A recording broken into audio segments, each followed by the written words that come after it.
The very people. And then Jack Smith also puts on his team. I'm not high enough for this shit. I'm going to have to get high, but hold on. I got to go get coffee first. Dozens of members of Congress.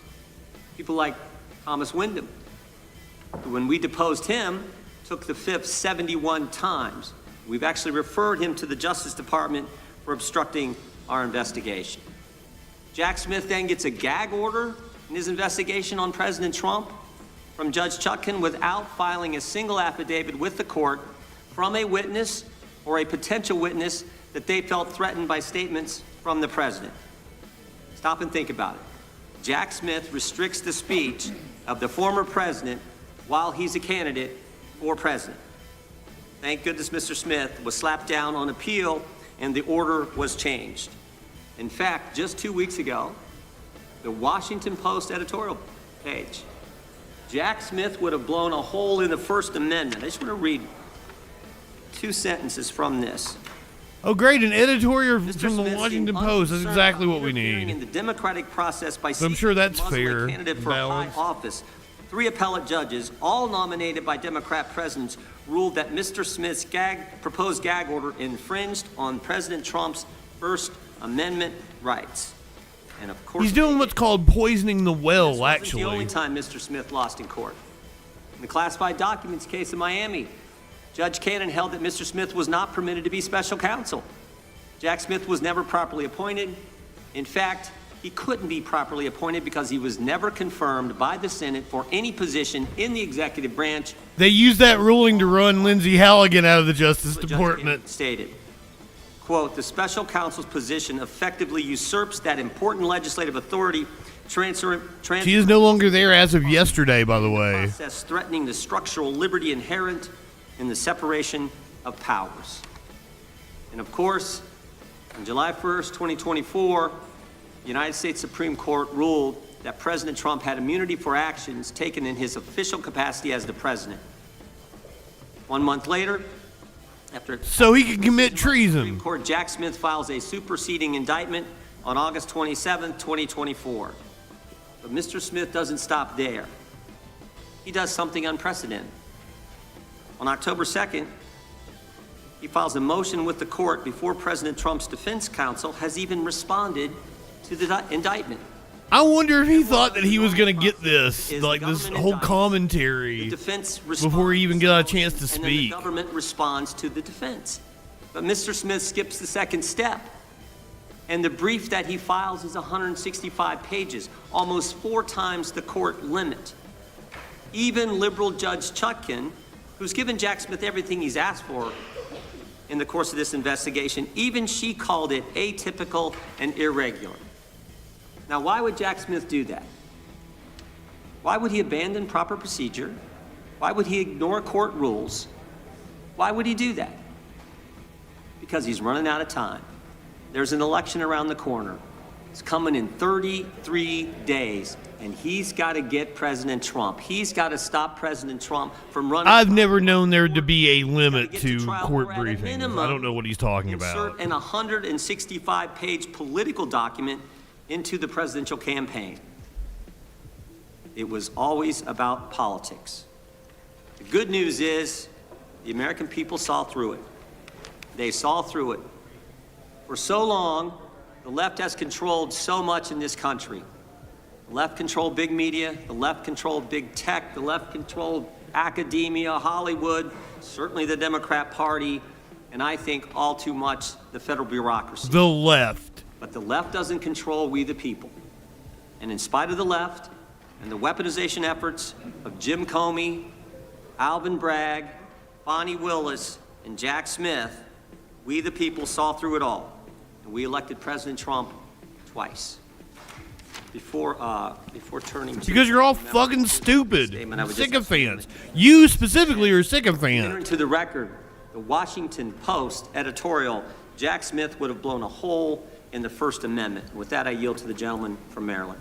Well, thank you kindly, Mr. Chairman. I want to start by recognizing the Yeah, president. the Democrats being the left is For American hilarious. heroes here today, 4 of the hundreds of officers who defended us on January 6, 2021, Michael Fanone, Aquilino Ganell, Daniel Hodges, and Harry Dunn. And I thank them for being here today. Mr. Smith, thank you for appearing before the Got Dropkick Murphy's shirt on. He's finally granted you the same chance to report your findings to the American people that every other special counsel investigating an American president has had.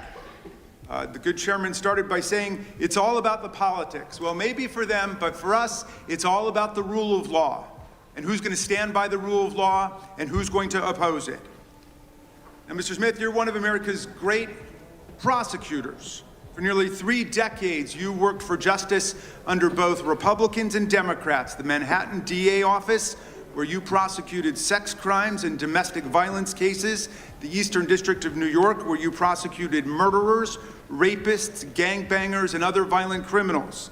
Leading the public integrity section at the Department of Justice, you brought prosecutions against corrupt public officials across the political spectrum. When you went to The Hague as chief prosecutor in the Kosovo trial, you prosecuted war crimes and crimes against humanity perpetrated against thousands of innocent victims. While others may have devoted their lives to corrupt self-enrichment. Yeah, this is the first I'm hearing about the gangbang rule. Your life to the rule of law and to public service. You've never been prosecuted for anything. You've never been convicted of anything. As far as I can tell, you've never even been the subject of a disciplinary proceeding over the course of your multi-decade career. Osa Dax, I'm not even sure he's back yet. And you belong in prison. He says you belong in prison, not because you did anything wrong, mind you, but because you did everything right. You pursued He may be coming back right now. He may be watching this live. You stuck with extreme caution to every rule of professional responsibility. You had the audacity to do your job. Everybody here knows what you did wrong in Donald Trump's eyes and why he says you belong in prison. You found, and I quote from your sworn testimony before the committee, you found proof beyond a reasonable doubt that President Trump engaged in a criminal scheme to overturn the results of the 2020 election and to prevent We all saw it. transfer of power. When asked whether you believe the evidence was enough to obtain a criminal conviction against Donald Trump at trial, you had a one-word answer: yes. When asked if Donald Trump was responsible for the violence that took place at the Capitol on January 6th, you said, our view of the evidence was that he caused it and that he exploited it and that it was foreseeable to him. You found that Trump knew It was foreseeable to all of us. How? Well, his own Attorney General, William Barr, repeatedly told him so and described all of Trump's theories as BS. Trump's top campaign advisors told him he lost the election. Vice President Pence told him he lost the election. More than 60 federal, state, and court decisions, including 8. He never got to submit an official report, DJ Dubs. That's why they're wanting him to election fraud and corruption. do the testimony in public. Trump himself. He's already testimony. Sorry, it's morning. I'm not a morning person. Saying, quote, He's already testified behind closed doors. Effing guy. He knew he lost, but he threw everything into his big lie, which some people, even in this room to this day, will stand by and swear by. Well, when the big lie wasn't enough to convince officials like Georgia Secretary of State Brad Raffensperger, a Republican, to commit election fraud and just fine Trump 11,780 votes. This is opening statements. He's countering Jim Jordan, who to quote, just wrote a op-ed. The rest to me and the House Republicans, when it wasn't enough to force Vice President Mike Pence to announce and then exercise lawless powers to reject. Also, good morning, DJ Dub. And use. Did I miss anybody? Meat Cakes. Carla. The winner. Shelly. That's when Trump. Princess Kimberly. Good morning. Byronic. Light one up, tip one back. Let's get high. 140 officers were being brutally assaulted by Trump's mob. If you can, some of you might be at work right now. And sprayed them with chemical agents and crushed them in doorways. And while they chanted, "Hang Mike Pence," and chased the vice president out of the Capitol, Trump and his team worked the phones, calling not the National Guard, which was under the direct unilateral control of Donald Trump, but calling members of Congress, urging them to delay certification and to nullify the election results. Special Counsel Smith, you pursued the facts. You followed every applicable law, ethics rule, and DOJ regulation. Your decisions were reviewed by the Public Integrity Section. You acted based solely on the facts, the opposite of Donald Trump, who now has purported to take over the Department of Justice. He's in charge of the whole thing under his unitary executive theory, and he acts openly, purely based on political vendetta and motives of personal revenge, and he doesn't deny it. Our colleagues have complained about the special counsel's review of toll records, which are phone records like a phone bill, showing only the timing and duration of calls and containing no content, no substance whatsoever from the calls. Zitello, welcome in. Good morning. Subpoenaed because Donald Trump made those members of Congress relevant to the investigation. It was Trump who chose. If you're just joining us, we're just getting started. This is opening statements. Jack Smith hasn't even spoke yet. If chosen to call a number of Democratic senators, we would have gotten toll records for them too. I trust our colleagues get the point. Committee Chairman Jim Jordan gets the point. There is much Mr. Smith did his editorial. This is Jamie Raskin's editorial. He is the ranking Democrat on the Judiciary Committee. That Trump stole documents containing our country's most sensitive secrets, hoarded them in the ballrooms and the bathrooms of his well-trafficked Mar-a-Lago social club. He showed them off to visitors. And then he obstructed a federal investigation by instructing his attorney to pluck out anything really bad before turning materials over to the FBI and having his staff delete incriminating security tape footage. But today, we're not going to hear a lot about that. Also, a story that went under the radar yesterday. Apparently, Trump's own DOJ is saying that Elon Musk has accessed our Social Security numbers and breached sensitive data. Unprecedented about the classified document scam. It's something that we covered early on in the administration, that we may all have to have our Social Security numbers reissued to us. And so we don't know. Thanks to Elon. But it must be pretty devastating because Donald Trump is desperate to keep Mr. Smith or any other DOJ official for all time from ever releasing it to Congress and to the American people. Now, Mr. Smith, if any of our colleagues foolishly choose to attack you and vilify you today, and I know that's not going to happen from some serious prosecutors over there like Mr. Knott and Mr. Schmidt, who understand what federal prosecutors do and what the rule of law means. But if anybody decides to attack... Fred, good morning, friend. They will only... Yeah, let them keep it, and the credit score attached to it. What prosecutors do and their own indifference to what the rule of law requires in America. They will only be stroking the wounded ego of a lawless, twice impeached, convicted felon president who not only unleashed a mob against Congress and his own vice president, but is now pardoned and released into our... I still can't believe the dude is actually our president again. And cop-beating felons who have proceeded to... I was wrong about that one. ...crimes against the American... I was like, surely he doesn't win a second time. Mr. Smith, I understand you are a long-distance marathon runner. I read that you're a triathlete who's done more... I do blame Biden. And it's not the Biden administration was perfectly fine. What they did was fine. But it was Biden's handling of the election. He should have, 2 years in, be like, I'm not running again, have an open primary, thank you. And we would have been fine. Today, I yield back to you, Mr. Chairman. The gentleman yields back without objection. All of their opening statements will be included in the record. We will now introduce today's witness. Mr. Jack Smith was appointed as special counsel on November 18th, 2020. Oh, yeah, I saw an op-ed that he'll get a third term and it won't even be unconstitutional. And I'm like, God damn. Swearing you in, would you please rise and raise your right hand? Yes, here we go. Do you swear or affirm under penalty of perjury that the testimony you're about to give is true and correct to the best of your knowledge, information, and belief, so help you God? I do. Let the record reflect that the witness has answered in the affirmative. Jim Jordan didn't have to take that Please know that your oath. testimony will be entered into the record in its entirety. Accordingly, we ask that you summarize your testimony. Mr. Smith, you may begin. Well, Lord, welcome in. You're here just in time. Chairman Jordan, Ranking Member Raskin, members of the committee, thank you for the opportunity to discuss my work as special counsel.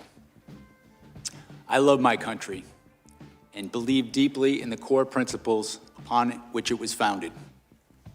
For nearly 3 decades, I've served as a career prosecutor in both Republican and Democratic administrations.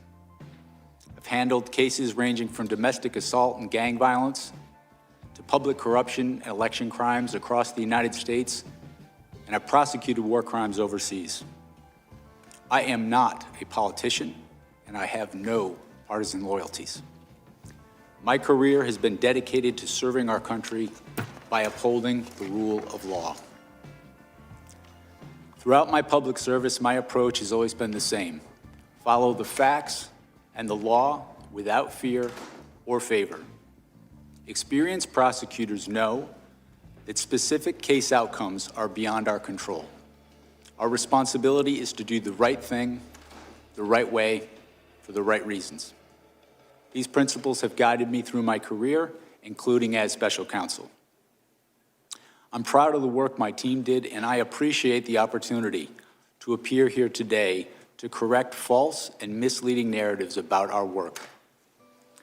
During my tenure as special counsel, we followed Justice Department policies, we observed legal requirements, and took actions based on the facts and the law.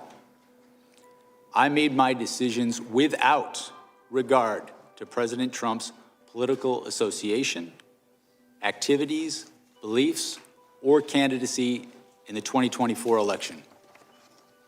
President Trump was charged because the evidence established that he willfully broke the law, the very laws he took an oath to uphold.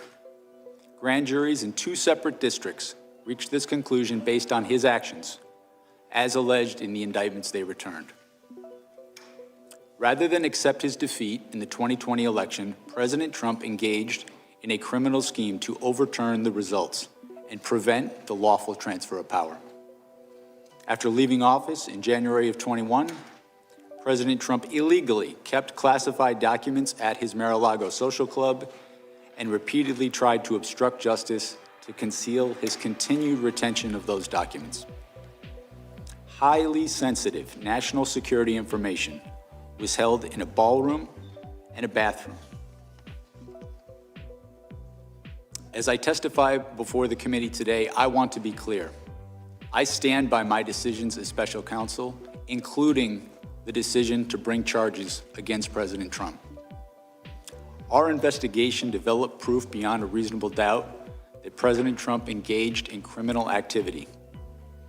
If asked whether to prosecute a former president based on the same facts today, I would do so regardless of whether that president was a Democrat or a Republican.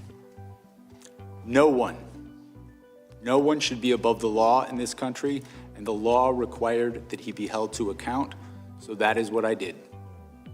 To have done otherwise on the facts of these cases would have been to shirk my duties as a prosecutor and as a public servant, of which I had no intention of doing. I remain grateful for the counsel, judgment, and advice of my team. President Trump has sought to seek revenge against career prosecutors, FBI agents, and support staff simply for having worked on these cases. To vilify and seek retribution against these people is wrong. Those dedicated public servants are the best of us, and it has been a privilege to serve with them. After nearly 30 years of public service, including in international settings, I have seen how the rule of law can erode. My fear is that we have seen the rule of law function in our country for so long that many of us have come to take it for granted. The rule of law is not self-executing. It depends on our collective commitment to apply it. It requires dedicated service on behalf of others, especially when that service is difficult and comes with costs. Our willingness to pay those costs is what tests and defines our commitment to the rule of law and to this wonderful country. Thank you. Gentlemen, The distinction between Jordan and Smith. we have votes coming in any minute now, but I think Couldn't be clearer. We'll have time for 3 or 4 members to get their 5-minute questions in before the committee will take a recess to go vote. They are not going to close the vote until we get there. I know that much. So we will start with the gentleman from So California. they're going to recess and go vote on the House floor and then come back to the committee? Good morning, Mr. Smith. When Attorney General Garland appointed you, he cited the... They're trying to pass a huge budget package right now to avoid a What did you take shutdown. that to mean?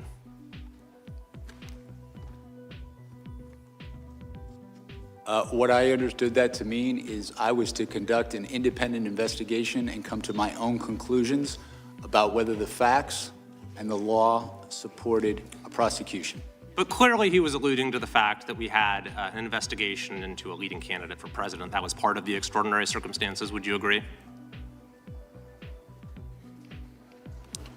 I will rely on his public statements about that. I understood my role as special counsel was governed by the regulations, which required me to make an independent decision on my own. So certainly you would agree it was important to approach the investigation with humility and restraint. Is that fair? Yes, and that's what I sought to do. I sought to... You shouldn't ever ask an opponent, In fact, like, testified so to you the agree. position, I thought I was the right person for the job. Rhetorically Of course, some dishonest. disagreed. Constitutional law professor Jonathan Turley, for example, has said, quote, Jack Smith Jonathan has Turley is a paid respected propagandist on Fox criminal News. statutes beyond the breaking point. I assume you disagree with that statement by Professor Turley. I do disagree with that statement. I think my career speaks for itself. I have been... But that statement was also, and I'm sorry to have to interrupt, I just have a short amount of time. That statement was also echoed by the United States Supreme Court in a unanimous opinion in McDonald versus the United States, where the court overturned convictions that you had pursued against a former governor, criticizing your boundless interpretation of the federal criminal statute. At issue, that opinion was joined by Justices Ginsburg, Breyer, Sotomayor, and Kagan. So do you also disagree with that statement by those justices?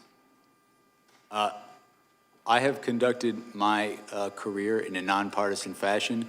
That particular case, the legal position that the department took, that wasn't my personal position. That was the position of the department. I see. So, Mr. Smith, I've had the opportunity during my time on this committee to review the work of 2 special counsels, John Durham, appointed during the Trump administration, The dumbass. during the Biden administration. And in both cases, they seem to exhibit that humility and restraint that we talked about. But in reviewing in detail the way you conducted this investigation, I see a very different mode of operation. One that's It's easy to have humility and restraint when one that there was repeatedly nothing circumvented to constitutional find. limitations to the point that you had to be reined in again and again throughout the process. For example, shortly after you became special counsel, you issued a subpoena for the phone records of the Speaker of the House of Representatives over a 2-month period, along with for other senators and representatives, even though the public integrity section at DOJ cited litigation risk to doing this. What was that litigation risk?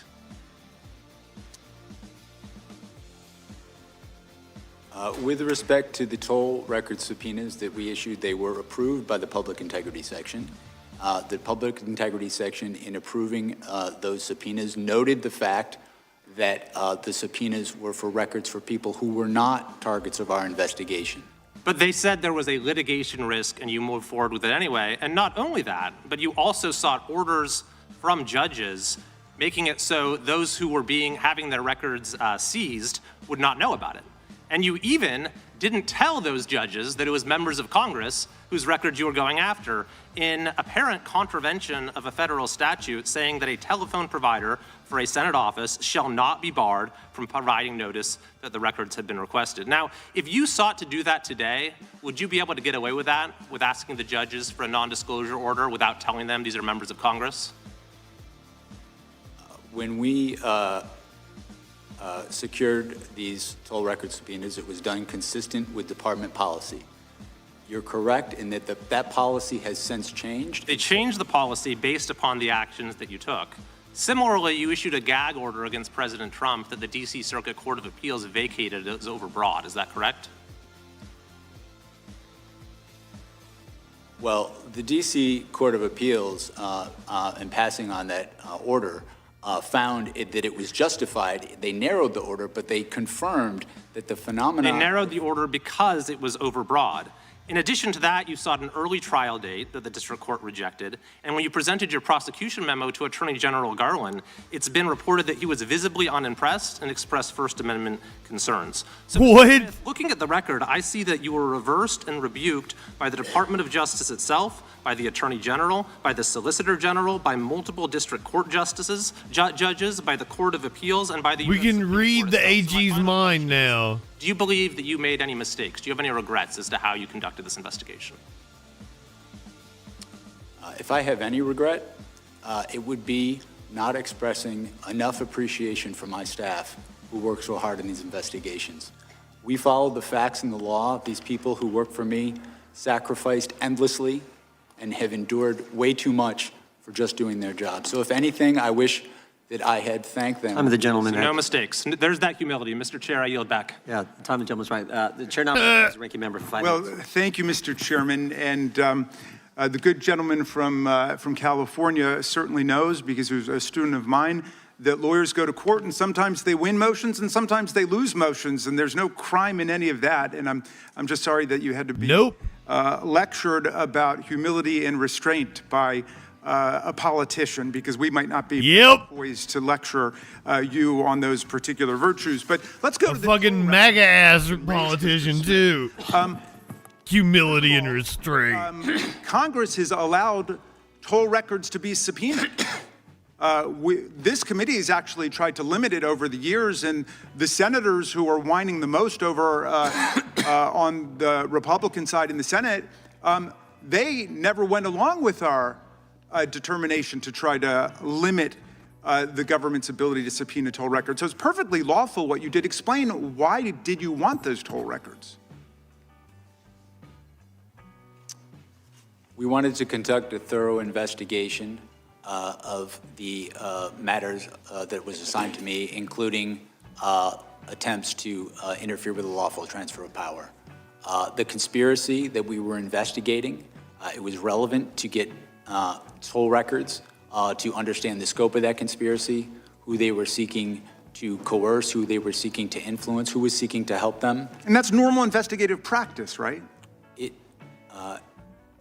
In conducting a criminal investigation, securing non-content toll records, as you described, is a common practice in almost any complex conspiracy. Okay, let's go to something else that I've been hearing over the last week by our colleagues as they've eagerly anticipated your arrival here. They've been saying that there's some kind of First Amendment defense that Donald Trump would have had to the crimes you indicted him for. Is there a valid First Amendment defense to defrauding the public? Is there a valid First Amendment defense to disrupting a federal proceeding? Is there a valid First Amendment defense to violating the voting rights of the people and cheating the public out of a fair election? The First Amendment is something that we took seriously in our investigation. But the First Amendment does not protect speech that facilitates a crime.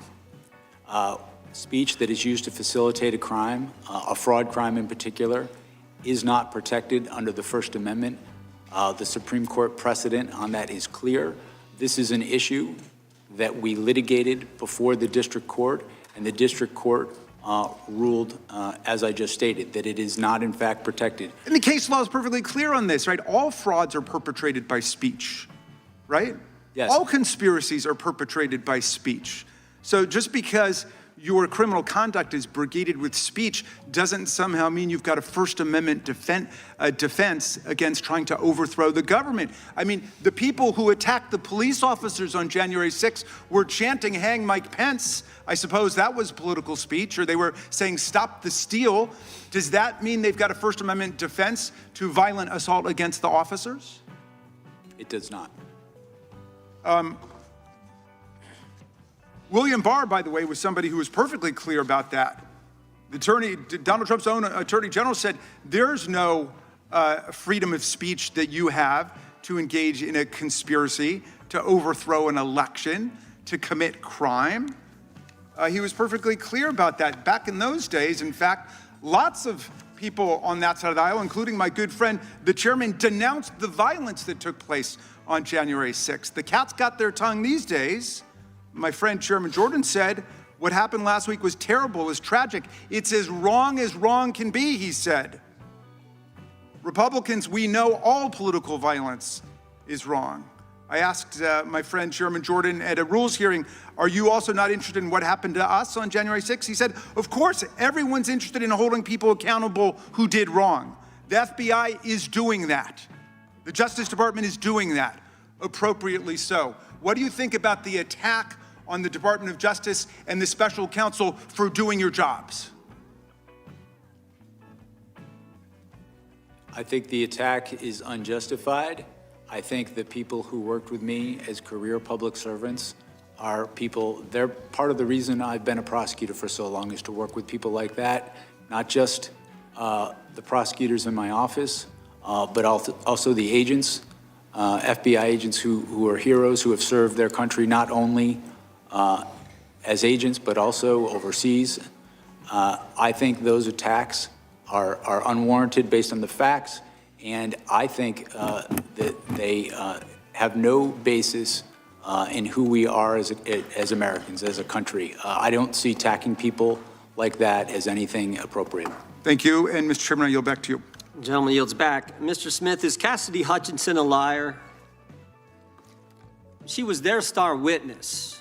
January 6th committee. I wouldn't say she was their star witness. Staged and choreographed hearings. It does seem that she of ABC at least misspoke, but she was detailing something that she heard from somebody else. Hearing Tuesday, June 28th, 2022, 8 o'clock in the evening, and she told some stories.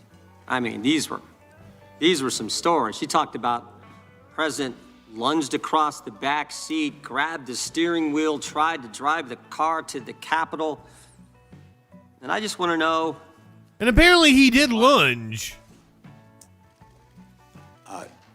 Chairman Jordan, my assessment of that particular issue is that with respect to the testimony about the president lunging towards the driver, my recollection of her testimony about that is that it was secondhand. She had said she'd heard that from somebody. You familiar with the name Tony Ornato? I'm sorry? You familiar with the name Tony Ornato? Yes. White House the Deputy Secret Chief of Service agent. Operations, Deputy Chief of Staff for Operations, right? You remember what he said about it? As I sit here right now, I do not. Yeah, he said it didn't happen. How about Bobby Engel? You familiar with that name? Yes, I am. Secret Service agent who was actually in the car that day. You know what he said? He said it didn't happen. Okay, cool. And they both said the first time they ever heard this story was when Miss Hutchinson testified. Raskin has something he needs to say. Of the January 6th committee. By the way, did you ever confirm her testimony about this particular incident? We conducted, as I said before, our own independent investigation of all aspects of the case that we thought was relevant. We, attorneys from my office. Did you ever confirm it? That's a simple question. Well, we interviewed, or I should say, attorneys in my office before. Did you ever confirm the president leaping Let him across answer. the seat, grabbing the steering wheel, this whole concoction she brought up in the January 6th hearing? Did you ever confirm that? Right. We interviewed another firsthand witness who was in the car, who did not confirm that had happened, but also in your deposition to the committee last month, Mr. Smith, you said this: my recollection with Ms. Hutchinson was a number of the things that she gave evidence on were secondhand hearsay. You remember making that statement to us last month in the deposition? I did, and I was referring particularly. That's what he just said, too. About now. Yeah, and you also said Ms. Hutchinson, regarding this particular claim, was a second or even third-hand witness. We asked you, if you were a defense attorney, how would you handle cross-examining her if she was on the witness stand? And you said, if I were a defense attorney and Ms. Hutchinson were a witness, the first thing I would do was seek to preclude her testimony because it was hearsay. You remember saying all that? Yeah. Yes, that's correct, sir. That's correct. His investigation didn't rely on her. Got to trial? We had not made final determinations as to who we were going to call as a witness. We had a large. You were still considering her? We had a large choice of witnesses in this case. Are you familiar what Washington Post reporters Carol Leonnig and Aaron Davis said in their book? They did this book 300-some pages book on chronicling the whole investigation of the Justice Department. And here's what they said on page 310. They said Jack Smith had wondered whether some of Hutchinson's claims might be relied upon at trial. Still, at one point, Smith told the elections team he wasn't ready to give up on Hutchinson's account. Ultimately, however, Trump administration officials uniformly, fiercely disputed her accounts under oath. Prosecutors on your team told Smith they wouldn't want to use Hutchinson as a witness in court, and Smith agreed. Are Carol Leonnig and Aaron Davis, who wrote this, are they lying? My recollection is that I certainly had not made any final determinations about who we were going to call. And that's the point. That is the point. The fact that... What is the point? You're a piece of shit, Jim. And you won't rule out using her, or didn't rule out using her, putting her on the witness stand when everybody knows she wasn't telling the truth. That says it all. That's the degree the left and Democrats were willing to go to get President Trump, putting on the witness stand someone everybody knows is making it up. Everybody knows that. And you were willing to do it. By the way, you know how many times Cassidy Hutchinson was mentioned in their report, the January 6th report? Any idea, Mr. Smith? I do not. 185 times. Someone that the whole country knows wasn't telling the truth, and you were still considering putting her on the witness stand because you had to get President Trump. And everybody can see that. We better take a recess for votes. We will resume as soon as votes are over. Back here 10 minutes after. Mr. Smith, you guys can go back to the room that you were in.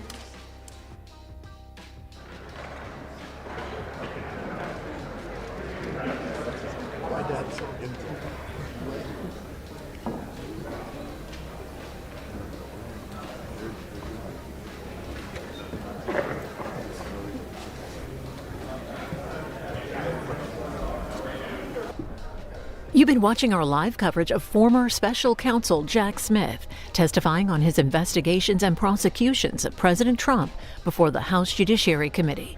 The panel is now taking a break as members are heading to the floor to cast their votes. When the hearing restarts, be sure to follow our live coverage right here on C-SPAN 2.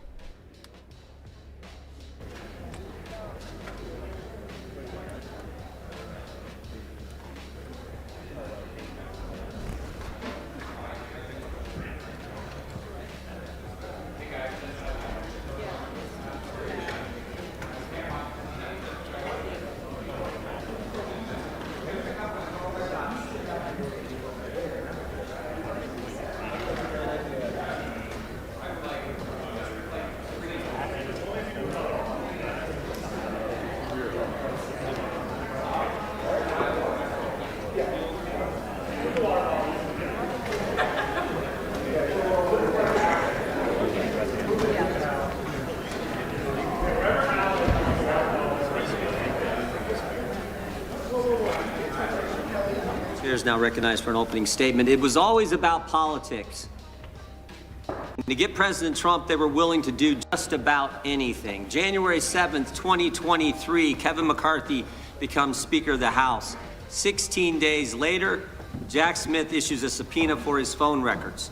Phone records from 2 years prior for a 2-month time frame, Election Day 2020 to January 7th, 2021.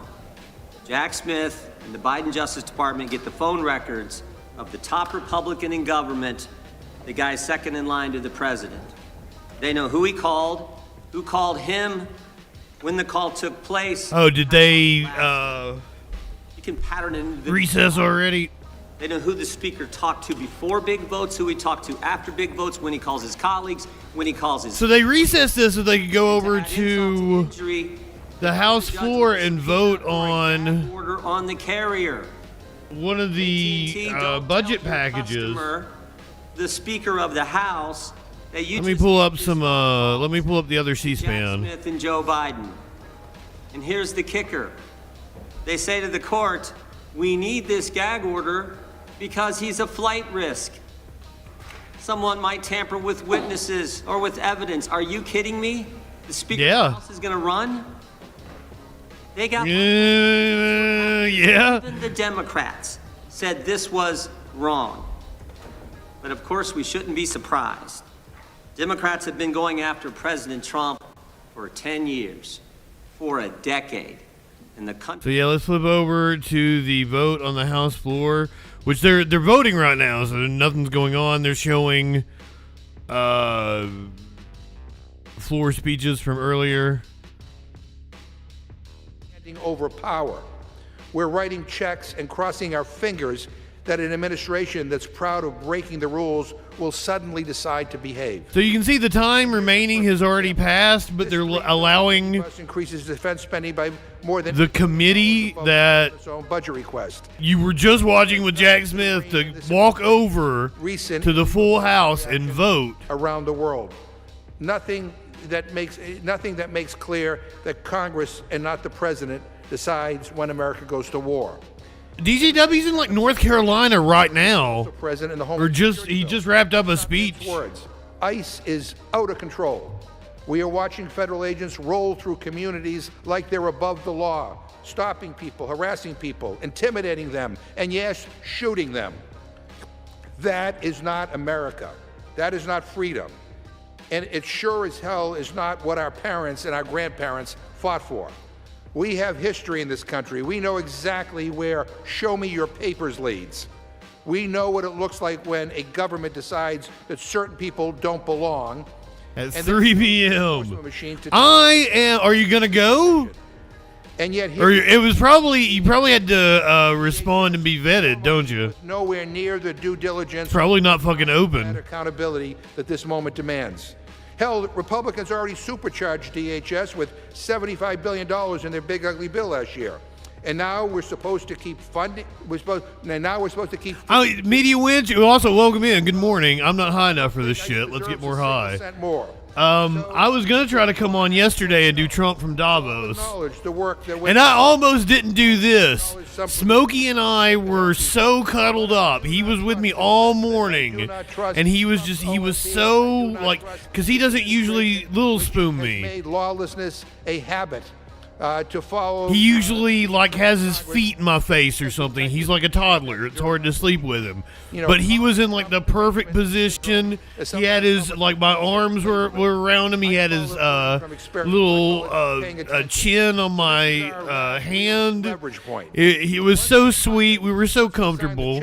And my alarm went off, and I went, you know what?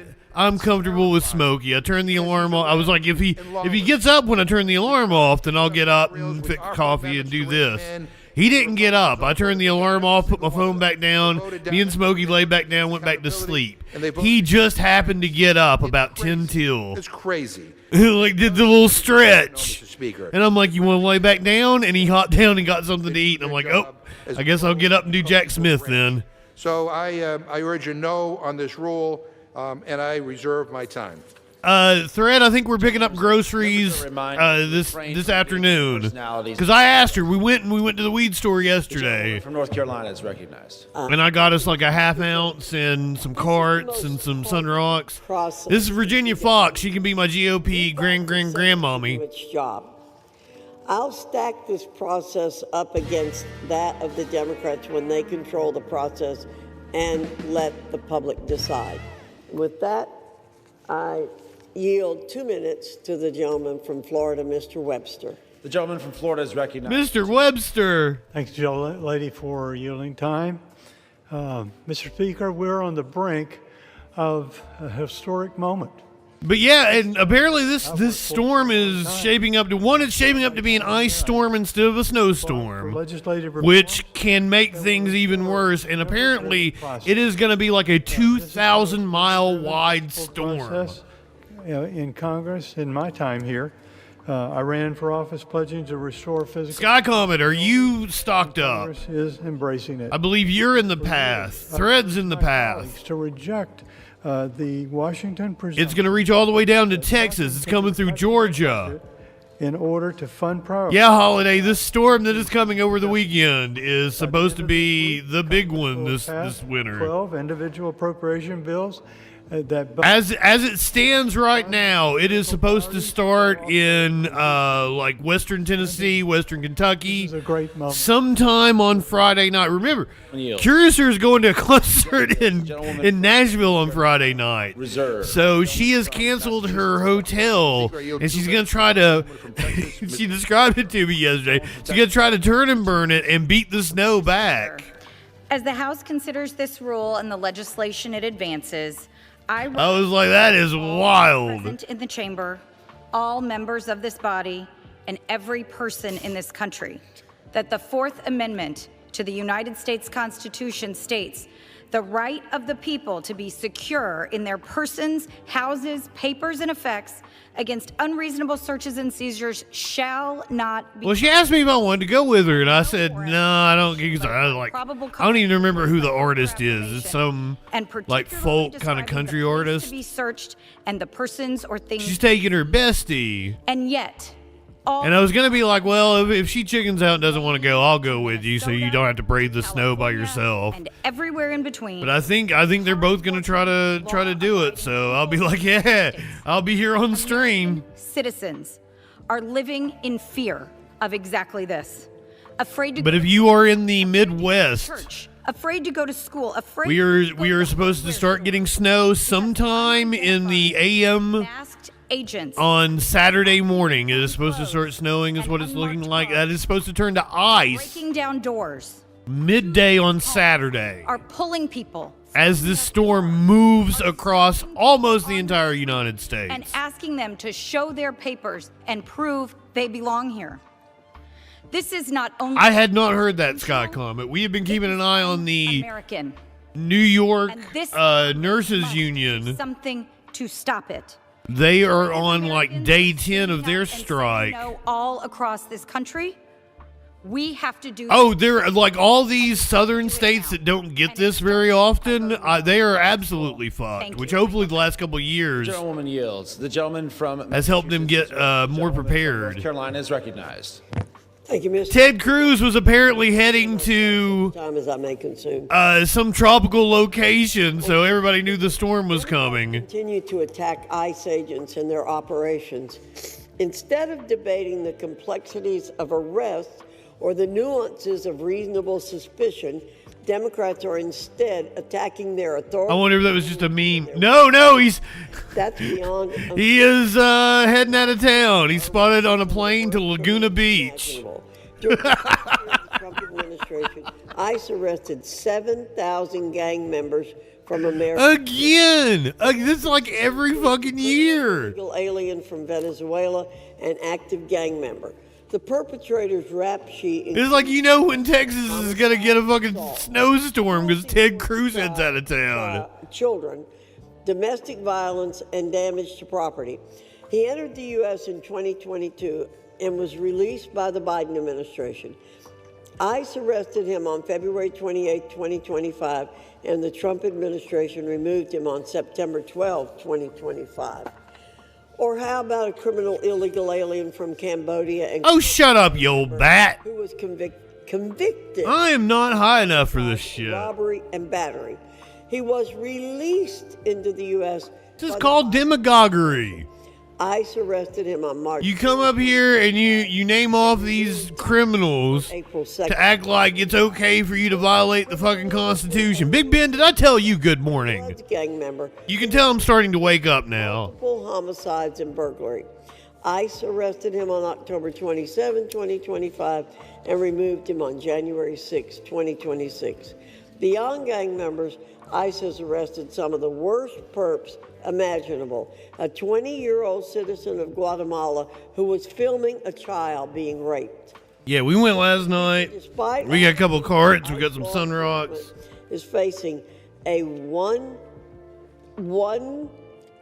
got some really pretty flower called dark cherry. 1,300% increase in assaults against them, a 3,200 increase in vehicle attacks, and an 8,000% increase in death threats.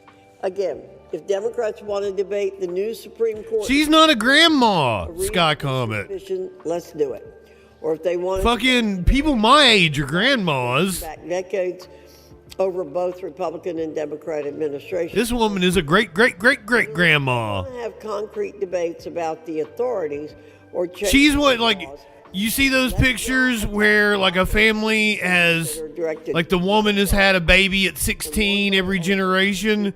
Have you ever seen one of those pictures? And it's like the great-great-grandma and the great-great-grandma and the great-grandma and the grandma and the mom and then the daughter and then the baby. Like, she's like the top of that picture. They need to confront, stand face to face, and arrest the world's worst criminals, or we don't. I reserve. She escaped the witch trials. The gentleman from Massachusetts is recognized. Yeah, Mr. Speaker, If you were with us for Sunny last night, they were going to throw Dee off the cliff. we don't take issue with arresting Just in case she was a witch. violent criminals. You never know. On our streets, no matter where they're born, and they should face justice. But the issue is that ICE is terrorizing communities and attacking people, including U.S. citizens. In Minnesota, a U.S. citizen said ICE took him at gunpoint. T-Minus, welcome in. Okay, right now we are recessed from the Jack Smith. The U.S. citizen went on his lunch break and mass federal agents detained him in a We are currently recessed from the Jack Smith hearing so that the Congress people that were in that hearing could walk over to the House floor to vote on the spending bill that they're trying to ram through in order to avoid a shutdown in, God, I haven't even covered it because we've had so much other shit going on. The government shuts down in what, like the end of this week or something? School-aged children gathered for the bus. Like, we're coming up on it. Officer shot him in the back. In Chicago, ICE agents stormed an apartment complex by helicopter as families slept and deployed chemical agents near a public school. Mr. Speaker, ICE is wreaking havoc on people all over this country. Oh, it's January 30th. I'm sorry. Rights of U.S. citizens at every turn. U.S. citizens across the country are... Yeah, the Jack Smith testimony is going to be coming back here of Native Americans after they vote on the spending package. Detained by ICE. 32 people died in ICE custody in 2025. The McGovern speech that you're watching right now in the bottom left-hand corner, this is from earlier in the debate on this spending bill. Second term, over 170 Jack Smith has already started testifying. Detained by ICE. Nearly 20 were children. 24 were held without being able to call lawyers or their family. These citizens have been dragged, tackled, beaten, tased, and shot by immigration agents. Mr. Speaker, I could go on and on and on, but let me be clear. This is an out-of-control... Sky Comment, I'll tell you good morning. ...with communities around the country, and they don't give a damn if you are a U.S. citizen. They don't. And it's outrageous, the silence on the other side of the aisle. Yeah. Like this is no big deal. It's outrageous the fact that everything that Alex Jones said was going to come true is coming true. And Alex Jones is cheering it on. Thank you, Mr. Speaker. I recognize the gentleman from North Carolina, Mr. Edwards, for 2 minutes. The gentleman is recognized for 2 minutes. Thank you, Madam Chair. Mr. Speaker, I rise today in support of the rule. The fiscal year 2026 Defense, Homeland Security, Labor, Health and Human Services, Education and Transportation, Housing and Urban Development appropriations bills need to be passed. For the first time in years, Congress is approaching the finish line of passing all 12 appropriations bills in a transparent and timely... I would like to have some of your porridge, meat cakes. ...constitutional power of the purse. It sounded dirty when I said it. 250th... It wasn't a euphemism. I think you actually mean that you make a good porridge. ...founders intended in building a future that is more secure, resilient, and prosperous. I don't know that I've ever had porridge. I've had cream of wheat. Here with a clear... I've had oatmeal. First, this package delivers through critical... I've had other versions of those things, national infrastructure, but I don't know that I've ever had porridge. Service members and their families. In North Carolina's 11th District, these funds support essential water and public safety projects, including a new EMS base in Swannanoa, water and sewer upgrades at Swain Middle School, and an emergency services hub in Madison County. Upgrade. Okay, according to the definition, I've had porridge because both oatmeal and airport. Following cream of wheat are both types of porridge. eliminate the uncertainty of short-term extensions and give local leaders the confidence to The definition is just a semi-solid dish made by boiling or soaking ground crushed or chopped starchy plants, Mr. Speaker. typically grains and water or milk, and served as a hot or The gentleman from is served hot as a sweet or savory meal. Mr. Speaker. So technically both and grits are a porridge. I will offer an amendment to the rule to bring up SJ Res 88, which would allow for an up or down vote on whether to terminate President Trump's global tariffs. Mr. Speaker, on April 2nd of last year, President Trump announced he was imposing tariffs on virtually all countries, including our closest allies like the United Kingdom, the European Union, Japan, Norway, Taiwan, and the list goes on. Sky Comet, I haven't had a chance to really look in. I have been busy. Liberation Day. We're preparing for the relaunch of, the launch. Is money being Fucked Up News, February 1st, 4 o'clock. 4 o'clock, February 1st, Fucked Up News. Donald Trump took office. The price of beef has risen 16.4% over the last year. I'll get it in your head. I think it's good marketing. Fucked Up News, February 1st, The price 4 of o'clock. 7.3%. Justin Freakin, February 1st, Fucked Up News, 4 o'clock. In total, families paid $310 more for groceries during President Trump's first year in office compared to 2024. It is now But I think the spending bill is a continuing resolution, in large part, and the Democrats are offering to increase funding for ICE tariffs are in exchange for, I think it was, it is the American people who pay the tariffs. they won't cover their faces and their names will be displayed. Last year, It's the dumbest fucking thing. 6% of the cost of tariffs, while foreign companies shouldered a measly 4% of the. But other than that, it's basically the same spending bill they've already passed. The Senate sent to the House on a February 1st, Fucked Up News, Justin Freakin, 4 o'clock. 4 o'clock, Fucked Up News, February 1st. In this Justin House, Freakin. our Republican majority has continued to block A lot of up or alliteration. down vote. They have basically endorsed the increase in the cost of 4 o'clock Eastern Time. We're going to be on 4 hours earlier. that he would create a working group to address the tariffs. But now we know that this tariff policy working group is a mirage. It doesn't exist. You got taken. And when I asked the Republican chairman of the Ways and Means Subcommittee on Trade about the working group, which he was supposedly in charge of, he said he didn't know who was on it or whether or not it ever met. I mean, are you serious? Are you serious?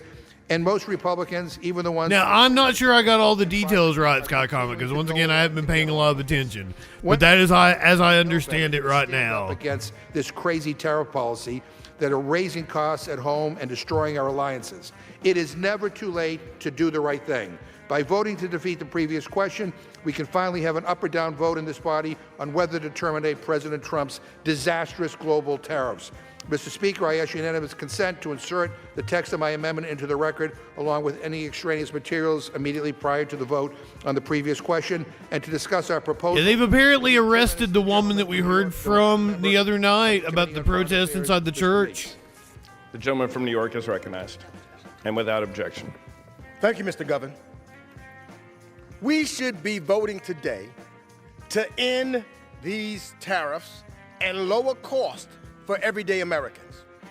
Instead, this House majority is paralyzed by fear, making it one of the least effective in modern American history. You know, the American people sent us to Washington to address affordability. I don't particularly like the flavor of this one. This is like the shittiest flavor we've had, of course. Has taken fewer votes in 2025 than in any. On this vote, the yeas are tastes like 215, licorice. The nays are 213. The previous question is ordered. Question is on the adoption of the amendment offered by the gentlewoman from North Carolina, Ms. Fox. Those in favor say aye. Those opposed say no. The ayes have it. Speaker. This is a gentleman from Massachusetts rise. On that, I ask for the yeas and nays, and I'm for it, and it's about damn time. The yeas and nays are requested. Those favoring a vote by the yeas and nays will rise. A sufficient number having risen, the yeas and nays are ordered. Members will record their votes by electronic device. This is a 5-minute vote. So we've got another vote coming here. House lawmakers voting now on an amendment to the rule governing the federal spending bills offered by Rules Committee Chair Virginia Foxx. The amendment repeals the recently passed Arctic frost provisions signed into law that allow senators to sue the Justice Department for $500,000 or more for damages. Yeah, good. Phone records that were seized without their knowledge. This week, the Senate's out with Igloo. senators on a state work period. The House is in session this week, likely canceling, though, their scheduled work for tomorrow as a winter storm approaches the D.C. area over the weekend. Also today, the House Judiciary Committee hearing with testimony by former... Yeah, if they want to travel, they need to get the fuck out of town tomorrow. President Trump. We're bringing you live coverage of Mr. Smith's testimony. That's in a break at the moment as members on that committee are here to vote on the House floor. When it resumes, you can watch live coverage over on C-SPAN 2, and we'll have the hearing in its entirety tonight at 8 p.m. Eastern. This is a 5-minute vote. We'll show more floor debate from earlier. So yeah, we're going to take the Jack Smith testimony when it comes back into session. After this vote is the reason why they have recessed standing in the global market from Smith's testimony decades of failed and unfair in the Judiciary Committee. The American economy last. Swift and decisive action has brought scores of countries to the negotiating table, and we're expecting it to still go like 2 or 3 more hours probably. Japan, Australia, So buckle up, buckaroos. Vietnam, Guatemala, and Malaysia. It's been a lot of Jim Jordan yelling and grow the economy, throwing a lot of righteous indignation out there, and a lot of Jack Smith just calmly being like, we pursued all the facts. Donald Trump is a criminal. Let's remember when we would have secured a conviction. Took office about 5 years ago, he left President Trump's tariffs from his first term largely in place. And yet we didn't hear a peep from our colleagues then. Peep. In fact, many of them advocated for keeping those tariffs. Come on, man. And embrace the Biden decision. President Trump is... Oh, did he do something differently in his second term, Virginia? Approach. The deciding factor for Democrats' newfound opposition is grounded in Trump derangement syndrome, it seems. With that, Mr. Speaker, I yield 2 minutes to our colleague, the gentlewoman from Oklahoma, Congresswoman Bice. The gentlewoman from Oklahoma. I can't wait till I never have to Thank hear you, that Mr. phrase Speaker. again. That is so goddamn I rise today stupid. in strong Because Trump derangement syndrome is electing Trump, FY despite the fact that he's a goddamn pedophile. These appropriations You're all goddamn aid deranged. that came before it are fiscally responsible and represent a return to regular order. The deliberate and member-driven approach of this process is a testament to the leadership of my friend and fellow Oklahoman, Chairman Tom Cole. This package will strengthen American military superiority and fund the E-7 Wedge Shell program at Tinker Air Force Base. It also ends open border policy. Good morning, Lenny. Champions measures to make America healthier and allows the nation to build stronger, travel safer. We are currently waiting for Through Jack Smith testimony to resume. They recessed in order to allow members to come over and vote on this spending bill that they're trying to ram through Congress, priorities of the Trump administration. which they have now lost some days. Appropriations Committee has done. And They're all going to try to leave tomorrow because of the storm that's going to hit D.C. The gentleman from North Carolina yields. The gentleman from Massachusetts is recognized. Speaker, I yield 2 minutes to the gentleman from Texas. The gentlewoman reserves. My apologies. I yield 2 minutes to the gentlewoman from Texas, Ms. Johnson. The gentleman from Texas is recognized. Thank you, Mr. Speaker. I rise in opposition to the Department of Homeland Security funding bill. I cannot support... I think he was looking pretty kick-ass before the recess, but we only got, what, one question in? And the safety of the people. Maybe 2 questions before they recessed? Let me remind the American people and this body, every member of Congress has sworn... The hearing started at 10. Jack Smith didn't even speak until like 10:30. all aspects of it. The Fourth Amendment, the Fifth Currently Amendment, 11:13 on the East Coast. That's unwarranted Eastern time. seizure. But we are failing at this moment because ICE is terrorizing the American people and violating constitutional rights every single day. We have seen ICE agents in the Department of Homeland Security detain and arrest American citizens without any justification, enter homes without warrants, use excessive force when it wasn't required, and ignore constitutional rights. They're even weaponizing children in this country, kidnapping them from schools, using them as weapons against their parents. It is morally wrong, outrageous, and not who we are as a Yes, common this people. storm currently extending from like southern Texas To be reined in. all the way up into like northern New Hampshire. It's fucking wild. Lack of accountability. Last night, I offered common sense amendments to impose basic constitutional Pretty much half the country is getting ready to get hit protections in with this civil court insane when rights are storm. violated, and Republicans refuse to even consider them. Without these amendments, this bill gives DHS and ICE free reign to operate unchecked. I even like the northern part of Florida and the Panhandle. Continue to look the other way. The American people deserve better. They deserve safety without fear, enforcement without lawlessness, and a government that follows the Constitution. Until the Department of Homeland Security is willing to operate within the rule of law, I cannot support continued funding without meaningful reform, and I urge my colleagues to vote no. With that, I yield back. The gentlewoman yields. The gentleman reserves. The gentlewoman from North Carolina is recognized. Thank you, Mr. Speaker. I'm pleased to yield Fucking Virginia Fox. to the gentleman from Iowa, Mr. Nunn. The gentleman from Iowa is recognized. Well, thank you, Chairwoman Fox, and the incredible work of the Rules Committee. I know we worked through the night on something that's very important. That's ethanol, E15 to be specific. I rise today on behalf of the farmers, families, and small businesses in Iowa's 3rd District, and really rural communities across America right now who need someone to be a fighter. And we've got a good...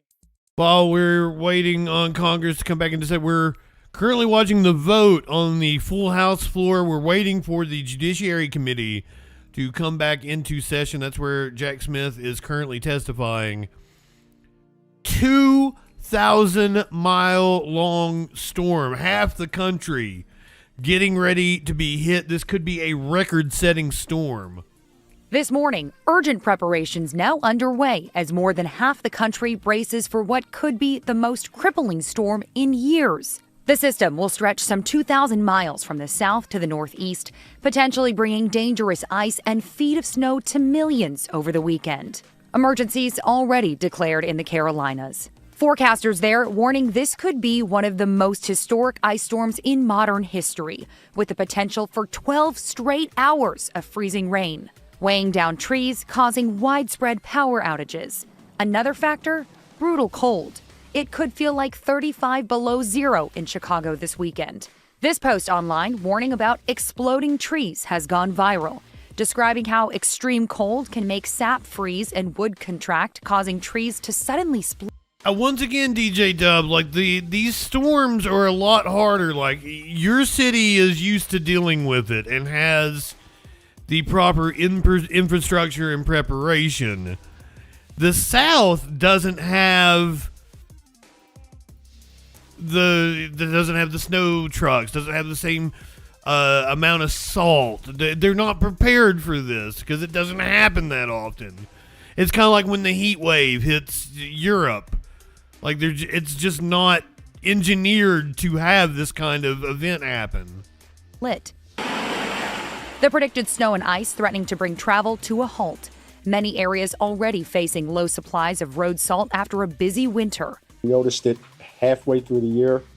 They were limiting the amount that we were able to bring into the store. Major airlines are already waiving rebooking. Ryan Hall is from my hometown. In Texas, some residents are racing to buy portable generators to stay warm, hoping to avoid... He lives in the city where I was the news director. ...without power for days back in 2021. During that storm, Senator Ted Cruz faced scrutiny for taking a family trip to Mexico. A photo this week of Cruz flying to California quickly spread online, but his office says Cruz will return. Yeah, I'm amazed I don't know him personally, Meat Cakes. Homeland Security issued a warning urging people to... I'm probably just a little bit older than him. He seems like he's maybe like 32, 33, something like that.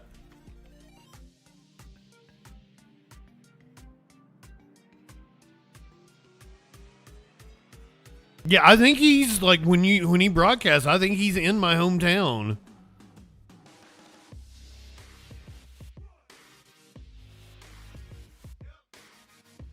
We'll go back to, I was checking to make sure that they hadn't come back in the Judiciary Committee yet. May not meet, may have. We'll go back to the full House floor where do something, may not. Boy, wow, that's something. they're holding a vote on, it's an amendment. Mr. Speaker, today I want to recognize someone who I think the vote may now be the full bill. work day after day and vote after vote. I think they voted on the amendment, now they're voting on the full bill. After more than 11 years of service to this institution and to the Oh no, he's really good. I watch him myself. and on the record that we are It was his thumbnail I was looking at when I was describing the path of the storm. I was looking at his thumbnail on YouTube. from an internship with Congresswoman Colleen Hanabusa to Whip Hoyer's Ameripac, to becoming a special assistant to the office of the Democratic Whip, Ray learned this place from the ground up. He then served as floor assistant for Whip Hoyer, floor director for Leader Hoyer, and deputy floor director and senior advisor. And most recently, he has been floor director for Democratic Whip Catherine Clark, helping members navigate the tough. I think I'm about to run this thing out. It's getting low. For the Rules Committee specifically, members and staff have relied on Ray for many, many years. Whether it was getting information about the floor at 1 o'clock in the morning or helping to solve tricky procedural problems, he has been a reliable and valued part of the Rules family. He's a graduate of Hawaii Pacific University with a background in international relations and national security and advanced military education focused on joint warfare. He understands the world, he understands institutions, and he understands that democracy runs on people. So we should be close to So Ray, thank you for your professionalism, for your gabbling back in the Judiciary Committee. That's what we're waiting on, Jack Smith, wish you nothing but success to resume his testimony. And with that, I reserve. We got about 2 questions in. The gentleman reserves. The gentlewoman from North Carolina is recognized. You saw Congresswoman Patola behind McGovern there. She may make a run for the Senate in Alaska and turn a Republican Senate seat. All of the staff who work so hard around this Capitol. We're very blessed. And with that, I understand that the... She is a popular Democrat in a red state. I'm going to say this in a second. McGovern... Also, Trump is shaking up the Senate race in a way that he had no reason to. The time we spend together, you can just call me Jim. I yield myself. He has endorsed The gentleman is a recognized. challenger to Bill Cassidy Republicans in the Louisiana Senate race. Clown show.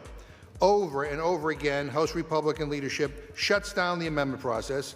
Over and over Bill again. Cassidy, of course, bucked Trump on COVID, on RFK, on vaccines, because Bill Cassidy is a goddamn doctor. Speaker up on the Rules Committee this morning because apparently the only way And Bill Cassidy is, while a Republican and while he's MAGA, Speaker and threaten actually has some goddamn sense about him. we had But that earned him a amendments aimed a at challenger in his primary, despite the fact that he has rolled over and voted for Trump the entire time, even voting for RFK one after expressing concerns about RFK. making an order two Republican amendments. Homeland's a closed rule entirely. No accountability, no guardrails, no nothing. That's not how the People's House is supposed to work. And it is especially dangerous right now. And then I think he has refused to endorse this president Cornyn in Texas. And then do another. He will assure Congress and then ignore Congress.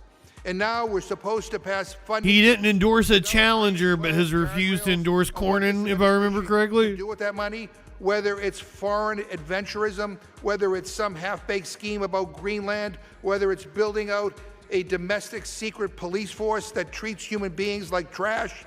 Big Ben, thank you for giving out the gift sub. We cannot trust an administration to follow the law. I can't believe T-Minus wasn't subbed. T-Minus constantly giving out gift subs in here. What this process risks doing. I want to see this House do its job. I want members on both T-Minus takes good care of the shirt I'm wearing. T-Minus got for me. Real constraints to prevent taxpayer dollars from being used to violate rights, to trample the Constitution. How cool is this fucking shirt? I wore it to the weed store last night. Like it answers to nobody. I urge my colleagues, do not rubber stamp a process that shuns accountability. Don't enable an administration that ignores Congress, and don't pretend that normal rules can contain abnormal lawlessness. Love this shirt. Love wearing the orange bandana with I it. yield back the balance of my time. The gentleman yields. The gentlewoman from North Carolina is recognized. Thank you, Mr. Speaker, and I thank the gentleman from Worcester.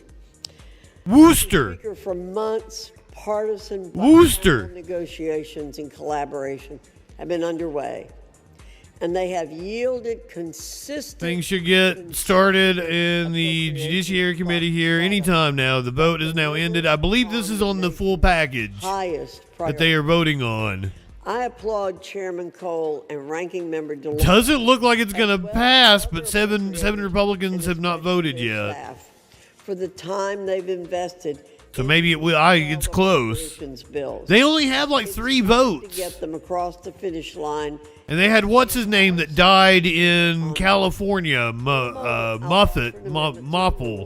That would Moffett. The Senate's Arctic frost. Doug Moffett or some shit like that. He died Previous a week or 2 ago. So now the Republicans are down another vote. It's 2 or 3 votes is all that separates them. This vote reflects a bipartisan consensus. I cannot overstate how wholly this woman has no business being in government. that the Senate included. She has business being my GOP great-great-great-great-grandmommy. Open the government late. LaMalfa, thank you. I was really fucking his name up, wasn't I? Immediate. Is he the congressperson from fucking Shasta County? Is that who he was? Appropriate payout. Mr. Speaker, it's time to bring this process to a close. It's time that we return this legislative body. That's hilarious. Forward with our work.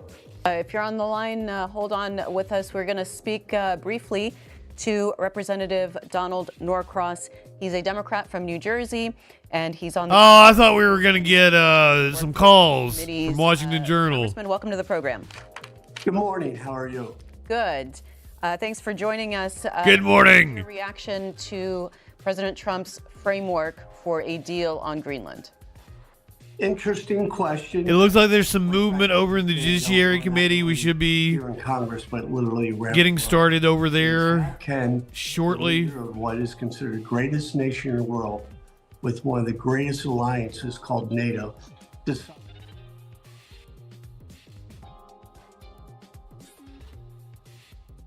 Before we get back started with the Jack Smith testimony, I'm going to run here and use the potty. I'm going to pull up. This is the Judiciary Committee. And they both said, on C-SPAN 2. Never heard this. This is Jim Jordan from earlier. This is the live shot. It looks like they're getting ready to resume. Star witness of the January 6th committee. By the way, did you ever confirm? So hopefully they don't start before I get back. Particular incident. We conducted, as I said before, our own independent investigation of all aspects of the case that we thought was relevant. We, attorneys from my office. Did you ever confirm it? That's a simple question.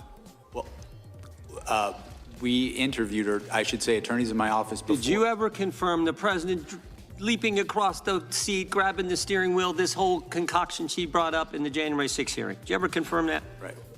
We interviewed another firsthand witness who was in the car who did not confirm that had happened, but also... in your deposition to the committee last month, Mr. Smith, you said this: my recollection with Ms. Hutchinson was a number of the things that she gave evidence on were secondhand hearsay. You remember making that statement to us last month in the deposition? I did, and I was referring particularly to what we're talking about now. Yeah, and you also said Ms. Hutchinson, regarding this particular claim, was a second or even third-hand witness. We asked you, if you were a defense attorney, how would you handle cross-examining her if she was on the witness stand? And you said, if I were a defense attorney and Ms. Hutchinson were a witness, the first thing I would do was seek to preclude her testimony because it was hearsay. You remember saying all that? Yes, that's correct, sir. That's correct, right? Were you going to put her on the witness stand if you ever got to trial? We had not made final determinations as to who we were going to call as a witness. We had a large... You were still considering her? We had a large choice of witnesses in this case. Are you familiar with what Washington Post reporters Carol Leonnig and Aaron Davis said in their book? They did this book, 300-some pages book on chronicling the whole investigation. BB wanted to say hi. Here's what they... You guys want to say hi to BB?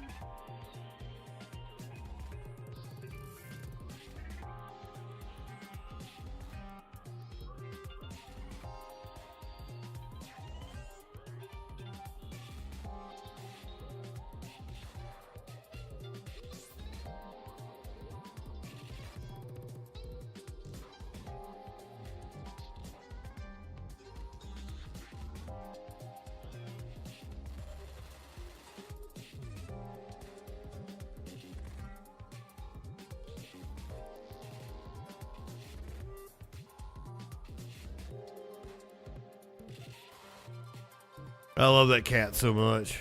And you won't rule out using her, or didn't rule out using her, putting her on the witness stand when everybody knows she wasn't telling the truth. That says it all. That's the degree the left and Democrats were willing to go to get President Trump, putting on the witness stand someone everybody... When I get up of a morning, like she is at my feet, I go make coffee, By the way, I go to the restroom, she's following me to the restroom. Their report, the January 6th report, any idea, Mr. Smith? I do not. 185 times. Someone that the whole Oh, hi, Hobbs. wasn't telling the truth, and you were still... Textillion, are you in the Discord? Please put pictures of Hobbs. ...had to get President Trump, and everybody can see that. Oh, I didn't show you her tail. Oh, my God, she's a bobcat. Or, I should have showed you her little stub. And when she's happy, her little nub goes back and forth. It's the cutest thing. Okay, so here's a live shot of the Judiciary Committee. We should be resuming any minute now. Former Special Counsel Jack Smith testifying on his investigations and prosecutions of President Trump before House Judiciary Committee members. We're now back with live view of the committee hearing room that's rather empty, as members are now in the House chamber to cast their votes. The series of votes... Oh, he's got that Dropkick Murphy shirt on. It says fighting Nazis since 1996. Government agencies, including the Departments of... What an amazing shirt to wear to this. ...and Urban Development. For Though he used to be a cop. You can head over to C-SPAN for our coverage of the floor proceedings. Here on C-SPAN 2, we're committed to bringing you coverage of testimony from former Special Counsel Jack Smith. When the hearing restarts, be sure to follow our live coverage right here on C-SPAN 2. I think the Senate has recessed. They're letting senators go ahead and get the fuck out of town. Chair is now recognized for an opening statement. It was always about politics. Who's this dude in the white suit? He looked like the lead singer of the Black Crowes or some shit. We'll go back over to the House floor vote. This is the reason why they've recessed what happened in the Judiciary Committee. We're waiting for the Judiciary to resume. Benefit ICE because when they hide behind masks, when they don't identify themselves, Representative Donald Norcross from New Jersey. He's a Democrat speaking currently. The community is put at risk. And we saw what happens when just a split second and somebody can get shot and killed. And the idea that there were 3 officers in that immediate area, including the shooter, and we don't have that information from each of them. Again, transparency and the cameras don't lie. And Congressman, who would have access? Okay, yeah, I think we're coming back now.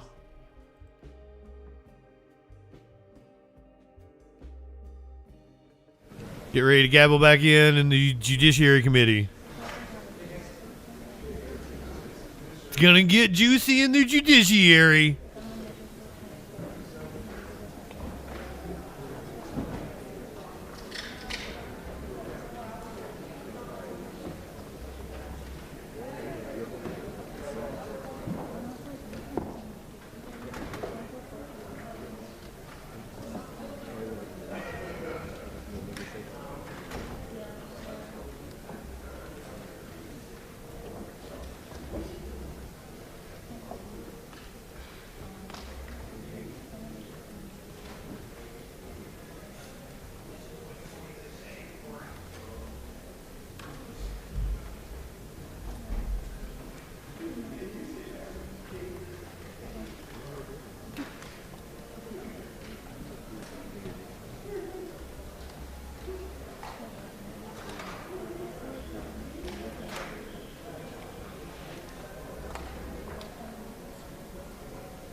So here we go. If you would like to Come to order, gentlemen from partake upon some weed with me, lot one up, tip one back. Thank you very kindly, Mr. Chairman, and this just goes to the question of the hypothetical witness at the trial that didn't happen.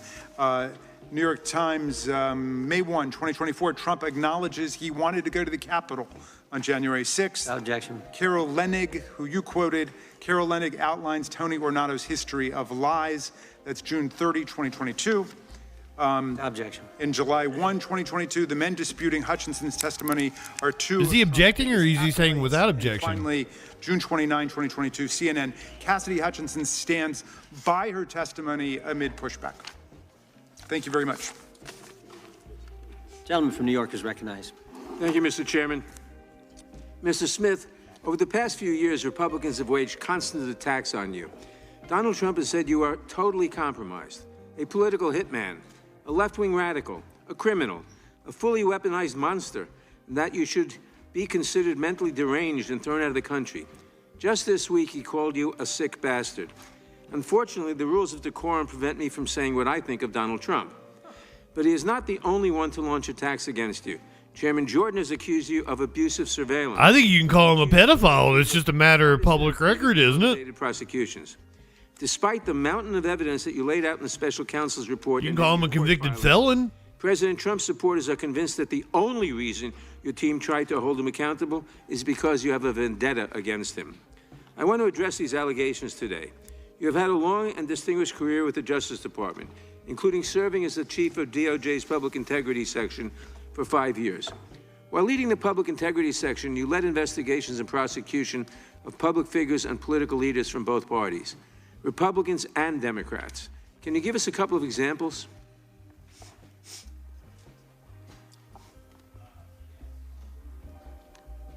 Sorry about that. During my time as the chief of public integrity, I investigated cases involving both Republicans and Democrats. The standard in all of those cases was the same: follow the facts and the law. Didn't matter what party you in, it mattered the facts of the case. In doing that, there were cases I brought against Democrats and cases I brought against Republicans. There were also cases that I investigated and did not bring against Democrats and Republicans. Party affiliation played no role in my investigations. I can think of multiple cases of prominent members of Congress that we investigated who were Republicans who, upon reviewing the law and the facts, I decided not to go forward in those cases. And the same could be said with people on the Democratic side. I've always tried to follow the facts and the law in my career. When it comes to deciding whether to pursue a criminal prosecution of an individual, what factors do you consider? The primary factors are the facts and the law. As a federal prosecutor, in making a prosecutorial decision, you're guided by the federal principles of prosecution, which guide one not only to look at the facts and the law, but the federal interests. And that is exactly what we did in this case, as set forth in my final report. Does partisan politics play a role in your decision whether or not to prosecute someone? None. To be clear, did partisan politics play a role in your decision to charge Donald Trump? It did not. What does it do to the justice system if political leaders place pressure on prosecutors to file charges against their political enemies? What are the implications if prosecution decisions are based on politics, not the law? I think it weakens the rule of law in our country because it weakens the mechanism for us to prosecute, among other things, corruption. When there is political prosecutions targeting people because they're enemies of the president, the department loses credibility and it can't do its job in all sorts of cases. According to your deposition before this committee, it sounds like your problem was not determining if you had enough evidence to charge Donald Trump, but rather that you might have had too much evidence and struggled to determine how to present the clear narrative to a jury. How would you characterize the evidence against Mr. Trump about inciting an insurrection against the laws of this country? Did you have too much? Well, With respect to presenting the case that we charged, one of the central challenges was trying to present that in a concise way because we did have so many witnesses. Some of the most powerful witnesses were witnesses who, in fact, were fellow Republicans who had voted for Donald Trump, who had campaigned for him, and who wanted him to win the election. These included state officials, people who worked on his campaign, and advisors. I will say, however, with respect to the charge of insurrection, we did not charge that. As I set forth in my report, while I believe that there is, courts have found that that was an insurrection and that there's a reasonable interpretation, a reasonable prosecutor could interpret the evidence to support that charge. I chose not to do that, looking at the facts in the law. I thought the charges we brought were appropriate given the evidence that we had. Thank you, Mr. Smith, for your decades-long public service and for working tirelessly to uphold the rule of law. Those who attack and smear you and your team in order to protect Donald Trump should be ashamed of themselves. I yield back. Gentleman yields back. Gentleman from California is recognized. Mr. Smith, do you see criminals to my left? Fucking Isa. Yes, I do. You don't see any. Do you see people who are committing crimes because they continue to believe things that just aren't true? I think you're a criminal, motherfucker. That's paraphrasing Ronald Reagan, that liberals aren't stupid. They just know things that don't happen to be true. If the president believed that he was cheated in an election, that there was fraud, or in some other way a number of items led to his defeat, when in fact he should have won according to the Constitution, does that make him a criminal? What? Sir, No, that's a yes or no, please, Mr. Smith. These people here are continuing... You can't ask a loaded question and then ask for a yes or no. Like socialism works, or that somehow everything the Republicans do is evil and everything they do is right. They've never reached a conclusion in a typical partisan case in which we're not evil because we think something different and we're not wrong. You understand the Constitution. Do you understand the Bill of Rights, that someone has the absolute right to believe something, whether it's true or not, and to advocate for something, whether it's true or not? Do you understand that in addition to your oath to the Constitution, that that's one of the things the First Amendment allows for, isn't it? Yes, sir. Okay, so if you know that people have a right to And this dude has aged like 30 years in the... do everything, what, 6 years he was out of office? To ask for people to make different decisions, then why is it you saw criminal conduct on behalf of a president who believed he didn't win? Chairman Jordan and myself have something in common along with a number of others here. We saw wrongdoing, and on January 6th, we voted not to confirm 2 states because they had violated the U.S. Constitution in how they selected who got ballots. What? And yet, you're going to come here and say, oh, I just followed the law. When you went after these people and you said, well, technically I can do that, you didn't see any selective nature or any separation of powers under the Constitution to spying on the activities and the conversations of the Speaker of the House? To what end would conversations between the Speaker of the U.S. House, third or second in... Yeah, he was a decent-looking guy fucking 10 years ago. Would it be any of your business other than you believe that there was a conspiracy without conspiracy as a basic premise? You, like the president's men for Richard Nixon, went after your political enemies. Maybe they're not your political enemies, but they sure as hell were Joe Biden's political enemies. And I love that he's talking about how evil Republicans are, and then he has to bring up Nixon going after his political enemies. And you were their arm, weren't you? No. No. Oh, great. So you spied on the Speaker of the House and these other senators and so on, and informed no one, and in fact put in a gag order so they couldn't discover it. If they were not subjects of a conspiracy investigation, why did Congress, a separate branch that you That picture's like 10 years old. That's when he came into Congress originally. Hold on. be informed, including the judges.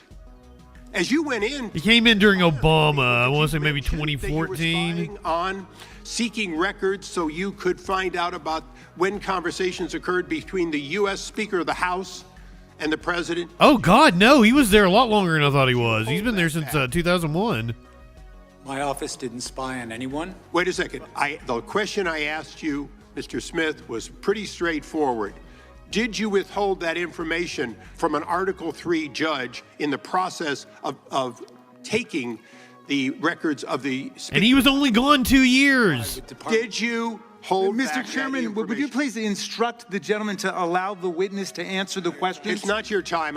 Seriously. Mr. Chairman, you have repeatedly done that in the past. The witness has the right to answer the question. And there'll be due time to answer the question. Would you please put my time back and let me finish this? Mr. Smith, I asked you a question and you were not responsive to it, and I want you to be responsive to it. Did you, whether you think it was legal or not, whether you think it was right or not, did you withhold the name of Kevin McCarthy, Speaker of the House, when you were seeking records on Kevin McCarthy, the Speaker of the House, or Jim Jordan, the chairman of this committee?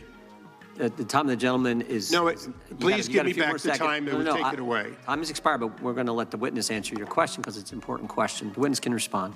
We did not provide that information to the judge when we requested a non-disclosure order, consistent with the law and consistent with Department Mr. Chairman, the amazing thing here today is that we have an admission that an Article Mr. Chairman, I... the gentleman's time has expired by now 34 seconds. It gets more than 5 minutes. How many times are you going to interrupt me? The time belongs to the gentleman from California, but it has expired. I will be brief in my address to the chairman. You haven't been briefing anything. The evidence that an Article I representative on behalf of the President withheld that Article III. Mr. Chairman, I wish you granted the same leniency. And with that, I yield back in disgust of this witness. Sticking with California, the gentlelady from California is now recognized.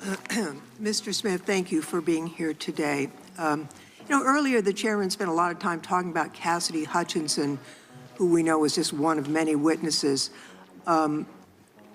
It's important to note that when the facts are on your side, you pound the facts. When the law is on your side, you pound the law. Personal knowledge. When neither is on your side, you pound the table. And that's what Daryl Issa just did. Veracity. We had a testimony from a Metropolitan Police Department official about an argument, a big argument that the president was having about going to the Capitol. And in fact, the vehicle was delayed going back to the Capitol while that argument occurred. But having said that, I want to focus on something my colleagues across the aisle seem to want to ignore. The fact that your investigation into President Trump's attempt to overturn the 2020 election was built on testimony from members of the Republican Party. In fact, last week, the New York Times published grand jury transcripts from Georgia that show the same pattern in Trump's Georgia criminal case. Georgia's Republican Attorney General Chris Carr testified that he told, quote, and this is a quote, "We're just not seeing the things that you are seeing." And the late Georgia House Speaker David Ralston, also a Republican, testified that Trump's fake elector scheme was, quote, "the craziest thing I've heard." And then there's Senator Lindsey Graham, one of the president's closest allies. In his secret grand jury, Old lady Lindsey. Senator Graham told the jurors, quote, "I have told him more times than we can count that he fell short," unquote. And then he said this, quote, "If you told him Martians came and stole votes, he'd be inclined to believe it."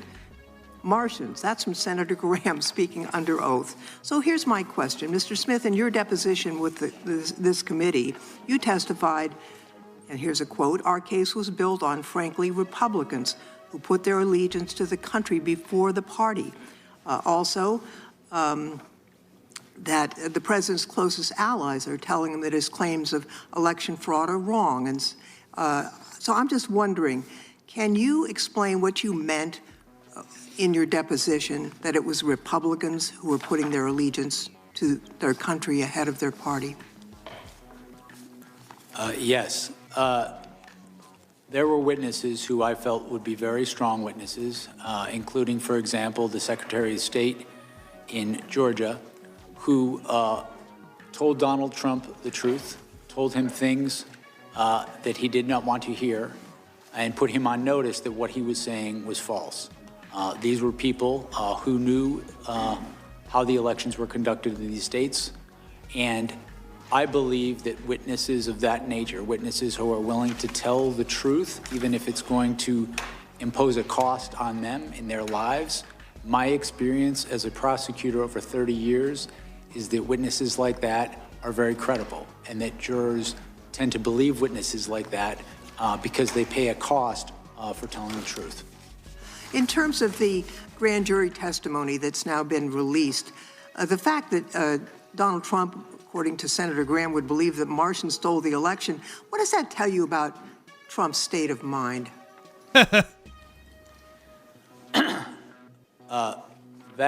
That statement is consistent with what we found in our investigation, in that our investigation revealed that Donald Trump was not looking for honest answers about whether there was fraud in the election. He was looking for ways to stay in power.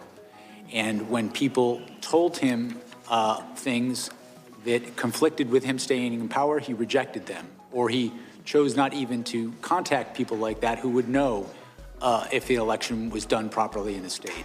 On the other hand, when individuals would say things that would allow him to stay in power, no matter how fantastical, he would latch onto those. That pattern, over time, we felt was powerful evidence that he, in fact, knew that the fraud claims he was making were false. You know, who were some of the Republican witnesses who told you that who told President Trump that his claims of election fraud were false? Can you share that with us? There were a range of witnesses. They ranged from people on his campaign team who had wanted him to win, were employed to help him win the election. They included state officials, state Republican officials. His own fucking kids told him. Wanted him to win, voted for him, campaigned for him, asked him and his co-conspirators to provide evidence to support their claims, and invariably, they never did. It included officials, advisors, people he worked with in the White House who he relied upon for important decisions and who he trusted in other contexts. We felt we had strong evidence from a variety of sources. Time of the gentlelady has expired. Mr. Chairman, is that coming from another committee? California, you were allowing the witness. Yeah, it's a good question. Isn't that grounds to let him answer? I've given him 30 seconds extra, the gentlelady 30 seconds extra. If the gentleman can be concise and finish up here quickly, we will allow him to finish. Yes, sir. And just conclude saying we felt that constituted powerful evidence of the knowing falsity of his statements in furtherance of the fraud. Mr. Chairman, I would like to yield back, noting the presence of officers who were severely attacked. Got nothing to yield back. You're a minute over. The gentleman from Texas. Protecting our lives on January 6th. The gentleman from Texas, Mr. Gill, is recognized for 5 minutes.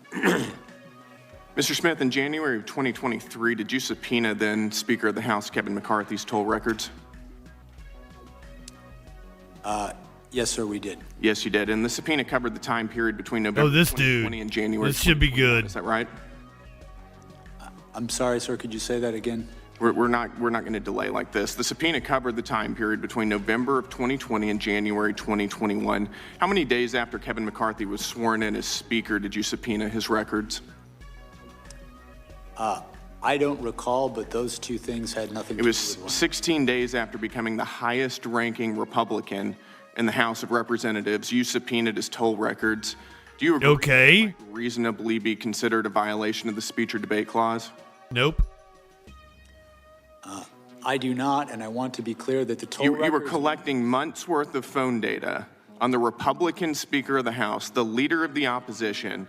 So? Right after he got sworn in as Speaker, all around the time of a major vote. That sounds like a flagrant violation of the speech or debate clause to me, and I think most people agree with me. And Speaker McCarthy had no recourse, did he? Because you issued a non-disclosure order ensuring that neither he nor any of the American people knew about these subpoenas. Is that right? The toll record, the non-content toll record subpoenas, We did secure non-disclosure orders for those subpoenas. You did, and let me ask you, Mr. Smith, at the time you secured those non-disclosure orders, was Speaker McCarthy a flight risk? The non-disclosure order was based on concerns about... Was Speaker McCarthy a flight risk? He was not. He was not. Then why did your non-disclosure order refer to him as a flight risk? It says right here, the court finds reasonable grounds to believe that such disclosure will result in flight from prosecution. But there's other things. Sir, when securing a non-disclosure order, the risks don't have to be You associated. think that the Speaker of the House is a flight risk? The question? No, this is not your time. This is my time. You think the Speaker of the House is a flight risk? You think he's going to hop on a plane and leave the country? No, what I was trying to explain is with respect to a non-disclosure order, the risks aren't necessarily associated with the subscriber to the phone. They're the risks to the investigation. I think that you were using, this was clearly in reference to Speaker McCarthy, and you were using clearly false information to secure a non-disclosure order to hide from Speaker What clearly false information? People, the fact that you were spying on his toll records. But I've got more, so let's move on. In May of 2023, you also issued subpoenas for toll records of 9 U.S. senators and an additional representative. Is that right? This is Brandon Gill, Republican from Texas. In May of 23, we did issue... You did, and there were non-disclosure orders in conjunction with those subpoenas as well, right? That's correct, consistent with department policy and the law. So again, nobody would know what you were doing. The senators would, and the representatives would, and the American people wouldn't know what you were doing. Is that right? The toll records that we secured and the non-disclosure orders were consistent with policy and consistent... And you knew whenever you were doing that there was a risk you were violating the speech or debate clause. Is that right? The toll record subpoenas that we secured were with the concurrence of the public integrity. Your own analysis says that you knew there was a risk you were violating the speech or debate. But there was a risk of litigation. This is an email from John Keller at Public Integrity Section to your team. As you are aware, quote, as you are aware, there is some litigation risk regarding whether compelled disclosure of toll records of a member's legislative calls violates the speech or debate clause in the D.C. Circuit. That's from your own analysis right there. So you did. Yeah, I would expect them to sue. Sir, with respect to the item you just put up on the screen, the last sentence states... we're going to get to the last sentence. Okay. We're going to get to the last sentence. And you cite case law in here, quote, the bar on compelled disclosure is absolute. Is that right? Or do you think that you didn't have to abide by that precedent? To be clear, this statement is not from my office. This is the statement of the public. This is your justification for those subpoenas and NDOs that you ordered. This was part of your analysis. It's a cursory analysis. I think it's worth noting. But let's get to that last sentence then. Quote, given my understanding of the low likelihood that any of the members listed below would be charged, the litigation risk should be minimal here. In other words, you're using a novel legal theory, which you knew was novel, has never been tested by any court. You're not charging any of these members. Nobody's going to know about it because you issued NDOs. Nobody's going to sue about it, so who cares? We're going to do it anyways. I mean, you walked all over the Constitution throughout this entire process. Mr. Chairman, the gentleman's time's spying expired. on members of Congress, and you know it. It's absolutely disgraceful.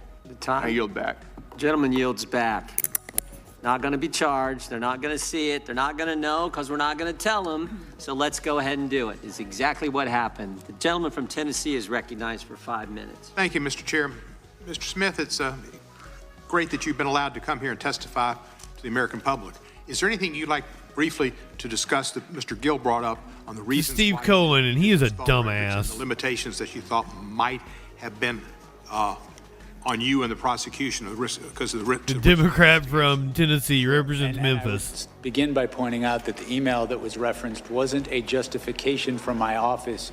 It was an email from the Public Integrity Section to my office approving the subpoenas. The subpoenas that we secured with non-disclosure orders from a judge because I had grave concerns about obstruction of justice in this investigation, specifically with regards to Donald Trump. Not only did we have the obstruction of justice that we were investigating in the classified documents case, but I was aware during the course of our investigation of targeting of witnesses during the course of the conspiracy itself. There were election workers who had their lives turned upside down and received vile death threats because they were targeted. A couple of them won a few $1 million from Rudy Giuliani. Had a duty to protect witnesses in this investigation. That risk, that threat to witnesses was only confirmed when we went forward in this case and Donald Trump suggested that one witness should be put to death and then also issued a statement to the effect of, if you come after me, I'm coming after you. In my mind, I can't think of a more direct threat to witnesses and individuals involved in that proceeding. Given that sort of threats, it was, in my view, completely appropriate to protect the integrity of the investigation, to protect against destruction of evidence, and to protect the witnesses in our case. And just to make clear, you did not see any of the discussion. There was not any, it was just the content that they made a call to the president and vice versa, but nothing about any content whatsoever. That's correct. A toll record subpoena gives you who a call is from, who it is to, and the length of that call. It does not tell you the content of what people are speaking about. You felt that you had a case that was one that you would win beyond a reasonable doubt, no moral certainty. Is there anything in your facts that you had that you would have used at trial that you believe has not been presented to the public in the past or have been misrepresented to the public? Is there anything... Essential facts that you had that you felt would have resulted in a conviction of the president on the charges that he was indicted upon? I think my report, the report of our case, the final report, summarizes the evidence, I think, in a way that is gives a fair reading of the strength of the case. And you have no question but have been successful before jury? My review of the case, I came to the conclusion we had proof beyond a reasonable doubt. We were ready, willing, and able to go to trial in the case. Of course, as I said in my opening statement, prosecutors can't control outcomes, but I felt confident in pursuing the case to trial. Did Merrick Garland ever pressure you to bring an indictment or to do anything in your investigation? No. Did anybody else in the administration, President Biden, Vice President Harris, et cetera? I was given the independence to conduct my investigation, and I came to the decision to bring charges in this case without undue influence from anybody in the department. And you dropped the case. Why did you drop the case? The cases against Donald Trump were dismissed pursuant to department policy. The Department of Policy, the Office of Legal Counsel said if somebody's president, you can't bring a charge against them or they can't be held liable. Is that correct? That's correct. There had not been a case of this nature ever where someone was elected president and charges pending, and so that was slightly different. So we consulted with with the Office of Legal Counsel, and they determined pursuant to policy that the cases needed to be dismissed. And you weren't pleased with that, but you had to follow the law, and that's what you did. We followed policy throughout my investigation. My job was not to set policy, my job was to follow it, and that's what we did. I want to thank you for your service. I think you're a great American, and you came out of this as being somebody who people can respect and look up to in a fashion that we should be instilling people's desire to go into justice, to go into law, and to go into government. And you're an example of the type of person they should follow. I yield back the balance of my time. Gentleman yields back. The gentleman from Wisconsin is recognized. Mr. Smith, there's something that's really bothering me since your deposition. It's how and why you got the position of special counsel and your personal relationship with Marshall Miller. Let's go back to 1999 when you were working for the United States Attorney's Office for the Eastern District of New York. Is that when you first met Marshall Miller? Yes. So after ED New York, did the two of you ever work together again prior to becoming special counsel? According to the public bios for you and Mr. Miller, you overlapped at DOJ from 2014-15 when you were chief of DOJ's Public Integrity Section and Mr. Miller was chief of staff for DOJ's Criminal Division. Is that accurate? Representative Scott's Scott Fitzgerald of Wisconsin. So, were the two of you social outside of work? I would say intermittently, yes. Okay, but after 20 years of knowing each other, it's safe to say you were friends, correct? Yes. Okay, so let's fast forward to 2022. Mr. Miller is appointed Principal Associate Deputy Attorney General at DOJ. The number He looks like 3 one of those DOJ. frogs with the big Call your jaws. friend to congratulate him, and according to the deposition transcript, you say you'd be interested in a position at DOJ. Is that correct? Yes. What I recall is that I expressed an interest if the right position came up, I would be interested in But considering. at that point, there's no discussion about special counsel. Is that correct? This is some time ago, and so I don't have a specific recollection of all these conversations. So you were first approached about special counsel and that role before the 22 midterm elections. And according to the deposition transcript, in October of 2022, you fly to D.C., meet with the AG and the Deputy Attorney General. Is that correct? Yes, I flew to D.C., I believe it was in October, and I met the Deputy Attorney General, and also I met the Attorney General. So in multiple conversations with your friend Marshall Miller, he never once tipped you off that the Attorney General or Deputy Attorney General have you on the short list for special counsel? That never came up? Again, this was some time ago, but my recollection is I came to Washington and I met with those individuals as well as the Human Rights section. Marshall Miller is the person who set that up. So he was at the meetings. Was he at the meetings? So just to tie all this together, you've known Mr. Miller since you were both AUSA in New York. You stayed in touch over a 20-year career in federal government. He gets a job with the Biden administration, and just a few short months later, you're offered the role of special counsel. I'm having a hard time believing that this is some big coincidence and that there wasn't a back and forth on the special counsel. So maybe you never received directives explicitly from the AG or the Deputy Attorney General, but was Marshall Miller, did he become a two-way conduit throughout the investigation with DOJ? No, and I would not take direction from a political person, a political figure, about how I should conduct an investigation. But you never spoke to him throughout the entire time you were conducting the investigation? No, I didn't say that. What I said was that he was, I think you asked if he was a conduit of information. He was present, to my recollection, at meetings, briefings that I had with the Attorney General and Deputy Attorney General during my time as special counsel. I mean, I don't want to assume anything, but Mr. Miller wanted you in that position, not because you're necessarily the best lawyer he ever met, but because of the long-term friendship that you have with him. He has an impeccable resume. What I can tell you is I have been a prosecutor for 30 years. I have been an apolitical public servant for 30 years. I've prosecuted cases against Democrats and Republicans all the same. I've had, in my view, the experience necessary for this position, and that's why I accepted it. So he knew that you would pursue, I mean, he had to have an idea that you would pursue exactly what the Biden administration wanted, which was criminal charges against President Trump.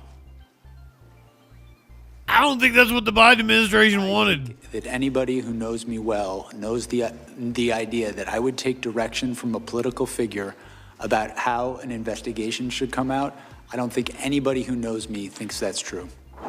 Well, Chairman Jordan, I think the next deposition should be with Marshall Miller at this point. I yield back. And I think Biden would have rather moved on, pal. George is recognized. And while we are deposing Marshall Miller, maybe we can depose Donald Trump about why he chose his personal lawyer to be the head of the DOJ.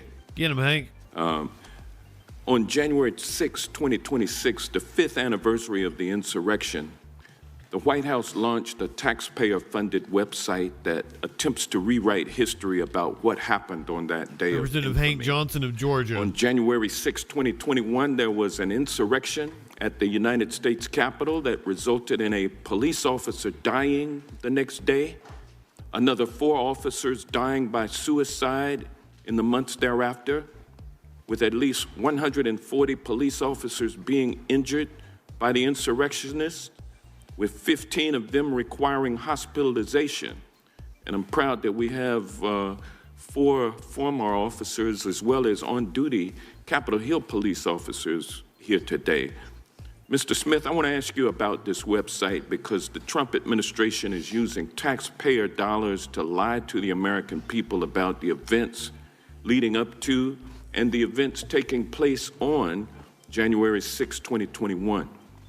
For example, this Trump propaganda site claims that the 2020 election was, quote, stolen. Mr. Smith, did your investigation uncover evidence sufficient to prove beyond a reasonable doubt that Donald Trump Barry Weiss knew behind that him? his claim that the election was stolen was false? Yes, it did. And did your investigation uncover evidence sufficient to prove beyond a reasonable doubt that Donald Trump, the poster woman for a Karen haircut on his other side, the 2020 election was stolen from him, while he privately acknowledged that he had lost the election? Yes, we cited instances of that during in our case.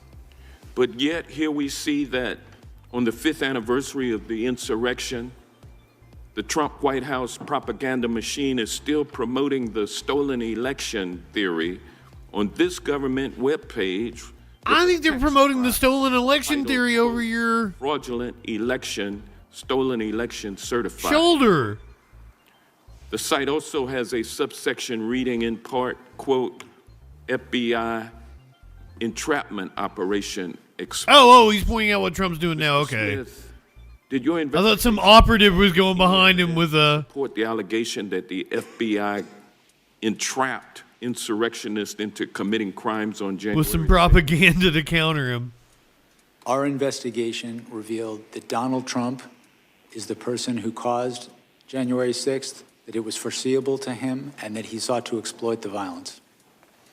This website also accuses you of being a, quote, Biden prosecutor who brought, quote, weaponized charges against Mr. Trump. Mr. Smith, were you a Biden prosecutor who weaponized the Department of Justice against Donald Trump? Absolutely not. Did Attorney General Merrick Garland direct you to prosecute Trump because Donald Trump was running against Joe Biden in the presidential election? No.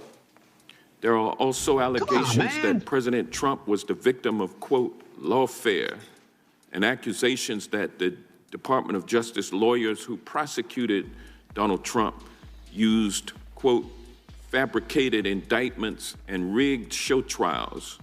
Did you, Mr. Smith, or the men and women working on your team work to fabricate indictments or put on rigged show trials?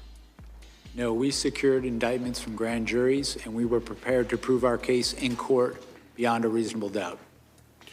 Did you use your appointment as special counsel to conduct a politically motivated witch hunt, scam investigation, and prosecution of Donald Trump? I did not. We followed the facts and we followed the law. Where that led us was to an indictment of an unprecedented criminal scheme to block the peaceful transfer of power. And those indictments have been dismissed. Can they be re-brought or resurrected after this, after Trump leaves office? They were dismissed without prejudice. So they can be refiled? And he can be prosecuted after he leaves office, is that correct? I'm not going to speak to that. I can only speak to what we did, which was dismiss the case without prejudice. All right. The website put out by the Trump White House on the anniversary of January 6th is nothing more than a pack of lies. It proves that Donald Trump is hell-bent. If Trump isn't prosecuted, we do not have a republic anymore. Criminal history and the history of what happened on January 6, 2021. And with that, I yield back, but I would like I'm a firm believer that Nixon should have been prosecuted. Unanimous consent? Unanimous Reagan should have been prosecuted. Bush should have been prosecuted. Security and Infrastructure Security Agency released on November 12th, 2020 that states the Hell, I think Obama should have been prosecuted too. American history. Objection. And also testimony from, I would like to request unanimous consent to enter into the record The Clinton's probably a child rapist, and he should be prosecuted as well. former FBI Director Chris Wray, who told Senate Homeland Security, But I don't know, something about the Clinton photos, like he's always with Ghislaine. He's not really ever with Jeffrey Epstein. He's with Ghislaine. I think he was banging her. in a major election. Without objection.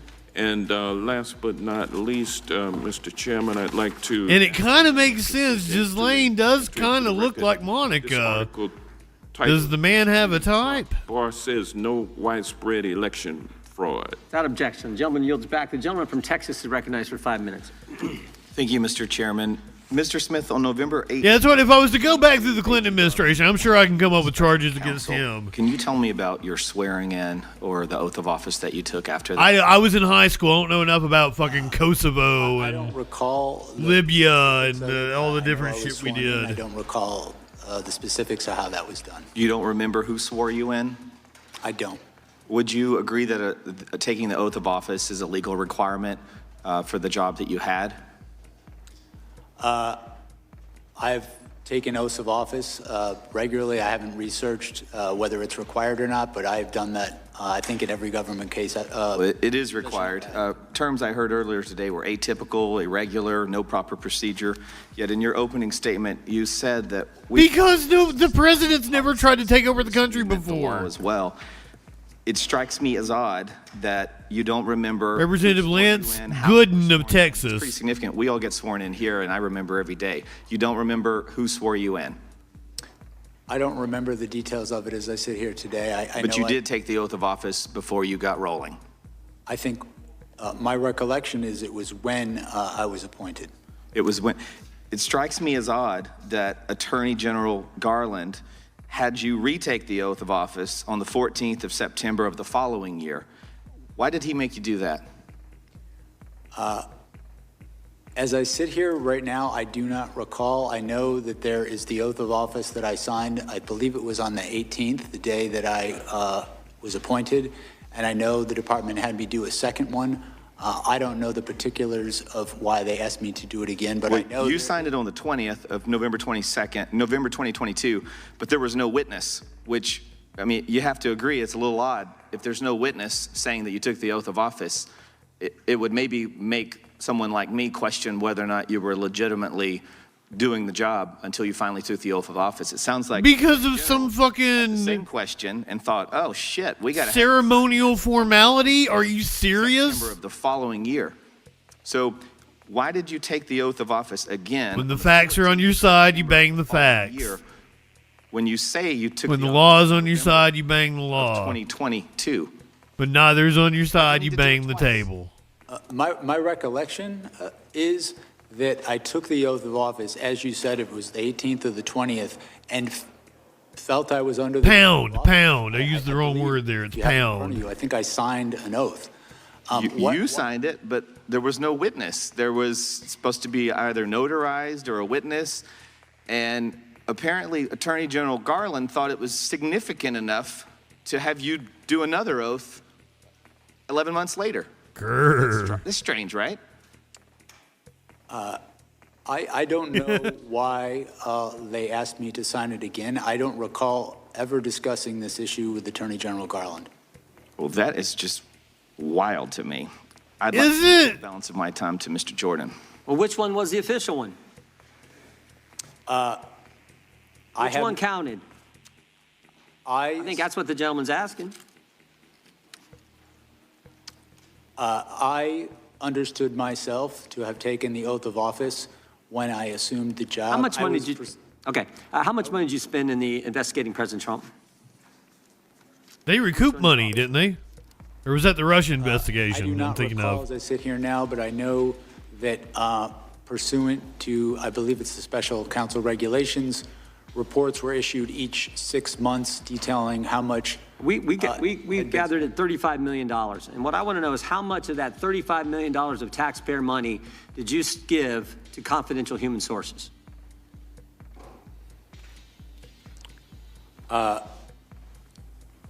We know you gave $20,000 to someone. It just got reported last week. How much more money did you pay confidential people we don't know about, with American tax money going after the guy we elected president? What?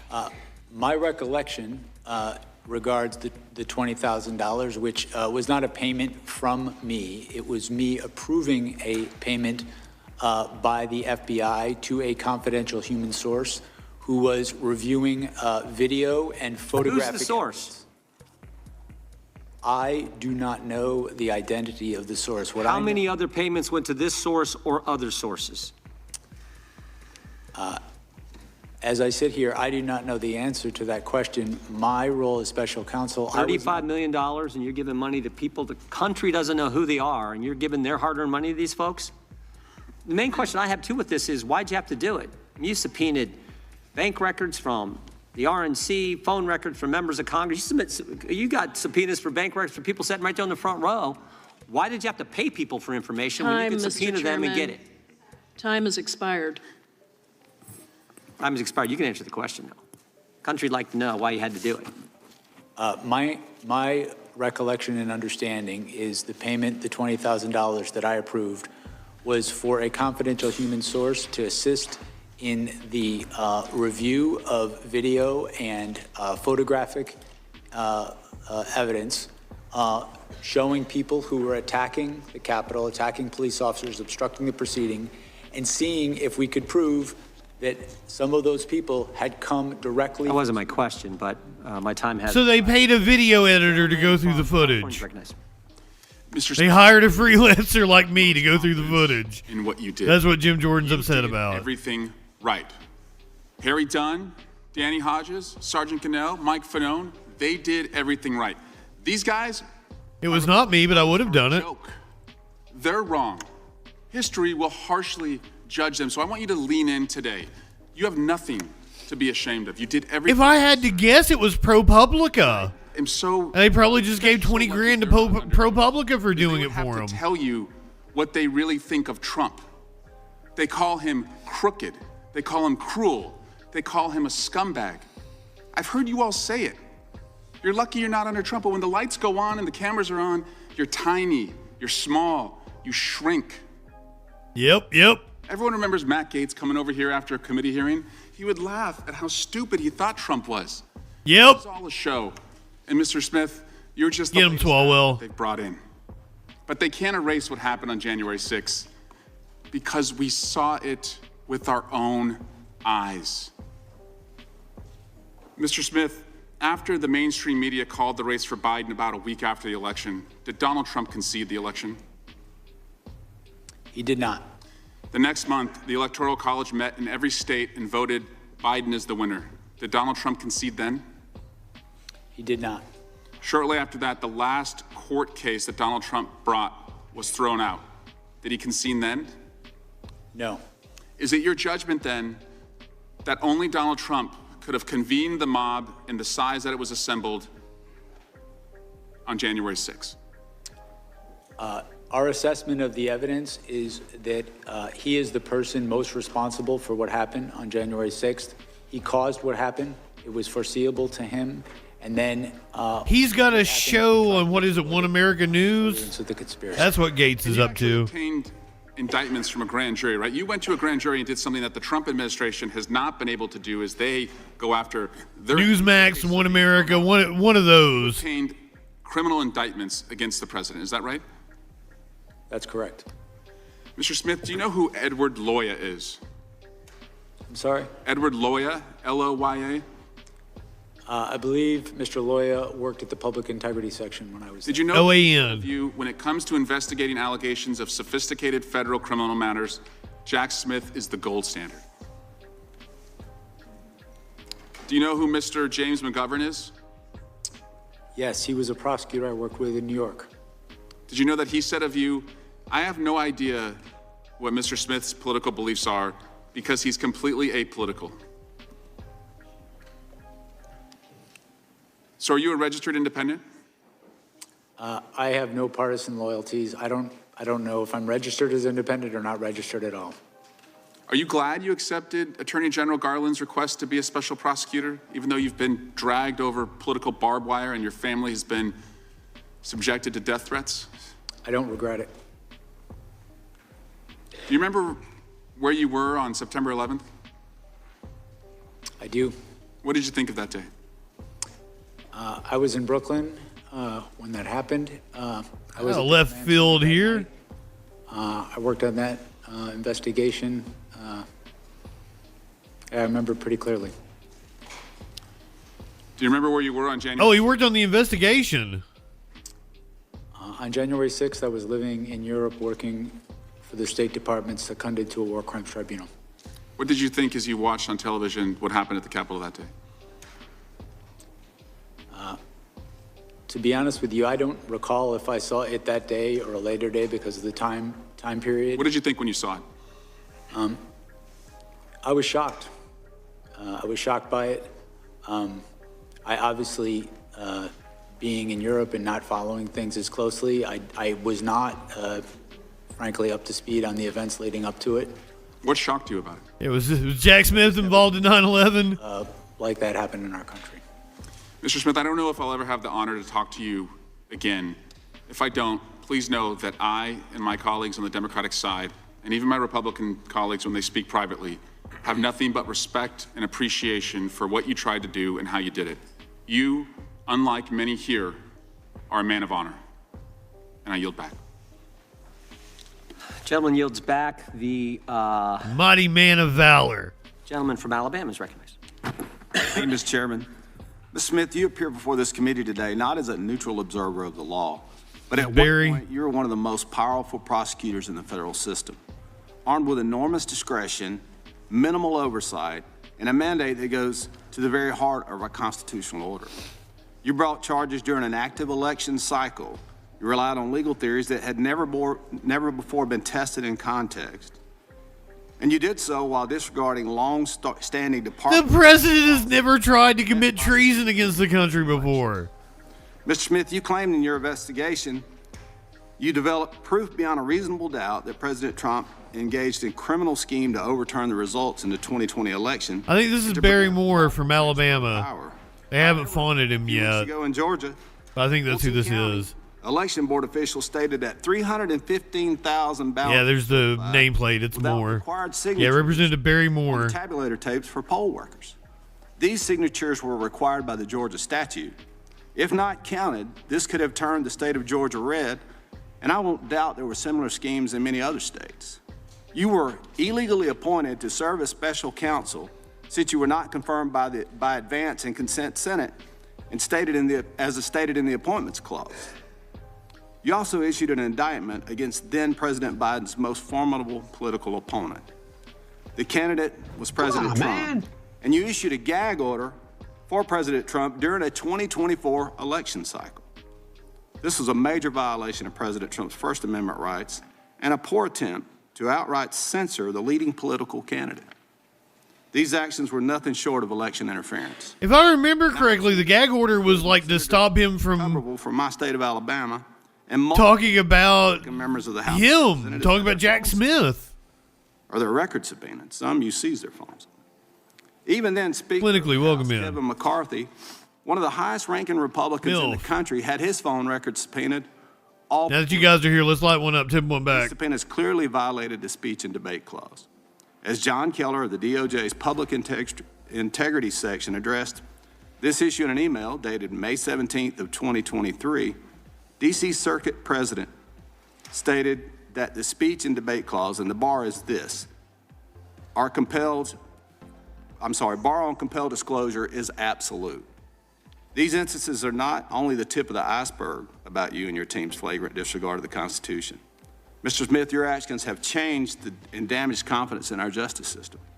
Today, this committee will determine whether that damage was a result of reckless judgment, political bias, or deliberate misuse of authority. And with that, Mr. Chairman, I'll yield you the balance of my time for questions. I thank the gentleman for yielding. I want to go back to that email. If we could put that up, this email that Mr. Gill highlighted a few minutes ago.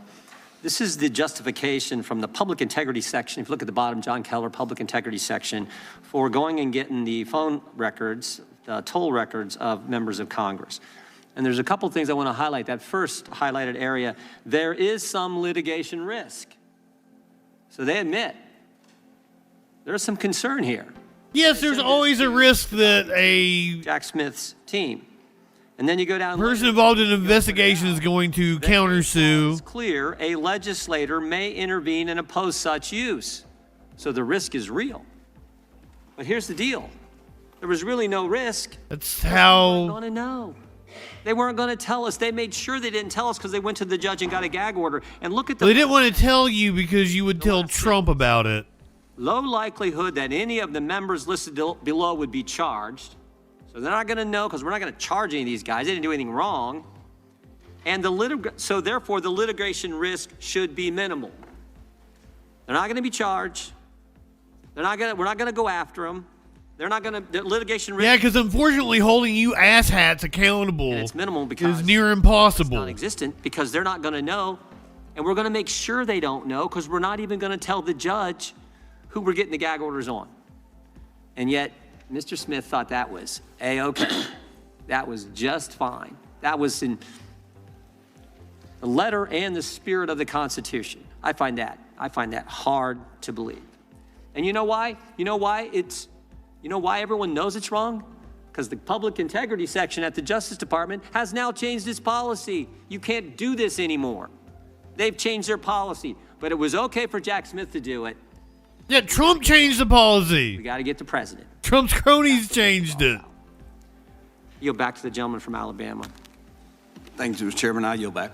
Mr. Chairman, I have some Mr. Chairman, I have a unanimous consent request. Gentleman from New York is recognized. Mr. Chairman, I ask unanimous consent to enter into the record a transcript of the voicemail that President Trump's lawyer, Rudy Giuliani, left Senator Tuberville on January 6th, in which he states, "I'm calling you because I want to discuss with you how they're trying to rush this hearing and how we need you, our Republican friends, to try to just slow it down so we can get these legislatures to get more information." Without objection. Gentleman yields back to the chair. Now recognizes the gentleman from California. I do, Thank you, Mr. Rudy. Chairman. The House Judiciary Committee is responsible for helping to ensure the rule of law. Unfortunately, I was like, oh my God, are we going back to ICE? ignored a bipartisan congressional subpoena. Representative Ted Lieu of California. His actions have made it harder for this committee and other congressional committees to get witnesses and testimony and damage the rule of law. Now, before I ask questions of Mr. Smith, I just want to make a simple observation. How scared are Republicans of talking about the Epstein files?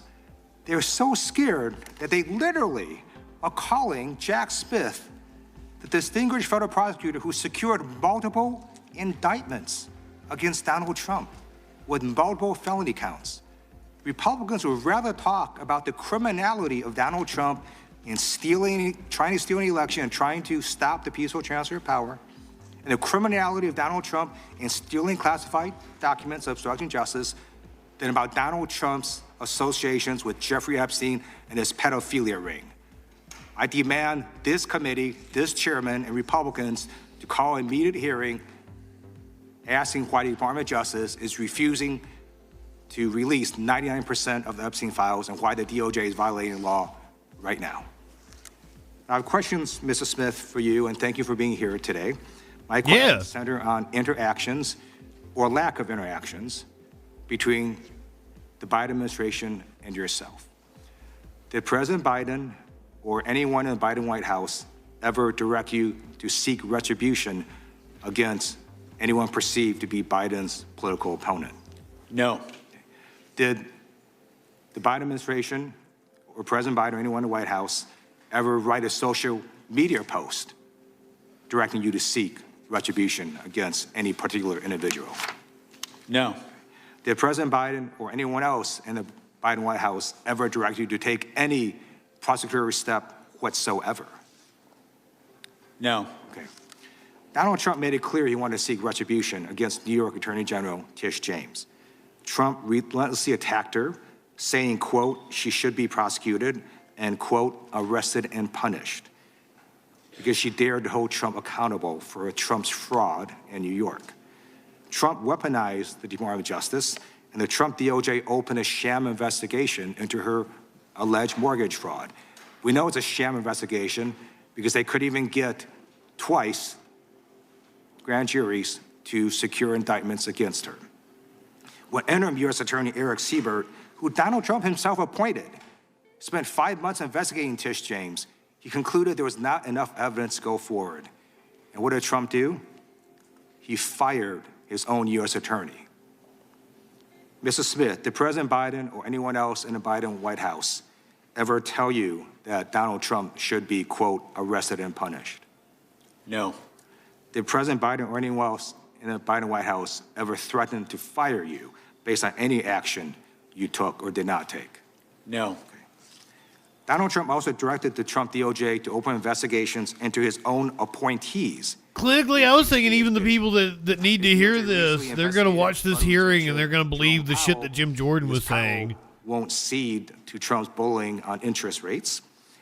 Did President Biden or anyone else in the Biden White House ever direct you to go after any? But yeah, I agree with you, Julie. The thoughtfulness of a prosecutor and the shrewdness he's showing. But that doesn't play well in politics. The Speaker of the What House. plays well in politics is Jim Jordan being a showboat. Those are the clips that are going to make Fox News tonight. And U.S. senators are not above the law, correct? Jim Jordan owned Jack Smith. The Congress are not above the law, right? No. Yeah, that's right, because we're not. And what Republicans are trying to argue is somehow, if you're doing an investigation, you can't do stuff to senators or members of Congress. Get out of here. We're just under a law like everybody else. And by the way, the speech and debate clause only applies to legislative acts, communications with legislative acts. Stealing a frickin' election and trying to do so is not a legislative act. It is a crime. So I don't know what they're talking about. And this is so stupid. I'm a former prosecutor. You'd never in an investigation go and try to get someone's tow records or phone records and then tell them, hey, dude, we're about to get your phone records. Of course you wouldn't tell them. What the Republicans are saying today is just idiotic. I am so pleased you're here on national TV. But their moronic followers will buy it. Trump was indicted. That's the problem. And multiple grand juries secured those indictments. Thank you for your service, and history will look upon you well. I yield back. Democracy only works with a well-informed electorate, unfortunately. Mr. Smith, you have a long tenure at the Department of Justice. Would you agree with the statement that DOJ charging policies require prosecutors to bring charges only where the admissible evidence is expected to be sufficient to obtain Laurel and sustain a Lee, conviction? representative Is that from right? Florida. That is correct. That's from the federal principles of prosecution. And in this case you brought against President Trump, one of the charges you pursued was under Title 18, Section 371, which requires an agreement to interfere with the lawful function of the United States through deceit or dishonesty that the defendant knowingly and intentionally joined, and an overt act. And what I'd like to ask you about is this. So you would agree that Section 371 requires dishonesty or deceit and also proof that a criminal defendant acted knowingly and intentionally. Is that right? He knew he lost the election, yes. I believe that's correct. It requires knowing deceit targeted a lawful government function. So you would then also agree, would you not, that opinion, disagreement, or even mistake is insufficient to satisfy the burden of criminal intent set? Cool, the motherfucker knew he lost the election.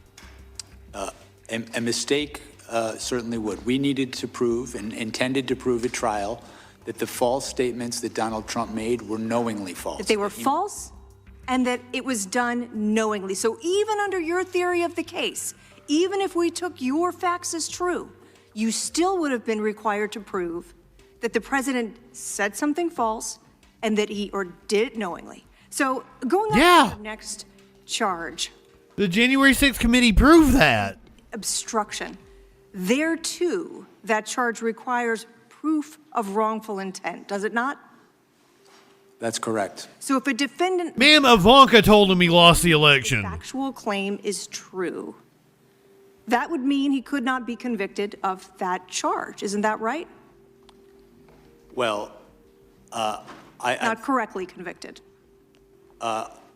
The defendant for that charge would have to behave corruptly, and corruptly could include seeking an unlawful benefit, seeking a benefit to benefit themselves, in this case, to stay in office when they had, in fact, not won the election. But there, too, there's a requirement of intent that this conduct must be knowing and intentional. Isn't that right? There is an intent requirement. Yeah. And didn't you also acknowledge in your deposition He can prove intent. that the president was receiving information from multiple advisors? Giuliani, Eastman, Clark, Powell, and in your deposition you said he was almost just regurgitating what they told him. Isn't that right? I don't believe I said he was regurgitating what they told him. I think what I said is that he was making knowingly false claims, that he was believing anything that would keep him in office, and he was rejecting But you anything. would agree that those people, or some people, were giving the president conflicting advice at that time, would you not? You're correct in that his original campaign staff told him he had lost. He fired them and brought in people who... Yes. Criminal liability under the statutes you used in your indictment requires He fired the people that were telling him that he lost. democratic norms or expressing an opinion with which you do not agree. So is it not correct, sir, that here you charged 2 intent-based crimes without any direct proof whatsoever? Wrong. Charged was knowing, intentional, or that you were going to have an adequate basis to sustain a conviction at trial? I felt we had proof beyond a reasonable doubt. I felt that that proof included direct testimony from a number of witnesses to prove the knowing falsity of his claims. Despite the fact that in your own deposition you acknowledge the existence of conflicting advice.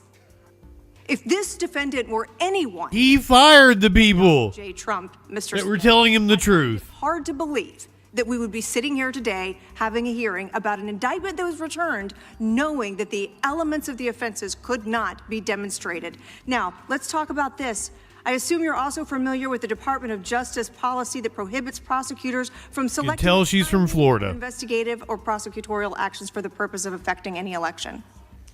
Yes, I am. That's the election year sensitivities policy, and we followed it in all respects. The public integrity section who administers that policy concurred that we followed it in all respects. Mr. Chairman, my time has expired. The gentlelady yields back. The chair recognizes the ranking member for UC. Thank you kindly, Mr. Chairman. This is from John Dowd.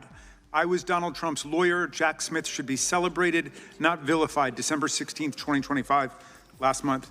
Objection? I ask unanimous consent to enter the record a criminal complaint filed by the Trump Department of Justice on December 13, 2025, detailing how Kash Patel and the FBI used a confidential human source and an undercover FBI agent to investigate a bomb threat in Los Angeles. And then finally, this is an article published by The Verge on October 19, 2023, titled Peter Thiel was reportedly an FBI informant, which reports that Peter Thiel served as a confidential human source for the FBI. Without objection, the gentleman from Arizona is recognized for unanimous consent. Thank you, Mr. Chairman. First one is from MSN.com. Biden's FBI paid anti-Trump sedition hunters as informants in J6 Arctic frost probes. Without objection. Jack Smith team approved $20,000 payment to informant to snitch on Trump during Arctic frost probe. Without objection. AT&T turned Kevin McCarthy's cell phone records over to Jack Smith. Without objection. Biden's legal team met with Jack Smith aide before Trump indictment. Without objection. Jack Smith deposition gives insight into failed effort to hold Trump accountable. Without objection.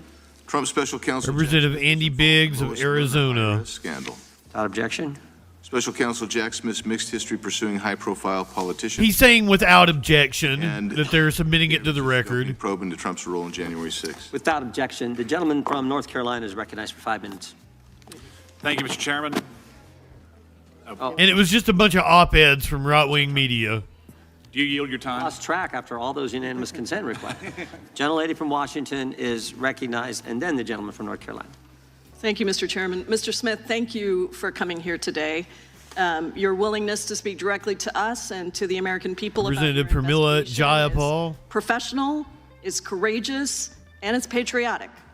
It's high time that the American people hear directly from you about the results of your investigation of President Donald Trump for his criminal actions leading up to and the day of January 6th, 2021. The facts, according to your report, are simple. Without a single piece of evidence, Trump sowed doubt about the 2020 election results and urged his followers to, quote, walk down to the Capitol and fight like hell on January 6th. And that's exactly what they did. Thousands of insurrectionists violently tried to stop Congress from certifying the 2020 election and doing our duty, and they assaulted law enforcement officers, some of whom are sitting right here in the chamber with us. I was trapped in the House gallery with a small number of members that day, and I will never forget the pounding on the doors and the insurrectionists threatening to kill us right outside. My Republican colleagues keep trying to rewrite history. They claim that somehow Trump's words and actions did not legally rise to the level of criminal activity, that he did not directly cause violence at the Capitol. And so I want to set that record straight with you right now. First of all, you successfully secured indictments against Donald Trump in 2 major federal cases: election interference in the 2020 election and mishandling of classified documents after leaving office. Is that correct? Yes. And you've been a federal prosecutor for nearly 30 years. You led this investigation, combing through hundreds of thousands of documents, photos, videos, and communication. Did your investigation find that Donald Trump attempted to manufacture fraudulent slates of presidential electors in 7 states that he lost? Yes. Did he pressure state officials to ignore true... Republicans act like we don't know what this scheme is. Yes. Did he spread lies and conspiracies to his followers to make them believe that the election had been illegally rigged against them? Because they're like, oh, you thought like some rednecks are going to take over the government on January 6th. That wasn't the scheme. Of the election. He did. Did he pressure his own vice president, Mike Pence, to stop... The crowd was there to try to pressure Mike Pence to accept the fake electors. And when all of this didn't work... And send it back to the states. Motivate and inspire an angry mob to the U.S. Capitol... Because the Republicans controlled the majority of states, and they were hoping that they would rule that Trump could stay in power. What happened on January 6th, that it was foreseeable, and that he exploited that violence. Did Donald Trump know that his allegations of election fraud were lies when he spread them? Our proof was that he did, and we intended to prove that at trial. In fact, as the quotes from your report behind me show, he even privately admitted that he lost the election, correct? Yes. He said, quote, "It doesn't matter if you won or lost the election, you have to fight like hell." And he said, "Can you believe I lost to this effing guy?" During your closed-door deposition last month, you and I had an exchange about the impact on our democracy, the toll on our democracy, for not holding a president accountable for trying to steal an election. Do you remember that exchange? I do. I want to return to it because I think what you said in the closed-door deposition is important for the American people to hear right here in your public testimony. How would you describe the toll on our democracy if we do not hold a president accountable for attempting to steal an election? My belief is that if we do not hold the most powerful people in our society to the same standards of the rule of law, it can be catastrophic because if they don't have to follow the law, it's very easy to understand why people would think they don't have to follow the law as well. And so I think the law should be applied equally to everyone. And what do you think the toll is for future elections and future presidents who try to steal an election? I think if we don't hold people to account when they commit crimes, it sends a message that those crimes are okay, that our society accepts that. I believe that if we don't call people to account when they commit crimes in this context, it can endanger our election process, it can endanger election workers, and ultimately our democracy. The attack on this Capitol on January 6th was, and the Court of Appeals in Washington, D.C. said this, it was an attack on the structure of our democracy. And we could experience much worse results down the road if this happens again. I thank you for your work, for your courage, and for your patriotism, and I yield back. Gentleman yields back. Gentleman from North Carolina is recognized. Mr. Smith, just briefly, if there was no mob on January 6th that attacked the Capitol, we would not be here today, would we?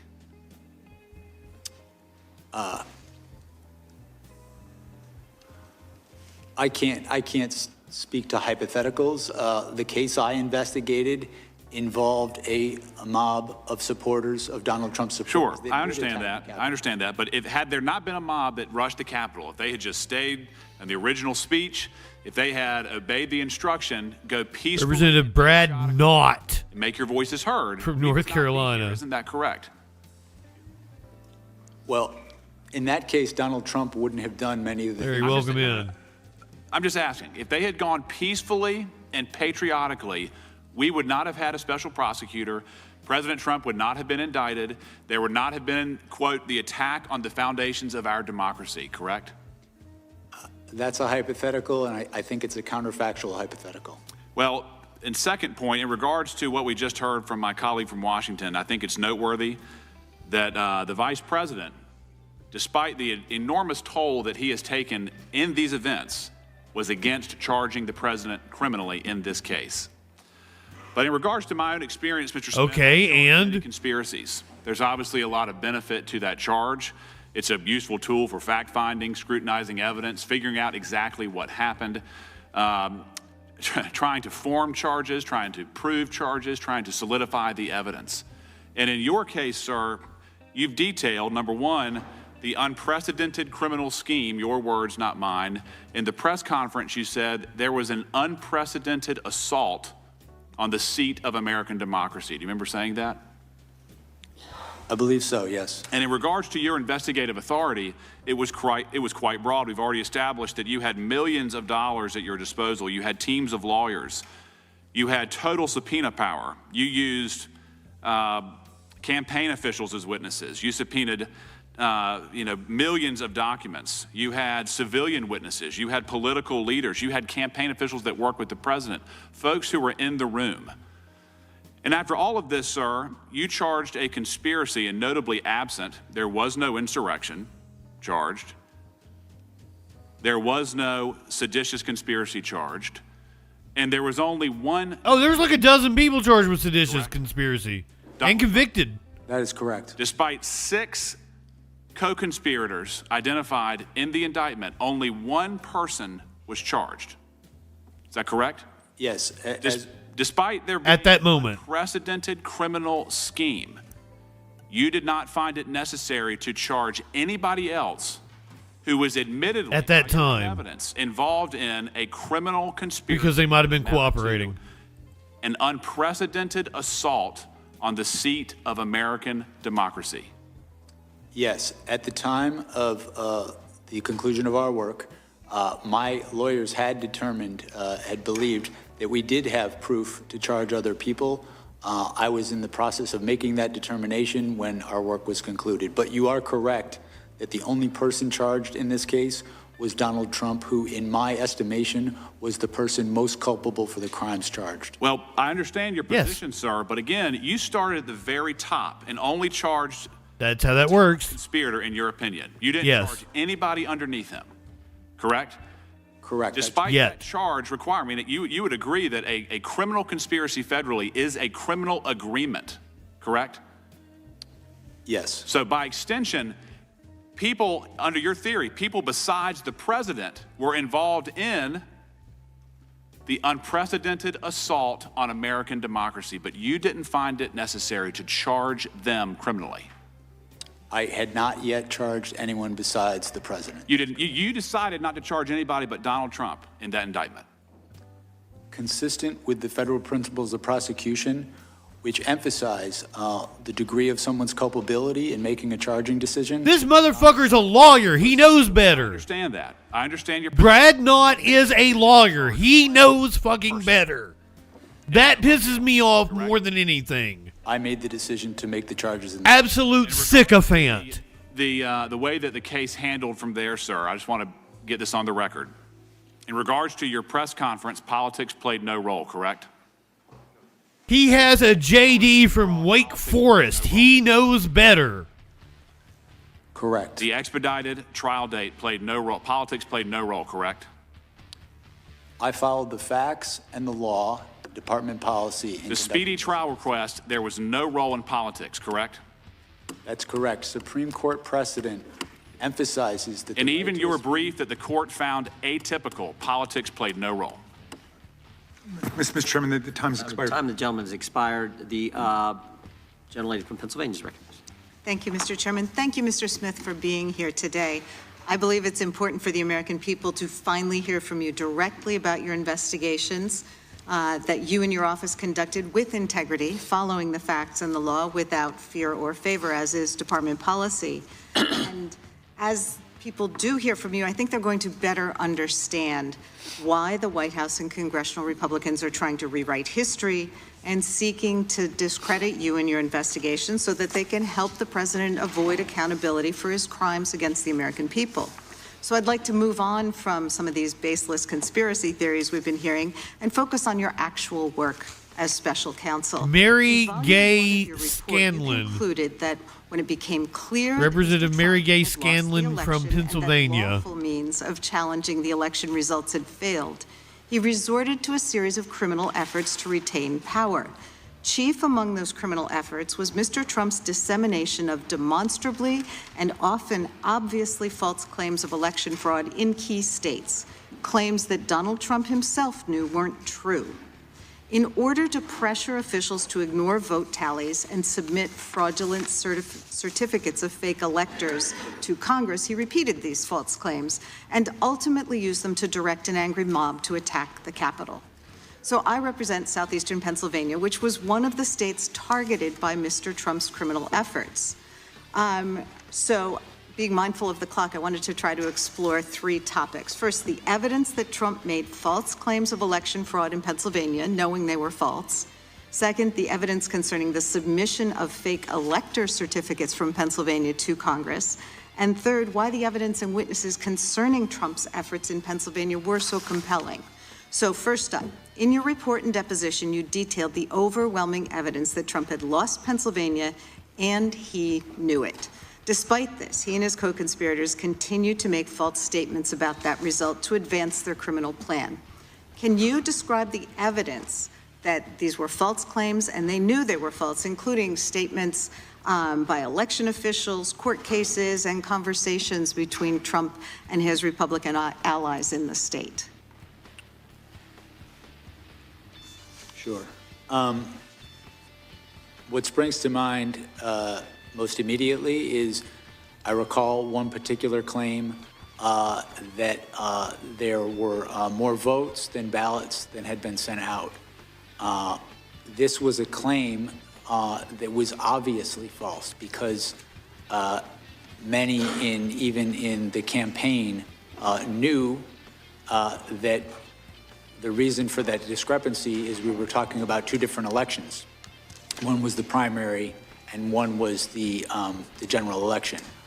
My team interviewed Rudy Giuliani regarding that claim, and he admitted it was wrong. He admitted flat out that that was a mistake. You think we're stupid? And so that's one of fools? several. With respect to witnesses in Pennsylvania, what springs to mind is the chair of the Republican Party, I believe, in Pennsylvania. This is relatively early, shortly after the election, had informed Donald Trump that the idea that fraud was the reason was not accurate. It was because of the counting of mail-in ballots, which was totally normal in this process. And again, this is someone who is a Republican who supported Donald Trump, wanted him to win. I submit he would have been a credible witness at trial. And I mean, a second part of this, in addition to making false claims about election results that they knew were false, and your deposition and report go into this in some detail, there was also this fraudulent elector plan where Trump and his co-conspirators solicited folks who had been planning to be Trump electors if he won and asking them to submit fake certificates to Congress. And I think what you found was pretty remarkable, including a former congressman who told the co-conspirators that this was illegal and it was an attempt to overturn the government. Is that right? That's correct. That particular elector who was signed up to be a legitimate elector had Donald Trump in fact won the election was a former U.S. attorney and former member of this Congress.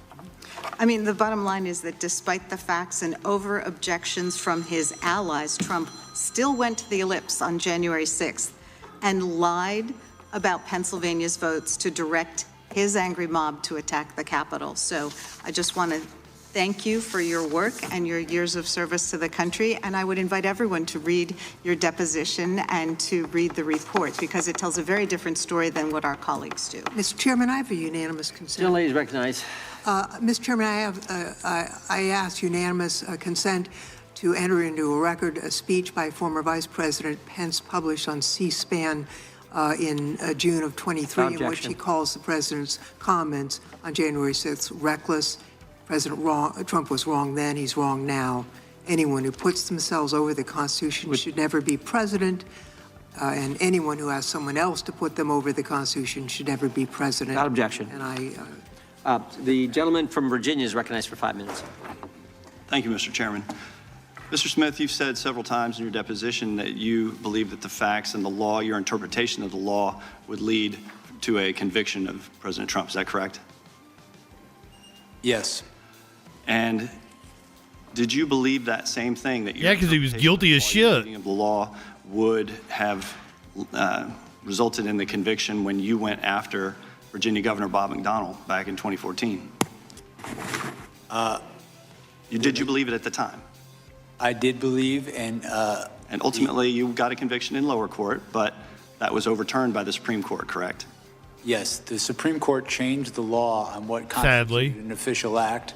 And Actually, that's as a result, incorrect. that conviction was overturned. That's incorrect. They applied the law, and they said in their ruling, our concern is not with tawdry tales of Ferraris, Rolexes, and ball gowns. It's instead with the broader legal implications of the government's boundless interpretation of the federal bribery statute. A more limited interpretation. Yeah, I wonder why this Supreme Court would think that. Prosecuting corruption while comporting with the text of the statute and the precedent of this court. They accused you of using a boundless interpretation of the federal bribery statutes. Now, did you believe when you went after John Edwards that your interpretation of the facts and the law were correct and that you would convict John Edwards of corruption? By the way, these are Democrats. I love this. Yes. But in fact, that case resulted in a jury deadlock on 5 charges and acquittal on another charge. Is that correct? That is my recollection. That's correct. Let's move on to the court's interpretation of your gag order requests.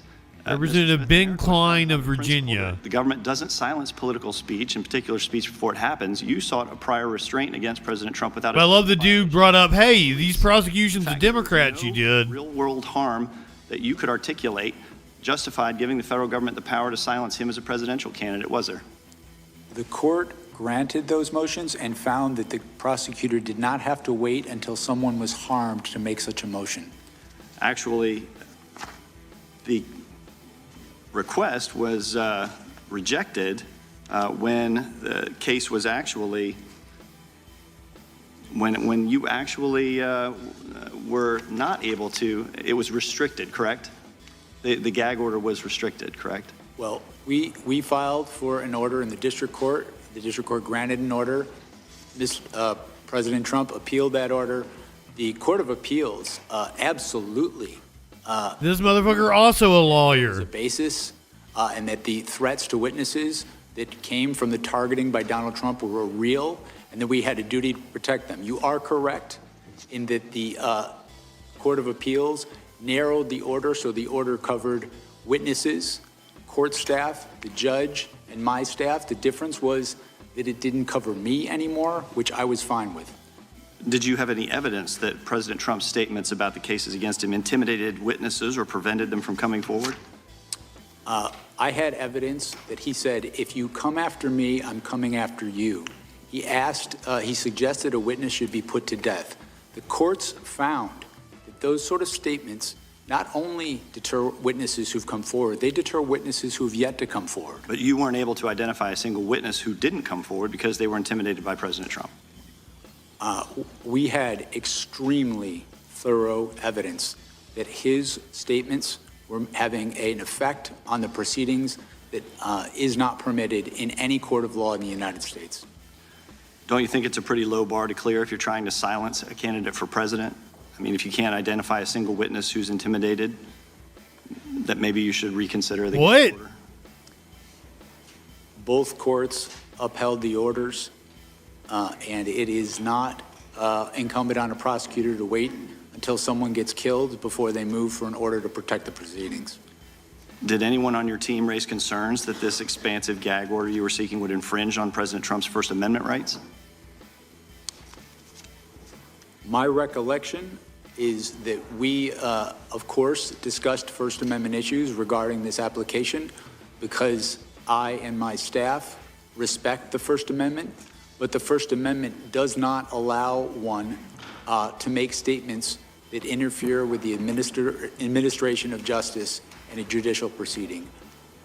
My interpretation was supported and agreed upon by the district court and the Court of Appeals in terms of the phenomena of the statements being made, targeting individuals, causing threats to happen to them. I would also add, sir, that in the days after Donald Trump made some of these statements, the district court, in this case, received vile threats to the district court's life. In that environment, I felt a duty as a prosecutor to make that motion, and I make no apologies. And the court stayed that motion on August 3rd, 2024. I yield back. Gentleman yields back. I should have mentioned this a little bit earlier. Mr. Smith, if ever you need a break, if you need a restroom break, you or your counsel can just let us know. You need a PP? The gentleman from Colorado gets 5 minutes.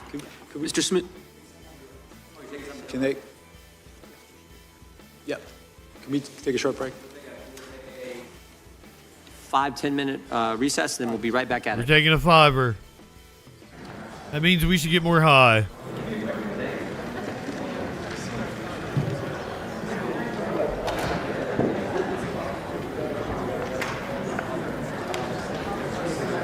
Just the brazen lies thrown out by Republicans, the smears. The double standard in politics is appalling. They know, Republicans know their voters are fucking stupid. I highlighted two different representatives. They're lawyers. They got JDs from reputable schools. They knew what they were saying was complete bullshit. That pisses me off more than anything. And a live look inside the House Judiciary Committee hearing room, where members have been questioning former Special Counsel Jack Smith on his investigations and prosecutions of President Trump. Mr. Smith was appointed as an independent special counsel in November 2022 by then Attorney General Merrick Garland. Buy one up, tip one back. Criminal probes, which led to the indictment of President Trump on more than 40 charges combined. The cases were eventually dropped or dismissed after the president won the 2024 election. This first public testimony from Mr. Smith's... Even if they do watch it, they're going to see something completely different than what we all saw.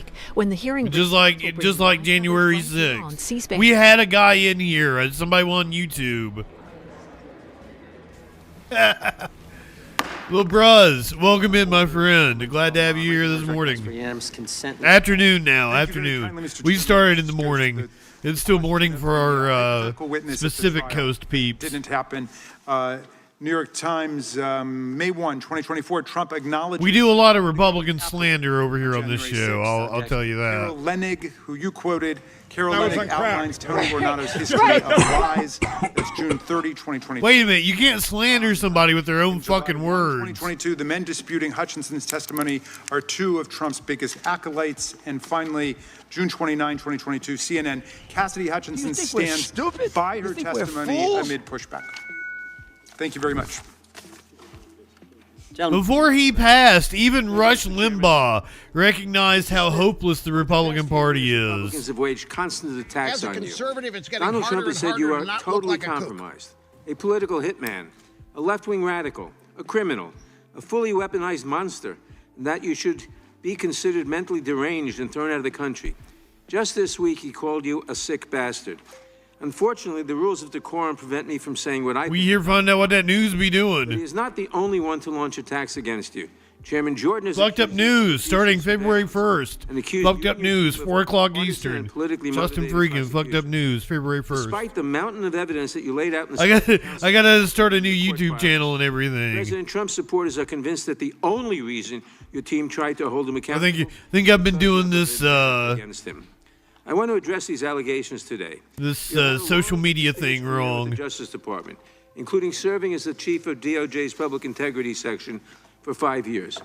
While leading the They're taking a $5 here at the Judiciary Committee, which that means it's going to be 15 minutes. And political leaders from both parties. So buckle up. Probably about 1:30 we'll gavel back in. I want to know who this dude is.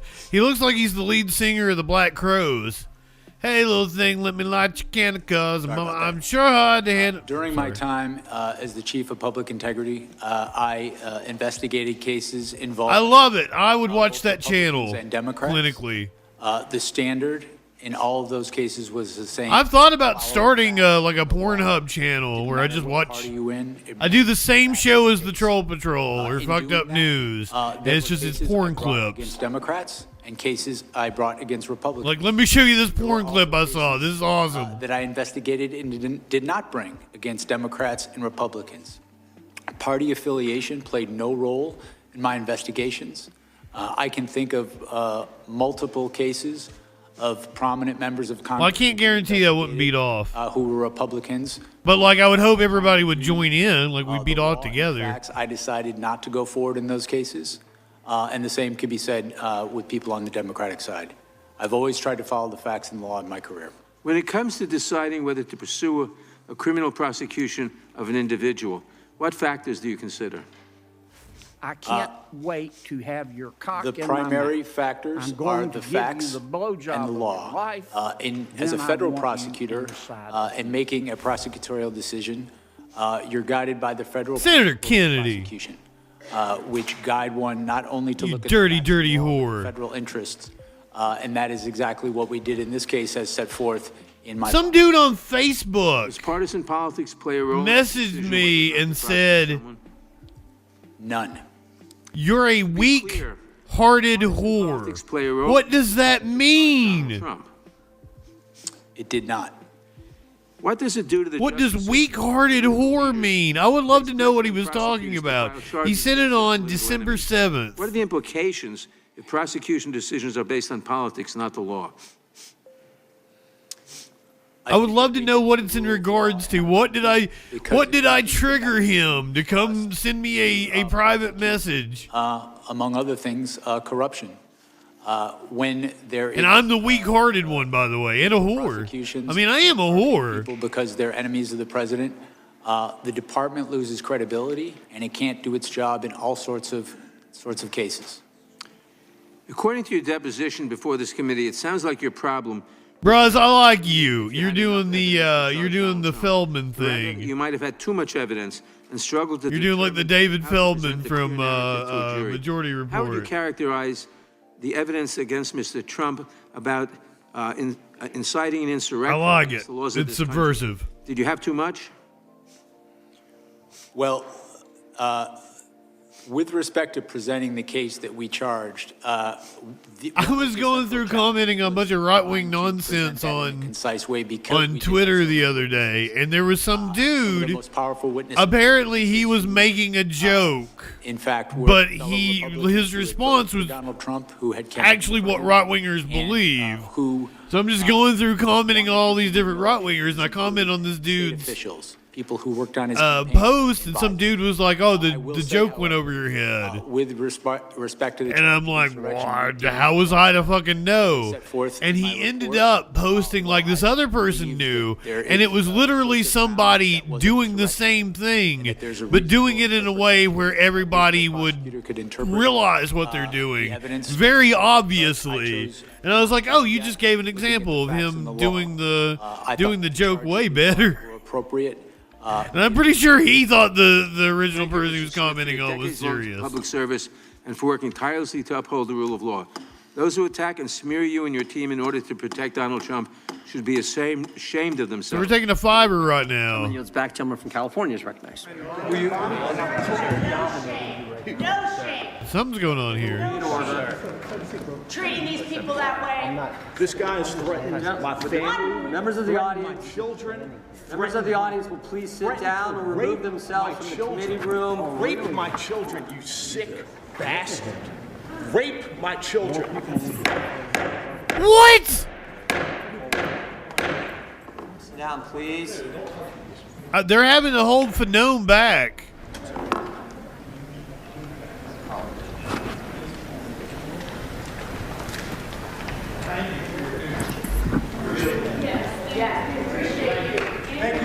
It looked like Fanone wanted to beat the fuck out of somebody. Mr. Chairman, please control the deranged observer, Mr. Raiklen, so he doesn't create any other problems with us today. Imagine what he did on January 6th with that demeanor. Look at Raiklen. Complete professional here. So there's some right-wing agitator that was apparently there on January 6th. I stuck my hand out to say hello to Mr. Fanone, and then he just completely flipped the switch. His Tourette's kind of kicked in. You got to remember, when you read his book, he's a drug user. He's an alcoholic. He spends quite a bit of time drinking alcohol. He may be under the influence right now. His face was twitching completely out of control. Additionally, he Ivan Raiklen mentioned several times where he likes to drink at 2, 3 in the morning, communicating with Nancy Pelosi. We've all seen it. Nancy Pelosi, the former Speaker of the House, who also likes to imbibe in alcohol. So, the bottom line here is, I wanted to display to the entire committee that this is the U.S. Metropolitan Police Department officer. If he's going to act that way with somebody professional, just introducing and saying hello to him, imagine what he did on January 6th. These are the 4 witnesses, the U.S. Capitol Police and Metropolitan Police Department officers, that lost their cool that day and attacked unarmed, peaceful First Amendment rally attendees on January 6th. That's the law. Wow.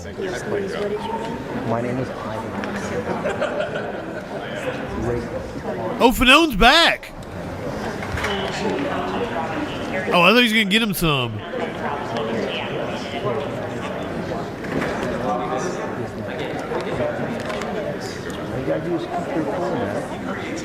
Ivan Raiklen is a far-right American political operative and former Army reservist. He is the progenitor of the Pence card, which he tweeted President Donald Trump on December 16th, 2020, which outlined a dubious legal theory to overturn the results of the 2020 U.S. presidential election due to repeatedly refuted claims of widespread election fraud. The tweet was the precursor of the Eastman memos. He's a longtime associate of Michael Flynn.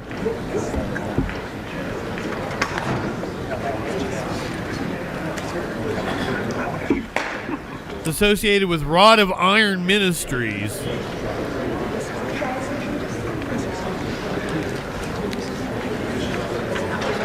Excuse me? They're great. My kids are great. 2 teenagers, Tim and Gregory, 15, and actually he just turned 16. And my other kid, Gregory, is in school. Ivan. Sir. Just be careful, all right? Yes, sir. Sorry, try to keep it going now. Got the attention on you right now, all right? Does that apply to both of us? Okay, they're warning Raiklen. He looks like a Nazi. Meeting will come to order. Mr. Chairman. Witness will go ahead and take the stand. We want to make sure the Capitol Police remains in the room, just in case we have any other concerns. General Lady from Washington is recognized. Thank you, Mr. Chairman. I have a unanimous consent request.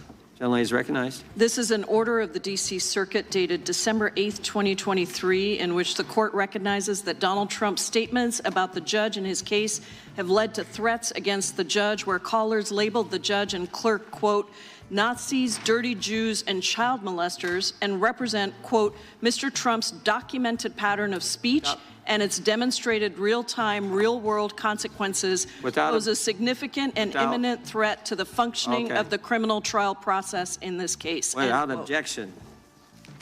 It's a lot. And the gentleman from Colorado is recognized for 5 minutes.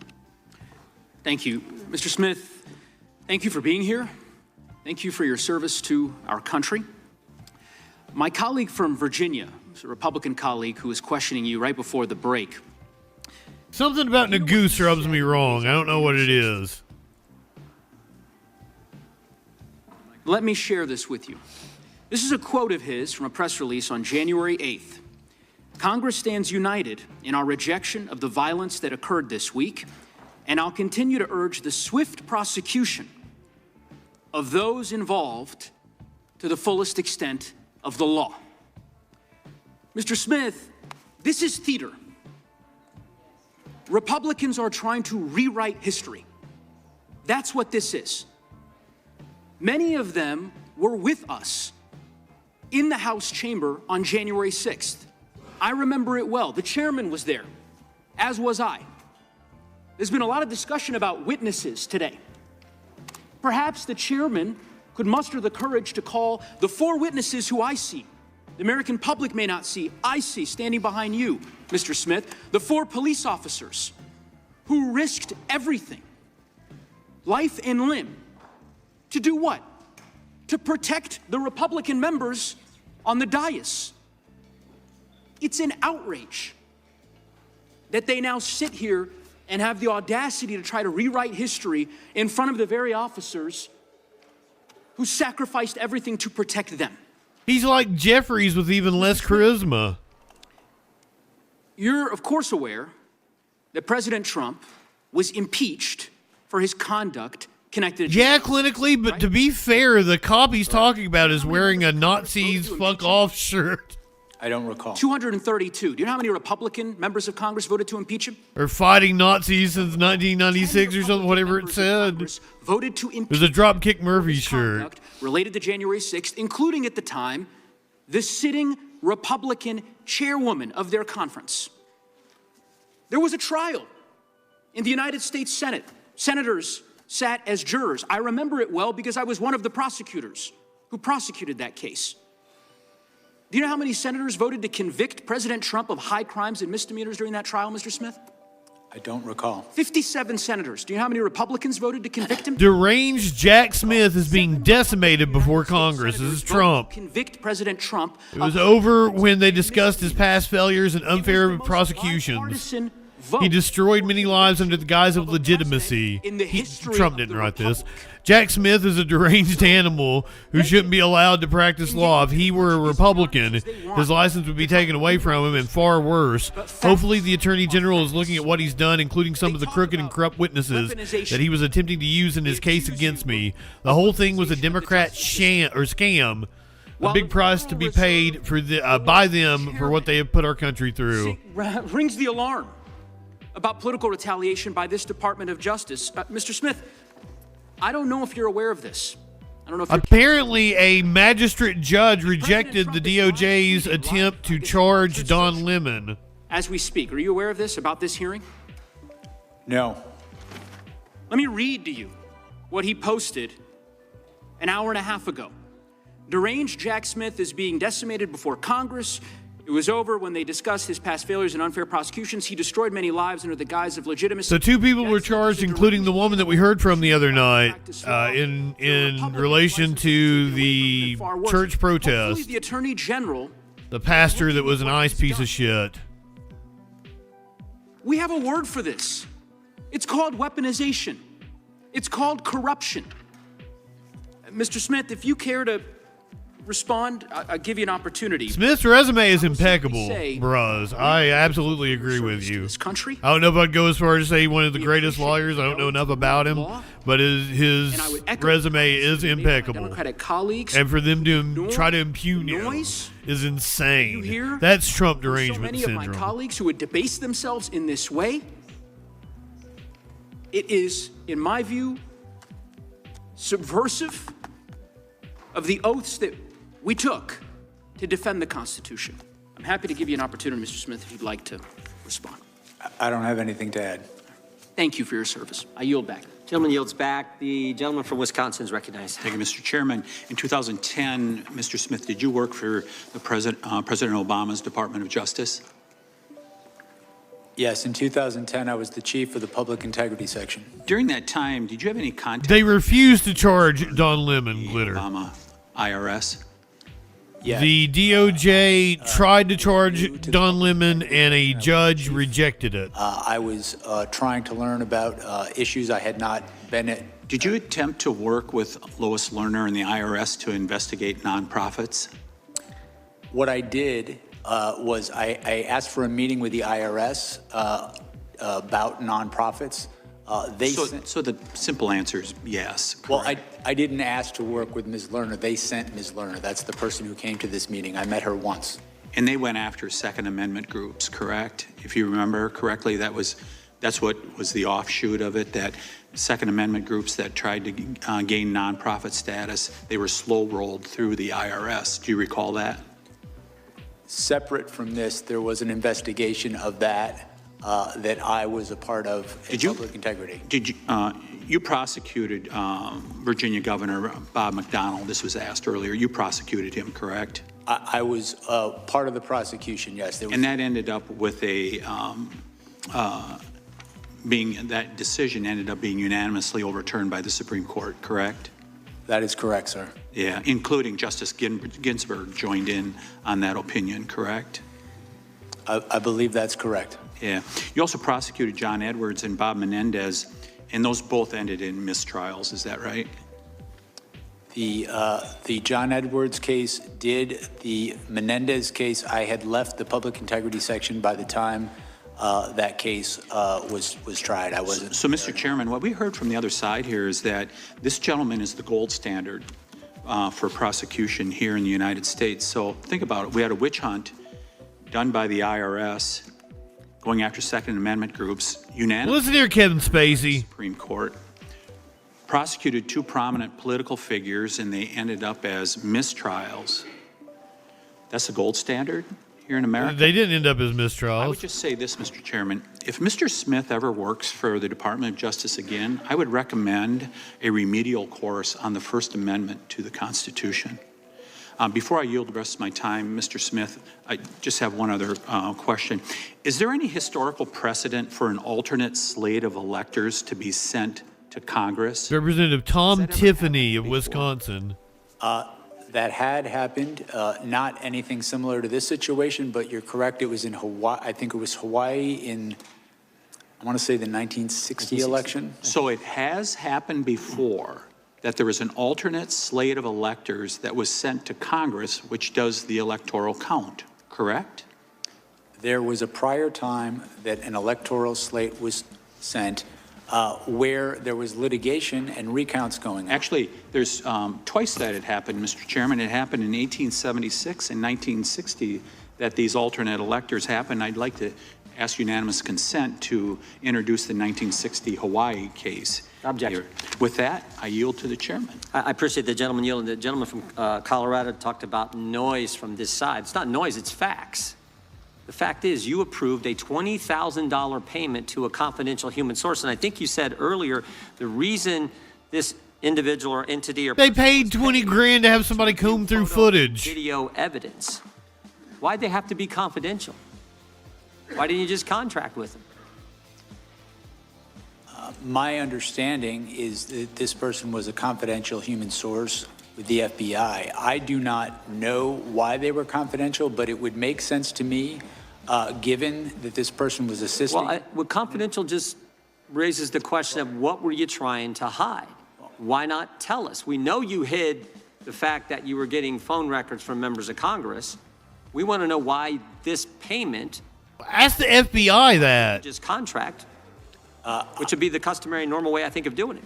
I did not make the determination that this source would be confidential, but given that this person was working on an investigation involving attacks on the Capitol, and given the violence in that, it makes complete sense to me that the Bureau would. You know of any of the other special counsels who approved payments to like I don't remember Robert Mueller approving payments to confidential human sources. I don't remember Durham. I don't remember her. We brought all those guys in front of the committee. It's the first time I've ever heard of a special probably counsel could find it to pay secret money to someone to get information when you had the broadest subpoena power you could possibly have. You aware of any of the other special counsels who had to do this?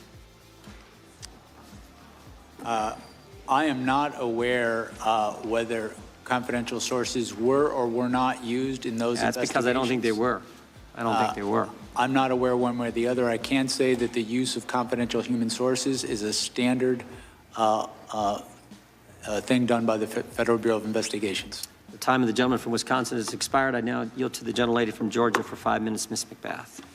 Thank you, Chairman. And Mr. Smith, thank you for appearing today to speak publicly about the major issues that you handled as special counsel.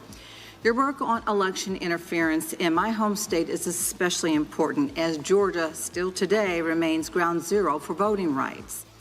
My state has a long history of voter suppression, including violent tactics and legislation that has actively disfranchised our voters. In fact, the Department of Justice filed a lawsuit against Georgia in 2023 challenging recently passed voter suppression legislation. That lawsuit was later withdrawn by Donald Trump's Attorney General, Pam Bondi. But this is not the first time that Donald Trump has encouraged voter suppression. In the 2020 presidential election, which many have accepted that he lost, he pressured his party members to overturn a legal election. Thankfully, several public servants upheld our constitutional process and respected the voice of the people. Your investigation revealed how far he is willing to go. In your final report, you wrote that, and I'm quoting, "The through line of all Mr. Trump's criminal efforts was deceit, knowingly false claims of fraud." Mr. Smith, what did your investigation reveal about President Trump's interactions with Georgia's officials regarding his frauds claims? As I sit here now, I can recall two specific officials. The first was the Secretary of State, who is a fellow Republican. My understanding, he voted for and supported Donald Trump in the election, but told Donald Trump in a conversation that was recorded in no uncertain terms the results of the election and debunked many of the fraud claims that Donald Trump had to him in real time. In addition to that, I recall that Donald Trump also spoke firsthand with the Attorney General of your state, also a Republican, who informed Donald Trump that he had supported him and voted for him twice in the past. He also told Donald Trump he did not see outcome-determined fraud in that state. I have an audio from a phone call between Trump and the Georgia Secretary of State regarding the 2020 election. Could you please play the audio? Just needs to find votes. The country are angry, and there's nothing wrong with saying that, that you've recalculated. Well, Mr. President, the challenge that you have is the data you have is wrong. So, look, all I want to do is this. I just want to find 11,780 votes, which is one more than we have, because we won the state. Mr. Smith, you explained in your deposition that Georgia Secretary of State was one of the witnesses who disabused President Trump's false claims.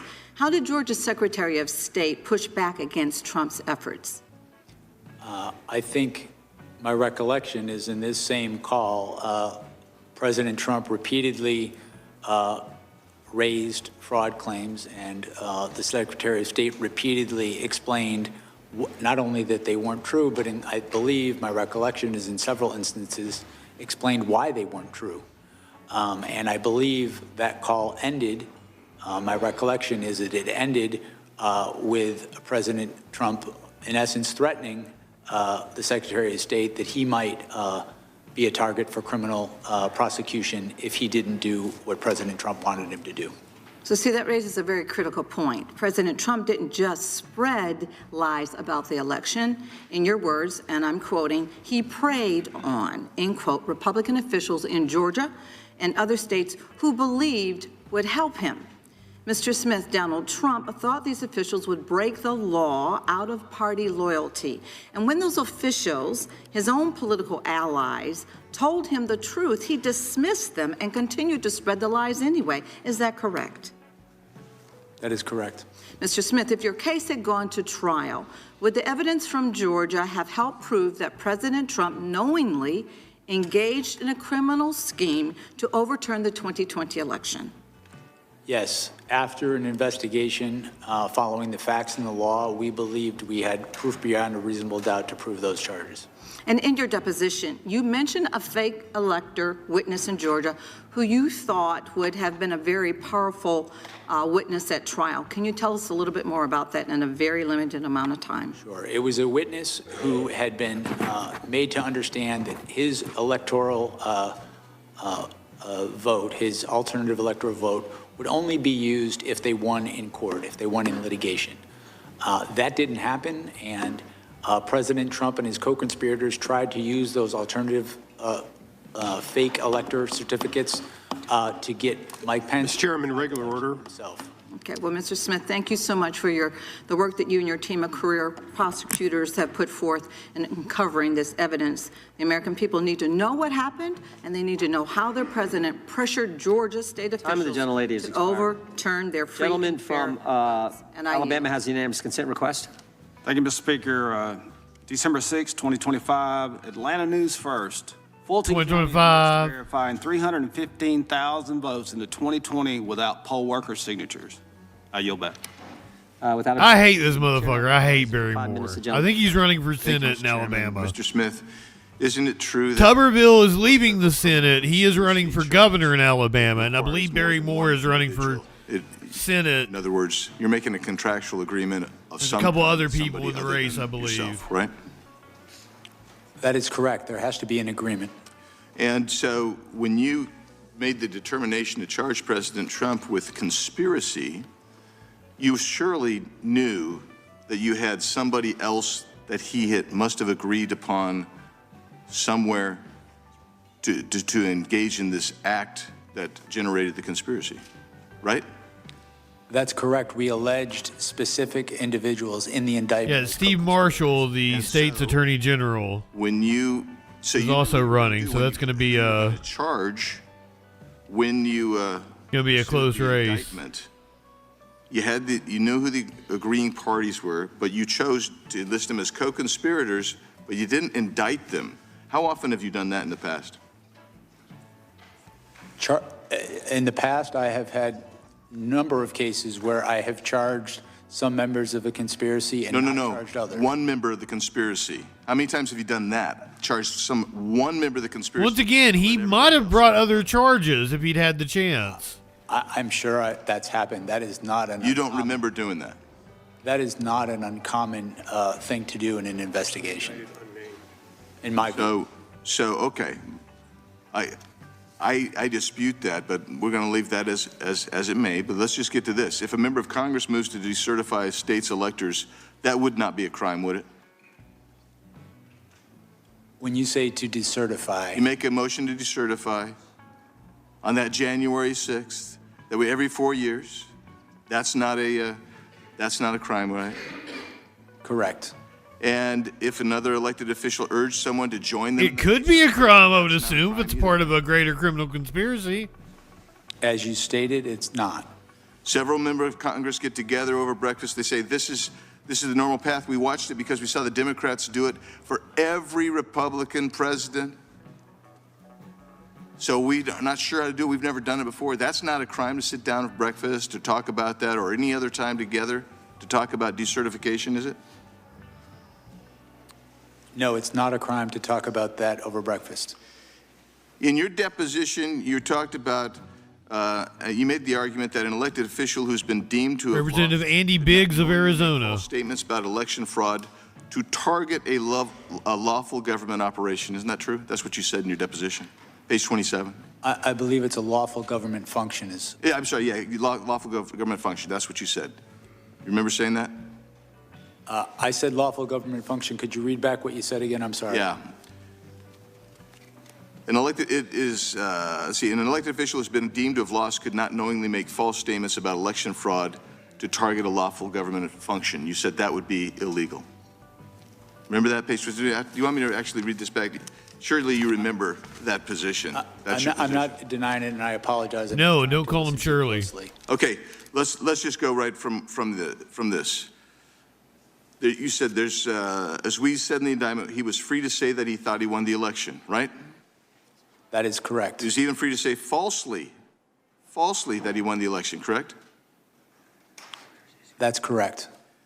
What you said is he was not free to do was violate federal law and use knowingly false statements Correct. of election fraud to target a lawful government function.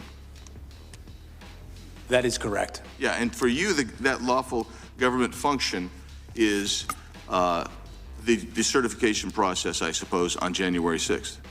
Well, it's a slightly broader than that. It's the collecting, counting, and certifying of the votes. Our view of the evidence is that begins from the point of time that the electors are certified through the counting of the votes. So that would be the entire certification process from the state to the feds. my recollection, as it's pled in the indictment. As I sit here, I don't have it in front of me, but I believe it's from December 14th. I think that was the day through the voting. Okay, so you can't recall, but for you, it's from the certification moving forward to the actual ratification of the certification process on inaugural day.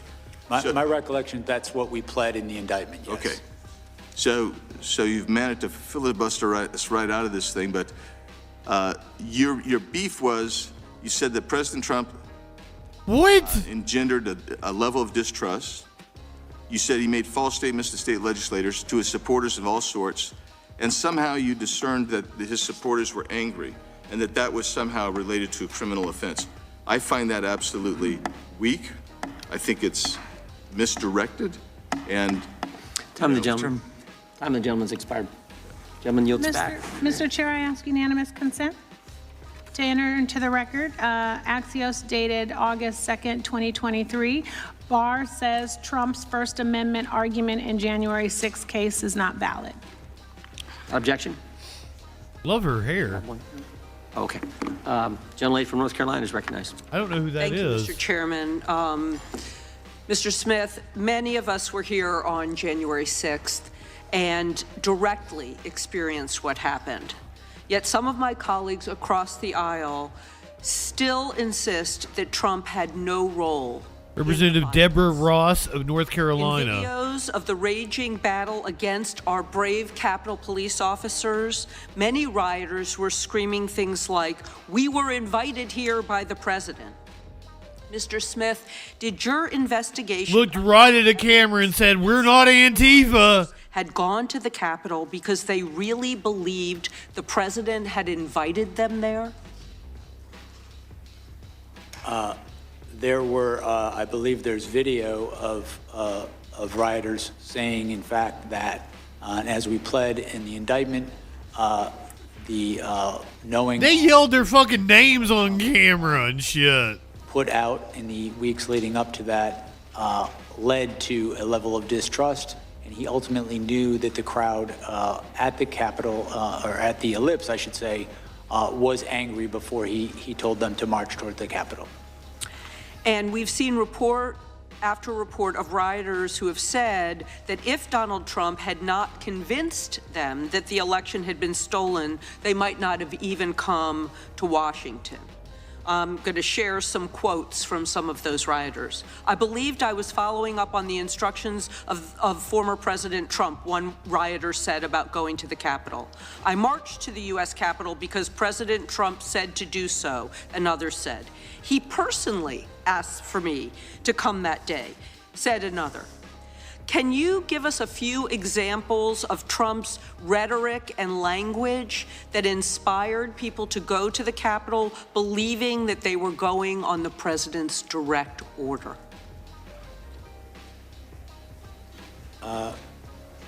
One instance I can recall is during the speech he gave to his supporters, and in context, his supporters, he told them to come to Washington, D.C. and be wild. He was on notice that they were angry, and he told that crowd, "We can't let this happen." I'm convinced that Joe Biden would have liked to have moved on. It would have never wanted his DOJ to try to pursue charges. Like the country needs to heal kind of shit. The outcome of the election, but to obstruct it.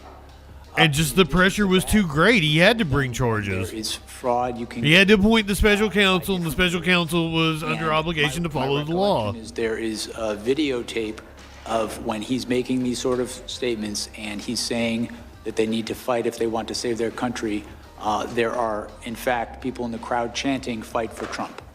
That all happened during the lip speech before people headed towards the Capitol, and the Capitol was attacked. And did your investigation find any of the rioters trying to use Trump's words and calls to action as a defense in the criminal cases against them? I can read you something from your special counsel report. I was just going to say, I think we cited a number of rioters who ultimately admitted that they had committed their crimes at the behest and in the name of Donald Trump. Okay. And it happened several times. And in the name of Trump. Page 86 and page 87 of the special counsel report. Even the lawyer for Jacob Chansley, also known as the QAnon shaman, highlighted that his words, how the words affected his client. QAnon shaman has turned on Trump over Epstein. He genuinely believed them, and he thought that the president was actually going to walk with them to the Capitol. For my final question, Mr. Smith, do you believe that Donald Trump motivated... He doesn't regret it, though. He would do it again. We just heard from him the other day. ...on that day, even if he didn't walk with them to the Capitol? Yes, as we stated in our report, the results of our investigation following the facts and following the law was that he was the person most responsible for what happened at the Capitol, and that he caused what happened at the Capitol, and that it was foreseeable to him. Thank you. Mr. Chairman, I have two UCs. Gentlemen, can state her unanimous consent request. I asked unanimous consent to enter into the record a tweet from Representative Biggs on January 7th, 2021, in which he said, quote, "Yesterday, criminal rioters hijacked a joint session of Congress." Objection. Without objection. And the second one is a unanimous consent. Biggs' own words. To the record, an interview from March 2024 on the Capitol Hill show, in which you called on those who attacked the Capitol on January 6th to be, quote, held accountable because, quote, that's the way our system does work and should work. Without objection. Thank you very much. Thank you very much. I recognize the gentleman from Texas.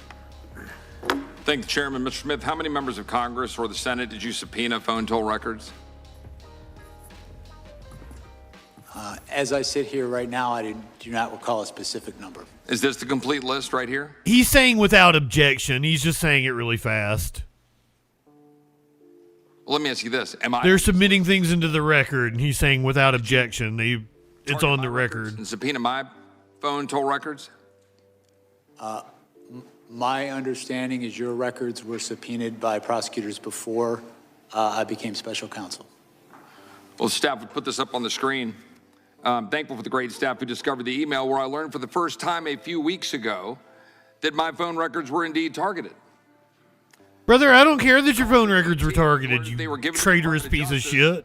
As this email indicates, because I had been in communication with Scott Perry, one of my colleagues here in Congress, who literally had his phone taken from him in front of his family. And of course, we've already talked about in this document, it talks about you could be in violation of the privilege by even obtaining and possessing this information if the member objected to the disclosure. This happened 4 years ago in May of 2022, and I couldn't object because I didn't know.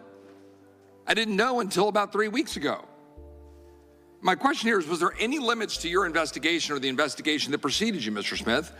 Because as egregious as a violation of separation of powers this is, as an egregious and abuse of power it is, it's far more concerning. No, the sad part is that a lot of them aren't stupid. There are some stupid ones. For supporting the president. And old Chip here might be one of the stupid ones, but a lot of them are from April 2022, smart enough to know better and are just sycophants. Investigations, one of which has Attorney General Merrick Garland's signature on it. And the focus was the electors. Now, that was 6 months before you were appointed. You testified earlier, you met and interviewed Merrick Garland and Deputy AG Lisa Monaco, and you briefed the AG and deputy multiple times. Did you brief them on the electors and the prosecution of their supposed crimes? Did I? I'm sorry. Did you brief them on the electors and their supposed crimes?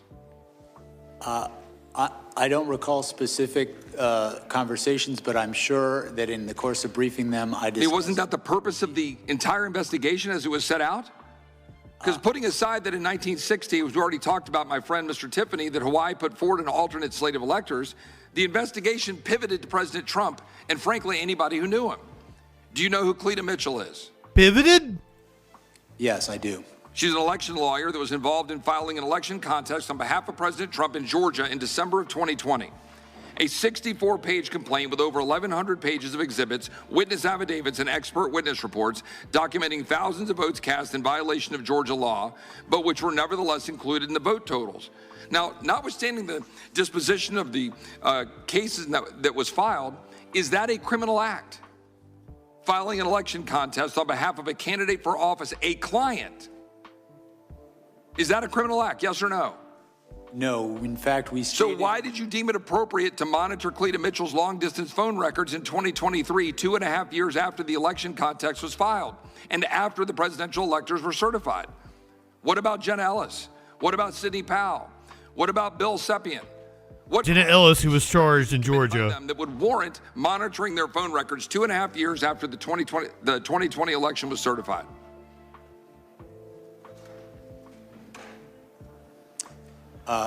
With respect to Sidney Powell, she is one of the co-conspirators alleged in the indictment.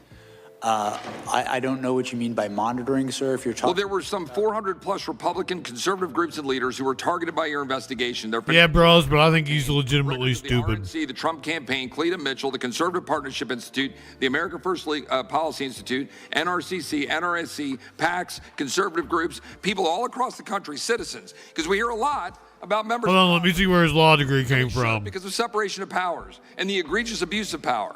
But what we're not talking about enough, in my opinion, are the American citizens that have been targeted. Because frankly, are there any limits to the power of a special prosecutor or special counsel? So much so in your abuse of power that in the summer of 2024, the indictment involving classified documents was dismissed after determining your appointment violated the Appointments Clause of the Constitution, but you continued to sign your name on University of Texas, that's reputable. Until the time you resigned from office in January of 2025. A federal judge just recently stated a prosecutor who continues to sign his name in court filings after disqualification. I was kind of expecting Liberty U or some shit. Or disbarment. I yield back. Gentleman yields back. Did the gentleman have the opportunity to respond? If the gentleman wants to respond, he can. With respect to the last point, Judge Cannon's order specifically limited her finding to that proceeding. So there would be nothing improper about continuing to litigate the cases in Washington, D.C. And with respect to Florida, there was nothing improper about taking an appeal of that very decision. The gentlelady from Vermont is recognized for 5 minutes. Thank you, Mr. Chair. Mr. Smith, I want to discuss Volume 2 of your report, which summarizes the findings of your investigation into My President camera's doing some funky shit here classified lately. documents at Mar-a-Lago and his efforts to obstruct the FBI's investigation. Mr. Smith, is it generally the practice for a special counsel's report to be made public to the DJ Dub gave me some shit to clean my hard drive, so I know there's no like malware or anything. First, I'm limited what I can say about Volume 2 because of Judge Cannon's order. I can say generally that with respect to special counsels, there are regulations that direct a special counsel to draft a report. Whether that report becomes public is determined, the Attorney General has the authority to determine that. To the best of your knowledge, was Special Counsel Mueller's report made public in full? I know it was made public. I'm not sure if it was made public in full. What about Special Counsel Thur's report? My recollection is his report was made public in full. I believe that's correct. And Special Counsel Weiss's report? I do not know. Okay. Now, I understand that the district judge, Aileen Cannon, the Trump appointee who oversaw the case in Florida, issued a gag order that prevents you from discussing any parts of the classified documents investigation that is not already public. I understand that, including your findings that you laid out in volume 2 of that report. Am I correct that the reason your report is not available in full to the public is because of this gag order? I wrote a report. The Attorney General, it was submitted to him. I understand generally that there's been litigation about whether this report would be public or not. I have not been a party to that litigation. I just know that there is an order, and I know the Department of Justice, the current Department of Justice, has interpreted that order in a way that I cannot speak about anything that could possibly be in that report and its findings. And when Judge Cannon issued that gag order, she cited pending cases against Trump's co-defendants. Is that correct? I'm sorry? When Judge Cannon issued the gag order, she cited pending cases against Trump's co-defendants. Is that correct? That's my recollection. Are those cases still pending? No, they're not. No, they're not. So there is no reason, from where I sit, for this important information to be not made public. At this point, I want to turn now to President Trump's attacks on you.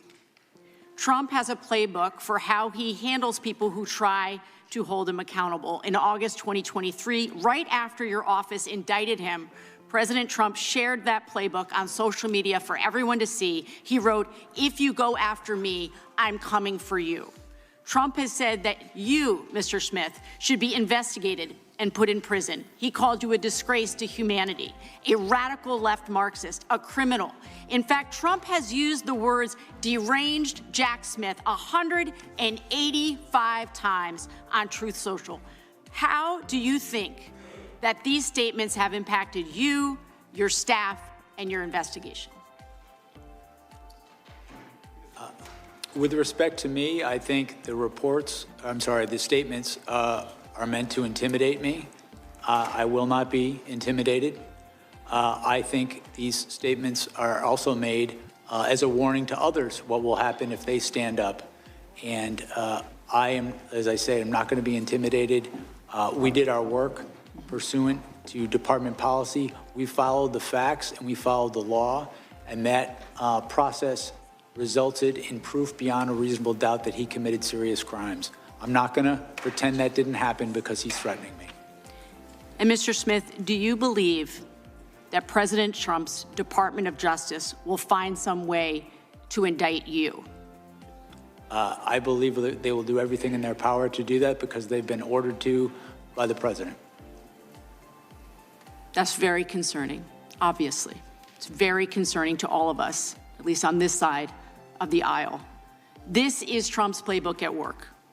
Complain loudly, gin up hatred and resentment, then express a hope that somebody will do something, but never explicitly order anyone to act, and then watch as his followers and loyalists go after their targets. This is what happened on January 6th. Trump stood at the Ellipse and gave a campaign speech to his supporters, and he said, "If you don't fight like hell, you're not going to have a country anymore." And I think it's clear that his intimidation will stop at nothing. I want to speak on behalf, in closing, I want to speak on behalf No of closing. people. Chairman, regular order. No, I'm sorry. Mr. Chairman, I'm regular sorry order. you have gone over numerous times. Time belongs to the gentlelady from Vermont. I'll let you go a couple more seconds. Thank you, Mr. Chair. Ah, fuck.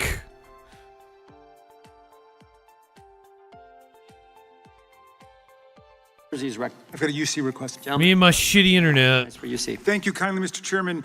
The first is a New York Times article titled "Hunting Leaks, Trump DOJ Officials Seized Records of Democrats," explaining how the Trump administration subpoenaed Apple for data from the accounts of at least a dozen people tied to the House Intelligence Committee in 2017-18, including Representative Swalwell and Senator Adam Schiff. Without objection. And the other, similarly, is Trump's DOJ secretly obtained phone and text message logs of 43 congressional staffers and 2 members of Congress. That's December 10, 2024. Without objection. The chair now recognizes the gentleman from New Jersey. Thank you, Chairman. You know, I don't even know where to go because there's so much, Mr. Smith. There really is. But it isn't, what I do know is it's much more than how much people like or hate you, or like or hate Donald Trump, or like or hate Republicans, or like or hate Democrats. This is about the system. It's about what the Department of Representative Jeff Van Drew of New Jersey. I think he switched parties. I think he used to be a Democrat. Is all about, can Americans still trust the justice system? Is it fair? Was it fair under you? And all they don't expect you to be perfect, but they expect you to treat everyone the same, Republicans and Democrats, liberals and conservatives, but that wasn't the case. When you treat people differently because of their political status, their political party, their ideals, that's hypocrisy. And I'm sorry to say, yep, used to be a Democrat. I do consider you to be a hypocrite. With that being I consider you to be a hypocrite, piece of shit. You know, I think the prosecutors and the people around you stretch norms, change standards depending upon who was under investigation. So you don't like Donald Trump, and so you're a liberal Democrat, whatever the case may be. And they went after him. And by the way, it's interesting, in all those congressional records that were subpoenaed, all those congressional records that were looked at. Seems like projection on his part. Was one of them a Democrat? No. The answer is no. Were Democrats helping Trump try to overturn the election? No. But it really boils down to this. How much can Americans trust this system? In your special counsel report, you stated President Trump engaged and was guilty of criminal conspiracies, and he was guilty of criminal conduct, and you publicly testified you believed you had the proof, etc. If prosecutors deal this way with cases, if they declare that it's guilty and it's over before a jury verdict, would Americans trust the brother? A prosecutor ain't gonna bring a case if he doesn't think the person's guilty. Are you a dumb fuck? Yes. I'm sorry. I didn't understand what you were asking me. So when this was all going on before, and I believe it was political, before there was an entire case and we went through the whole case, you pretty much declared, and I'm not going to read the whole thing through again, that President Trump was guilty. That wasn't your job. Look at that bling. It's a judge's job. It's a jury's job. It's not your job. Don't you think that's unfair? Not a judge's job at all. Didn't make the playing field level. Did it make people less trustworthy of the system? Yes or no? No. When I announced the charges in the election case, I specifically stated that the case needed to be tried and that he had a right to go to trial and he was presumed innocent. And thank you for, I just want a simple answer because we are limited on time. I disagree with you. I don't think you did. Your office secretly subpoenaed and got records of members of Congress. And you kept those subpoenas hidden through non-disclosure orders. That's wrong. They should have known. You want to do that? No, it's not. It's wrong. Number one, it's wrong because people have a right. The American public has a right to know. The elected officials have a right to know. It's your right to subpoena them. But they you don't have a right to know you're under investigation. For not one Democrat. It's all Republicans. All Republicans. Everything you've done, everything you've ever done is always against Republicans. Do you think yes, no, they mentioned him prosecuting John Edwards, Bob Menendez. What the fuck are you talking about? Politics played no role in our investigation. I have prosecuted Republicans and Democrats throughout my career. I have dismissed cases against Republicans and Democrats. Because you didn't have the proof. If prosecutors routinely rely on politically imbalanced investigations, and by this I mean, let me appeal to your sense of fairness. You're saying you're a fair man. We had a January 6th committee, select committee, that was appointed only by a Democrat, the then Speaker, Nancy Pelosi. Everybody on it was a Democrat, except 2 Republicans that hated Republicans. Was that fair? That hated Republicans? I mean, look at our system here. Liz Cheney hated Republicans. They speak up. You've got Republicans, we speak up. You hear both sides. That's the way a select committee should be. And you based everything upon this biased, unfair, prejudiced system. How is that fair? Tell me how that's fair. That's not correct. We conducted an independent investigation. I'm not high enough for this shit. It's got all their records. That's not correct. We did collect their records. We conducted our own independent investigation following the facts and the law. The reality and you used a lot of their information, Mr. Smith. I don't mean to cut you off. I've got limited time. Joe Biden took classified records that were not to be taken when he was vice president and when he was Senate. And I know you didn't deal directly with that case. Mr. Chairman? But nevertheless, he did Is that fair? Because let him go. I went up, did one back.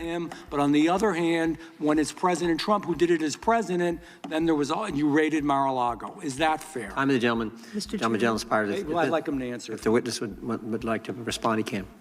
I have no response. It's damn unfair. That's the answer. We've got UC requests. UC requests from the gentlelady from California. Yes, I have a unanimous. He was appointed to be a special counsel to investigate Trump specifically, not Biden. He might have brought charges against Biden had he been appointed to investigate that. Quote, when the former president That was Robert asked Hur. his supporters to march on the Capitol, it was not a call to peacefully and patriotically make your voice. Without objection. But to storm and seize the building. And I've got one, Mr. Chairman. Gentleman's recognized. This is a press release from Congressman Jeff Van Drew's statement on storming the Capitol building, calling it unacceptable, un-American, and disrespectful of democracy. Without objection. The chair now recognizes the gentleman. I just don't know, like, democracy requires an informed electorate, and we're a stupid fucking country. I don't know what to do with that information. Donald Trump incited an insurrection in 2020 because he refused to accept that he lost that election. And when he Representative Che Garcia documents from Illinois and put them in Mar-a-Lago. Republicans support impunity for criminals, not accountability. There's no clearer example than that of the blanket pardon of nearly 1,600 insurrectionists on day one of this disgraceful presidency. Trump pardoned people convicted of seditious conspiracy who brutalized. Now, Jack Smith was appointed to oversee the classified documents case at Mar-a-Lago as well. So there were two separate cases against Trump that Jack Smith brought indictments on, the January 6th case and the classified documents case. Aggravated kidnapping. That's who Trump pardoned, and that's whose side Republicans are on. They may not want to, but they are because they refuse to tell the truth. Mr. Smith, let me ask you something. Does pardoning violent rioters who brutalize law enforcement officers, spray peppering them, tasering them, beating them up, kicking them, smashing them in door frames, make our country safer? Absolutely not. As a prosecutor, can you describe why these pardons make our communities less safe and undermine our criminal legal system more broadly?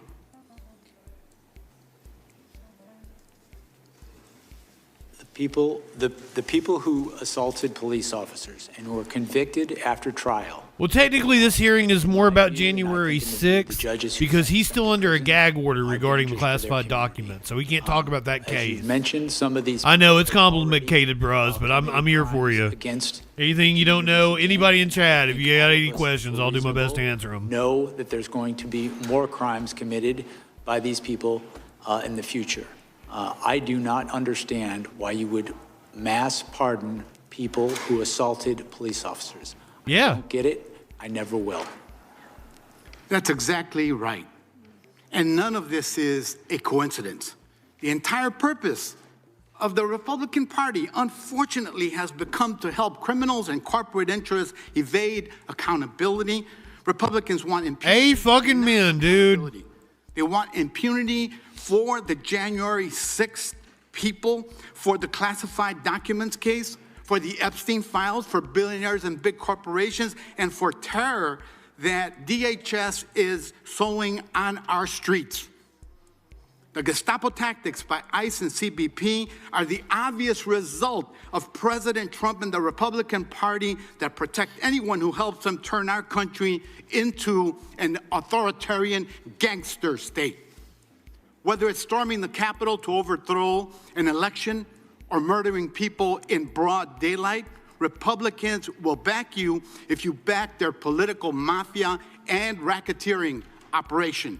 That's why Democrats must fight for accountability through oversight, through legislation, evidence collection, and through prosecution. Agreed, Carla. I mean, like, I get upset about stupid fucking people. We're seeing in our communities every day. But if you are not equipped with the critical thinking skills to discern the mass amount of propaganda that we are bombarded with, I mean, it's not really your fault. Mr. Smith, for doing your part, our community, our fight continues. Critical thinking skills have to be taught. Impunity. Thank you. They are not innate in us. Yeah, May I have a Mr. Chairman, I would yield to the gentleman from New York. Mr. Smith, I just want to take a minute and allow you to explain why you requested the toll records of those officials for January 6th. For the January 6th investigation, you mean, Yeah. correct? With regard to the toll records that were subpoenaed regarding the period of the 4th, I think it was to the 7th, we had evidence that the president had directed Rudy Giuliani, one of his co-conspirators, to contact members of Congress to try to further delay the proceedings. I think Mark Meadows is who he's citing here, the former chief of staff. Those calls had happened. We wanted to get more evidence of that to corroborate it for trial. That is, again, as I've mentioned earlier today, a standard part of an investigation to understand. Amazing that the name Mark Meadows has not come up in this hearing. How they're trying to influence people. And you want a documentary confirmation? Yes, correct. Yield back. Time of the gentleman is expired. The gentleman from Texas, Mr. Nels, is recognized. Thank you, Mr. Chairman. Mr. Smith, I'll just cut right to the chase here. Your investigation and attempted prosecution of President Trump, it wasn't about justice. It was about politics. Politics. Okay. From day one, Representative Troy Nels from DOJ, Texas. you weaponized the law to go after their top political opponent. You push flawed legal theories, and even the far left, Washington Post, called you out. They called you out, sir, for violating. No, somebody wrote an op-ed. You tried to criminalize political speech, slap unlawful gag orders on a presidential candidate, and spy on Republican members of Congress in violation of the speech or debate clause, including the sitting Speaker of the House. Mr. Smith, you mishandled documents, pressured defense lawyers, and dumped a massive trove of so-called evidence right before the election, and you did it to sway voters. That's why you did it. And don't get me started on that raid at Mar-a-Lago or your unconstitutional appointment, which a federal judge in Florida rightly tossed out. A very bad day for you. This wasn't. He talks like Trump. Holding the law. It was about tearing down President Trump and anyone close to him. You even tried to ram through a politically motivated final report after your cases collapsed, including the Presidential Transition Act and basic fairness. But here's the good part, America, here's the good part. The American people saw right through it.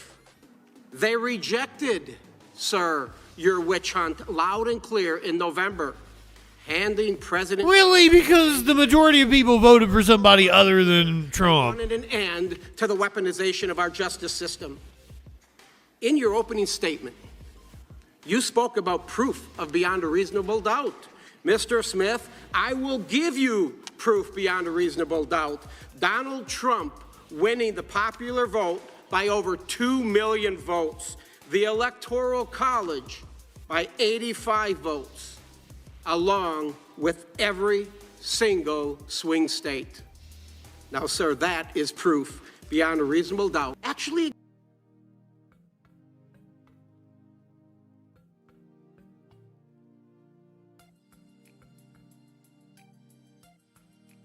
Oh, it was just getting good. Oh, my God. You will be in order. The time belongs to the gentleman from Texas. We've had some disruptions already. We don't need that. Let the gentleman may continue. we know the Capitol leadership team, specifically Yogananda Pittman, had the intelligence, and there was going to be a high propensity for violence that day. And the Capitol itself was the target. We knew the extremist groups were going to be there. And why do I say that? It was your own report from your intelligence section, the IICD, which was run by Pittman, in the January 3rd special events section. It was in it. It was in it. And Mr. Dunn, I believe that you... So he's talking to the cops. Like just any other. In your testimony to the January 6th committee, you said you found out how ugly was going to get on a cell phone. Somebody sent you some information on social media. The point is, you were all unprepared to deal with that day. And that's because your leadership failed to share the intelligence with you. It was their fault, folks. it was their fault. It was not President Trump, and we are going to expose it for the first time. Oh my God! Thompson, the sham committee didn't do it. Will the gentleman yield for a The question? sham committee didn't do it. The report is 845 pages. Donald Trump's name is mentioned 4,207 times. We know what the committee wanted to do is to not allow Donald Trump to come back and win again. And they failed miserably. And I hope you now can see that. With that, This Mr. is Chairman, insanity. I give a balance to my distinguished colleague out of Jersey. I just want to quickly go over something. because we keep Distinguished. Rewriting history. The president said peacefully and patriotically. What don't we understand about peacefully and patriotically? He asked for the National Guard.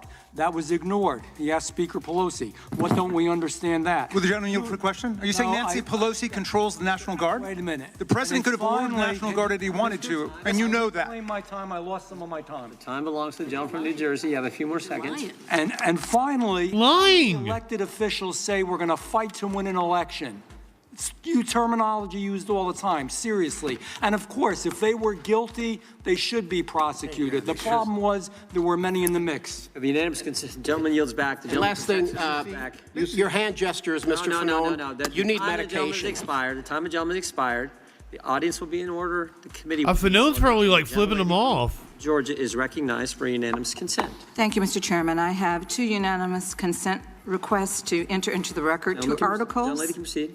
An article dated December 29, 2025, titled Wall Street Journal Editorial Board Calls Out MAGA's Latest 2020 Stolen Election Nonsense. Objection. And the second article, an article dated December 23, 2025, titled Fact Check. Fulton County's 315,000 unsigned early votes are not proof of electoral fraud. Without objection, the gentleman from Illinois is recognized for unanimous consent. Thank you, Chairman. Under unanimous consent, I ask to enter into the record the Judiciary Democrats' January 2026 report titled, Where Are They Now? The Perpetrators of January 6th and the Defenders of Democracy Who Stopped Them, which This has profiles been the astonishing. career trajectories of some of the key actors from January 6th who were pardoned by Donald Trump. And secondly, objection. A second report, January 2026 report from Judiciary Democrats, 1 year later, assessing the public safety implications of President Trump's mass pardon of 1,600 January 6 rioters and insurrectionists. Without objection, the gentlelady from California is recognized. Thank you, Mr. Chair, and thank you, Mr. Smith, for joining us. You know, most people are wondering why you are even here today. But it's because we've heard conspiracy after conspiracy. Representative Sidney that the 2020 election Chemlager Dove of California. Capitol police officers were harmed and died because of those conspiracies. And we have important elections coming up. And the people want them to happen, and they want them to be fair. And the one person who should be telling the truth about elections is the president. But Donald Trump has not and is still not telling the truth about the 2020 elections. In fact, there is a January 6th page on the taxpayer-funded White House website that says the election was stolen from Trump. A blatant, disproven lie he knows is totally false. So one of my Republican colleagues earlier brought up Trump's mind state, that he knew he lost, and he knew that what he was saying was untrue, but that you had no proof. So, Mr. Smith, Axel, what whatever you're evidence saying did you is not develop true. to suggest Trump knew he had lost the 2020 election? We had evidence from a variety of sources, evidence from people who were close to Donald Trump and who he relied on. Extraordinary claims require extraordinary evidence. So if you hear a claim that the election was stolen, you should expect extraordinary evidence to back that Our up. evidence is that this was a conspiracy and that Donald Trump specifically sought to prey on party loyalty. Our investigation involved interviewing and subpoenaing. But it's not been proven. Republicans because It's been that's proven the Donald opposite Trump over and over and sought over to prey again. on to stay in office. And the reality is certain people refused to do that. The vice president refused to go along with that. People in various states' legislatures refused to go along with that. And the reality is that if we took this case to trial, a good number of our witnesses would be Republicans. If a Democrat had committed these crimes, Like the Republican Secretary of State in Georgia. I would have subpoenaed a number of Democrats. I would have subpoenaed their records. And I'm going to ask you about that. But correct, it's not like he was calling Nancy Pelosi.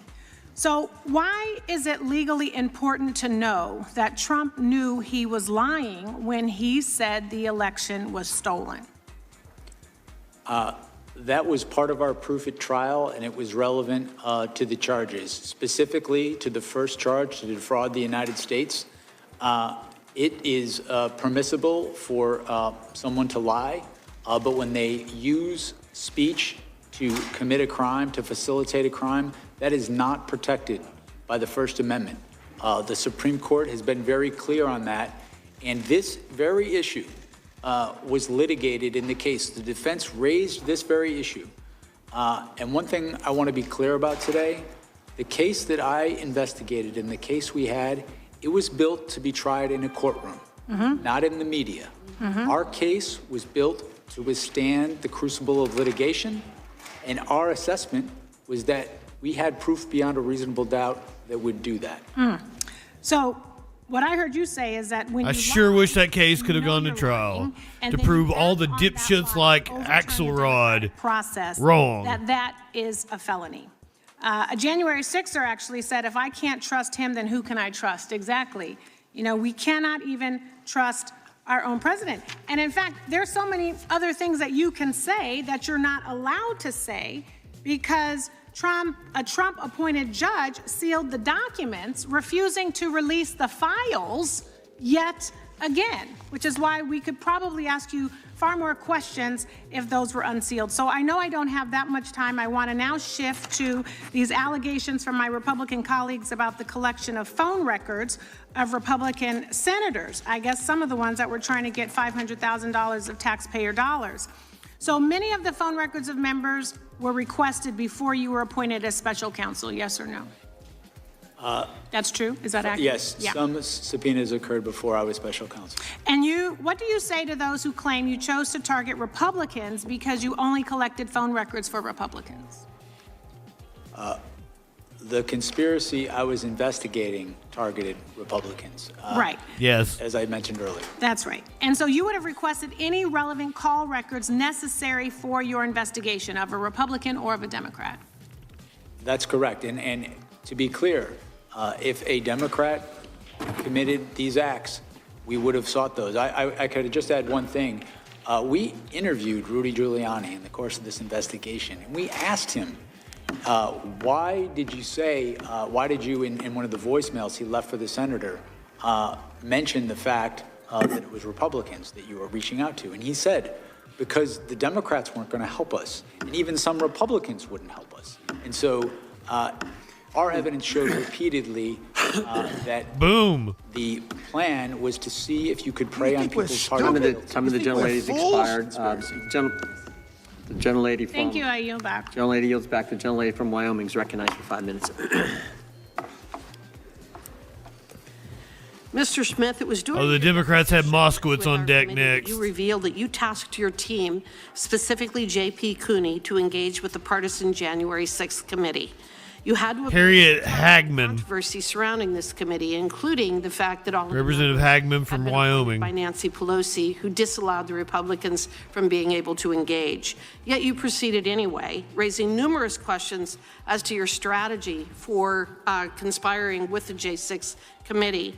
You had every possible resource available to you. Your prosecution of President Trump was clearly a priority for the Biden administration. And it is clear that you had an unlimited budget. No, it wasn't. And you also left no stone unturned, even subpoenaing records from sitting members of the House and Senate. So what information could the J6 committee possess? Yeah, because there's only like one seat in Wyoming. There's not that many people. There might be two. I did request J.P. Cooney. What did they have that you couldn't obtain on your own? In any investigation, you What information did they have that you were not able to obtain on your own? I couldn't know that until I had their information. Was there anything there? Did you find that they had information that you were not able to obtain? I don't recall specifically every bit of information. What I can tell you is we took in their information because we wanted to collect any information that could be relevant. We made our own independent assessment of the evidence. Okay, so from the time that you were appointed as special counsel up to the date of your resignation in January of 2025, did you personally have any contact with any members, staff, or contractors of the House's January 6th Select Committee, and if so, who? I do not believe I had contact with anybody personally from the January Select The January 6th Committee failed to archive or preserve its video recordings of witness interviews. Yeah, he ain't got anything to do with deleting or the destroying January as 6th many committee. as 900 interview summaries or transcripts involving more than 1 full terabyte of digital data. I repeat, the J6th Committee destroyed evidence. Let that sink in. Why would they do such a thing? I think we have a dang good idea.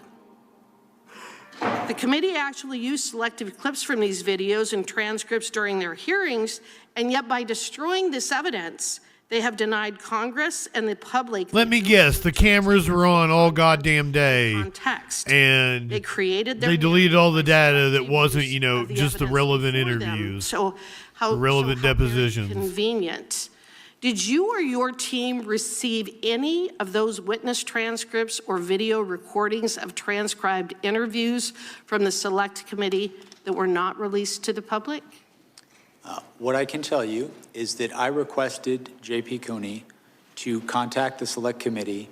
Do you know if you received any of the evidence or testimony that the J6 Committee eventually destroyed? I don't have any information that the J6 Committee. You don't know one way or the other as you sit here today? No, what I'm telling you is that I requested all the information. And that's always what it is, Michael. Has all of the information that you And then the requested Democrats been let him talk. preserved? All of the information from the J6 Committee, has that been preserved? The information that we requested and received, we reviewed it. It was Has it part of been our preserved? To be fair, the Democrats do it You or your too. team advise, or did you get the impression from anyone affiliated with the January 6th Committee that these documents were not for public release, even though portions of them had already been shown to the American people? Were you advised to keep any of the information from the J6 Committee confidential? As I sit here right now, I don't recall that. Okay. I recall. Did the J6 Committee provide you with the Cassidy Hutchinson testimony as part of the trove of documents that you received? As I sit here now, I don't recall, but it would. Well, you're familiar with her testimony, aren't you? I am, and And in fact, wouldn't you agree with me that Ms. Hutchinson's testimony, especially the most explosive allegations made, was comprised of hearsay? There's no upon indication hearsay he was going to upon use hearsay? her as a witness. Come on, you're an attorney, Mr. Smith. You can answer the question.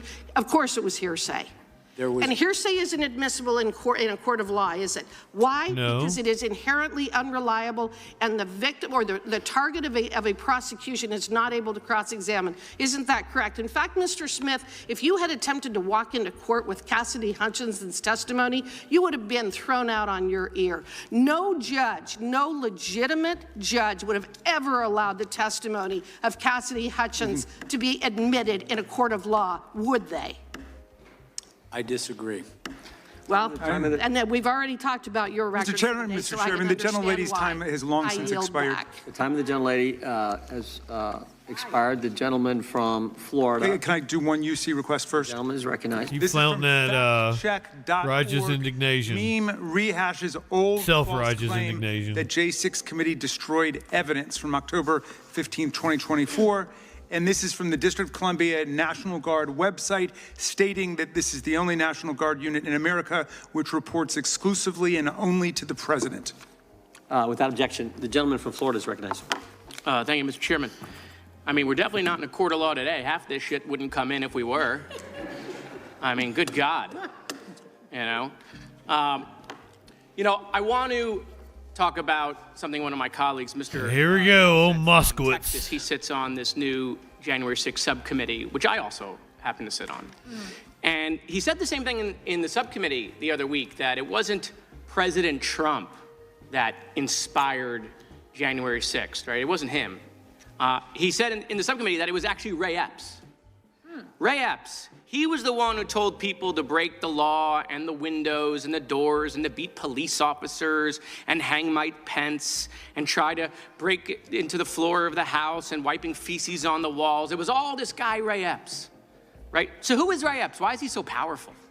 So, I mean, I just did a quick, Google search of Ray Epps, and his Wikipedia page says the powerful Ray Epps is a wedding planner to the Oath Keepers. This is the wedding planner? That's the mastermind of you went from Donald Trump. It wasn't Donald. I knew he owned a venue. I don't know about wedding planner. Wedding planner to the Oath Keepers. I mean, it's just. He probably owned the company that the wedding planner worked for. My colleagues love the past, Mr. Smith. Love the past. That's why you're here before Pam Bondi. Okay? He had some gigantic barn that he used as a venue that he rented out. He's the only one in the cabinet to not come in committee of reference, but they love the past. Oh, they, love talking about January 6th and Hunter Biden and COVID and Barack Obama and Hillary's emails. They love the past. These people love the past so much, they're still reenacting the Civil War.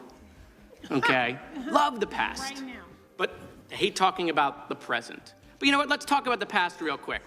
Here are some quotes, because I heard one of my colleagues call you a hypocrite. Here are some quotes from my colleagues. Chairman Jordan, right after January 6th, stop the violence, support Capitol Police. Ted Cruz, those storming the Capitol need to stop right now. The Constitution protects but not violence. Chip Roy, today the People's House was attacked, which is an attack on the Republic itself. Steve Scalise, United States Capitol Police saved my life. Lindsey Graham, when it comes to accountability, the president needs to understand his actions were the problem.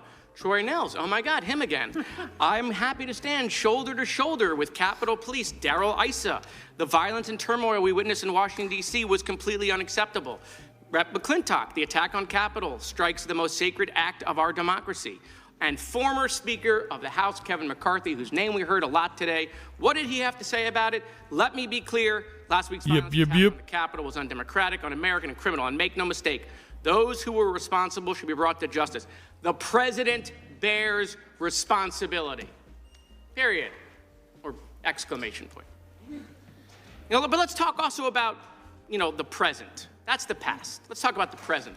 These are the guys who created the weaponization committee for the DOJ. So let's talk about the present. Jerome Powell facing... Hey, Ken, are you talking about me? You talking about Moskowitz? We heard about Jonathan Turley, that he's some legal messiah. Talking about Trump? Jonathan Turley, he's a pretty big douche. Legitimate concerns of retaliation. Lisa Cook, under investigation. Mark Kelly, United States Senator, under investigation. Adam Schiff, United States Senator, under investigation. Eric Swalwell, United States Representative, under investigation. Chris Christie, potentially under investigation. Oh, I know, bros. I know. Under investigation. Okay, Miles Taylor, former Chief of Staff to United States Department of Homeland Security, under investigation. Christopher Krebs. I bring it up. Most under investigation. Political hearings in most countries are fucking boring, and that's what you want from your country. It means it's functioning well. Policy. Accused of crimes, former President Joe Biden, former President Barack Obama, revoked or threatened with revocation of Secret Service protection. But hey, they'll also fistfight each other in like Parliament and shit and elsewhere. Mayorkas, Mike Pompeo, Brian Hook, General Mark Milley, John Bolton, Dr. Anthony Fauci, the guy Trump gave a medal to. Security clearance revoked. Joe Biden, Anthony Blinken, Jacob Sullivan, Lisa Monaco, Mark Zaid, Norman Eisen, Letitia James, Alvin Bragg, Andrew Weissman, Hillary Clinton, Liz Cheney, Kamala Harris, Adam Kinzinger, Fiona Hill, Alexander Vindman. Miles Taylor, I could keep going. Any questions about any of that? We know you don't. But, well, gentlemen, list of mothers I'd like to fuck. A way of synthesizing that nobody else does. Not Vindman. Listening to maybe if he brought his twin brother. I've never been with twin dudes before. Any of this would have happened. I don't find him attractive, but like simply accept two Vindmans. You mean like Al Gore did when he lost 5-4 at the Supreme Court? Yeah. Yeah. Would any of this, would the violence have happened? Would the fake counterfeit slates have happened? No, threats against Vice President Pence? No, none of it would have happened. And Leanne Panetta would still have his security clearance. So would John Brennan. So would Michael Morrell, Michael Vickers. I can't get them all in, Mr. Chairman. I can't get them. I have like 4 more pages of the weaponization of the Department. The time of the gentleman from Florida has expired. Moskowitz is a snake in the grass, but he's fucking effective. Thank you, Mr. Chairman. Mr. Smith, when was the initial indictment issued on President Trump? August 1st, 2023, does that sound about right? That's in the election case. That's correct. Correct. And on that election case, after that, you asked for a trial date when? I don't recall as I sit here right now. January 2024, does that sound about right? That sounds about right. Okay, so after the before the election. you in August, you asked for a January trial date. That's like 5 months? 5 months? How much evidence did you have? Millions of Representative Russell Fry of South Carolina. As I sit here right now, I don't recall the exact. I think in your testimony, they talked about a number, 13 million pages. Is that a ballpark Enjoy your pump, Carlo. number? I think that was the question asked of me, and as I sit here, I don't have an accurate number. So let's just assume that that's true, right? Because you had a bunch of stuff. You had $50 million that you blew through the Treasury on a trial that went nowhere. Oh, that was How many 35. pages per day is that? 100,000? That sound about right? What if we break that down per hour? It's 4,166 per minute is 70 pages. You like to read? Oh, sir? God, he's coming at me with math. You like to read? I do. Do you read 70 pages a minute? I do not. I mean, that would be remarkable. So how do you prepare for a trial in 5 months if you're asking the defense counsel to read 70 pages a minute? How do you do that and prepare a defense and look at all the witness testimony and video evidence that you supposedly had? How do you do that? You know what's shocking to me, and I think that one of the most egregious aspects of this case, Mr. Smith, is that if you get a traffic ticket in Washington, D.C., you're not going to trial in 5 months. But you want the president, the former president of the United States, Bullshit. to have a trial date That shit will be adjudicated within a few weeks, you asshole. within 5 months. I think that's ridiculous. And I think that speaks exactly to what we talk about. He's a dumbass. We examine not only your record, but the things in this case that They'll write you a citation there. You'll have a court date, and it'll probably be within a the month. jury decides. He's just a dipshit. An exercise in political, it was a political hit shop. I don't know that they might not be backed up in Washington, D.C., and maybe it'll The records case. cause it to be a little delay, but no, that's not how it works. What happened ultimately in the case? Yeah, the Mar-a-Lago records case. I'm going to answer because I don't think this is covered by Judge Cannon's order of the. We moved to dismiss that case pursuant to Justice Department policy. No, the records case. In Florida. Yeah. Against Donald Trump. The records case in Mar-a-Lago. Were you ruled to be? What was the ruling in that? That was Judge Cannon's ruling, and she ruled my Fair enough, Curiouser. Welcome in. unlawful, and we sought to appeal that, and that appeal was pending at the time that we dismissed the cases. So from the very beginning, I think he would have won on appeal. confirmed by the United States Senate. I have never been confirmed by the United States Senate. I will say that the history supporting my appointment is over 100 years old. Other special counsels. But isn't there a have been statute on the approved. appointment? I mean, you have to be confirmed by the Senate. So I think that's kind of interesting. But I think the point I is, never thought from the so. very beginning, on the documents case and others, you weren't even lawfully appointed, and that's why Judge Cannon ruled the way that she did. And from the beginning, we talk about that you followed Department of Justice policy. You followed the facts, you followed the law, you followed the Constitution. That's what you have said all throughout this day, parroted by the Democrats, that you have done nothing wrong. But from the very beginning, you weren't even lawfully, and you can't even recall who swore you in. So as we sit here today, based on your testimony in the transcribed interview, can you tell us who swore you in as special prosecutor?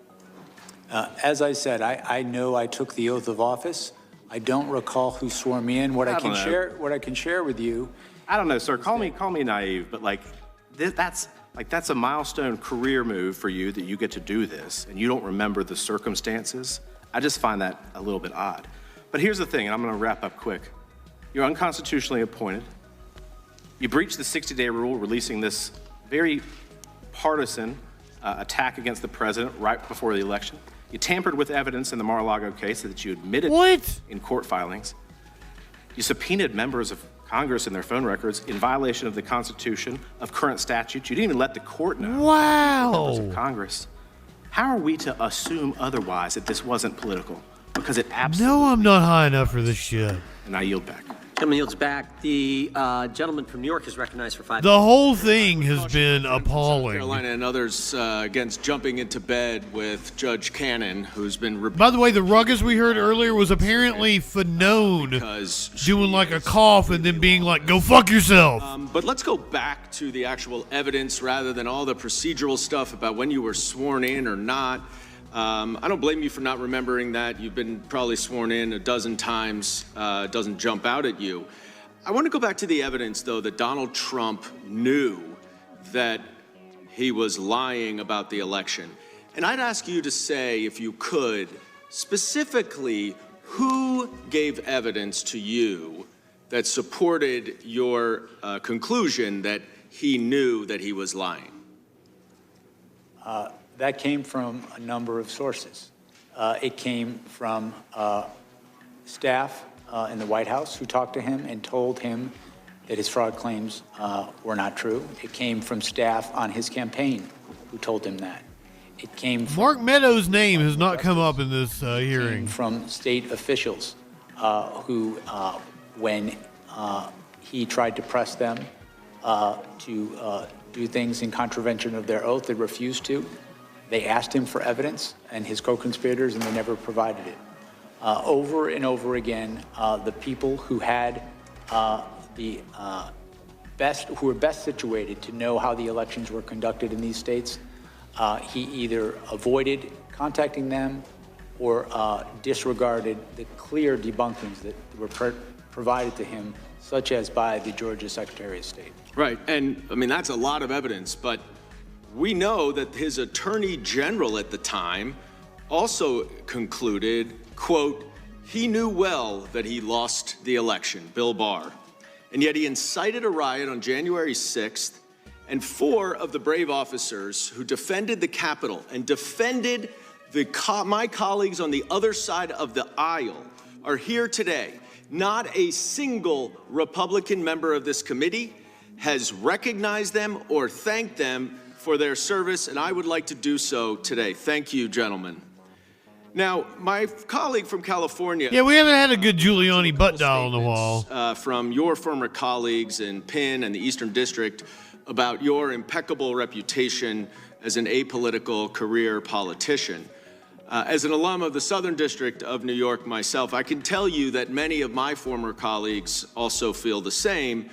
And that's saying something coming from the SDNY to the EDNY, as you know.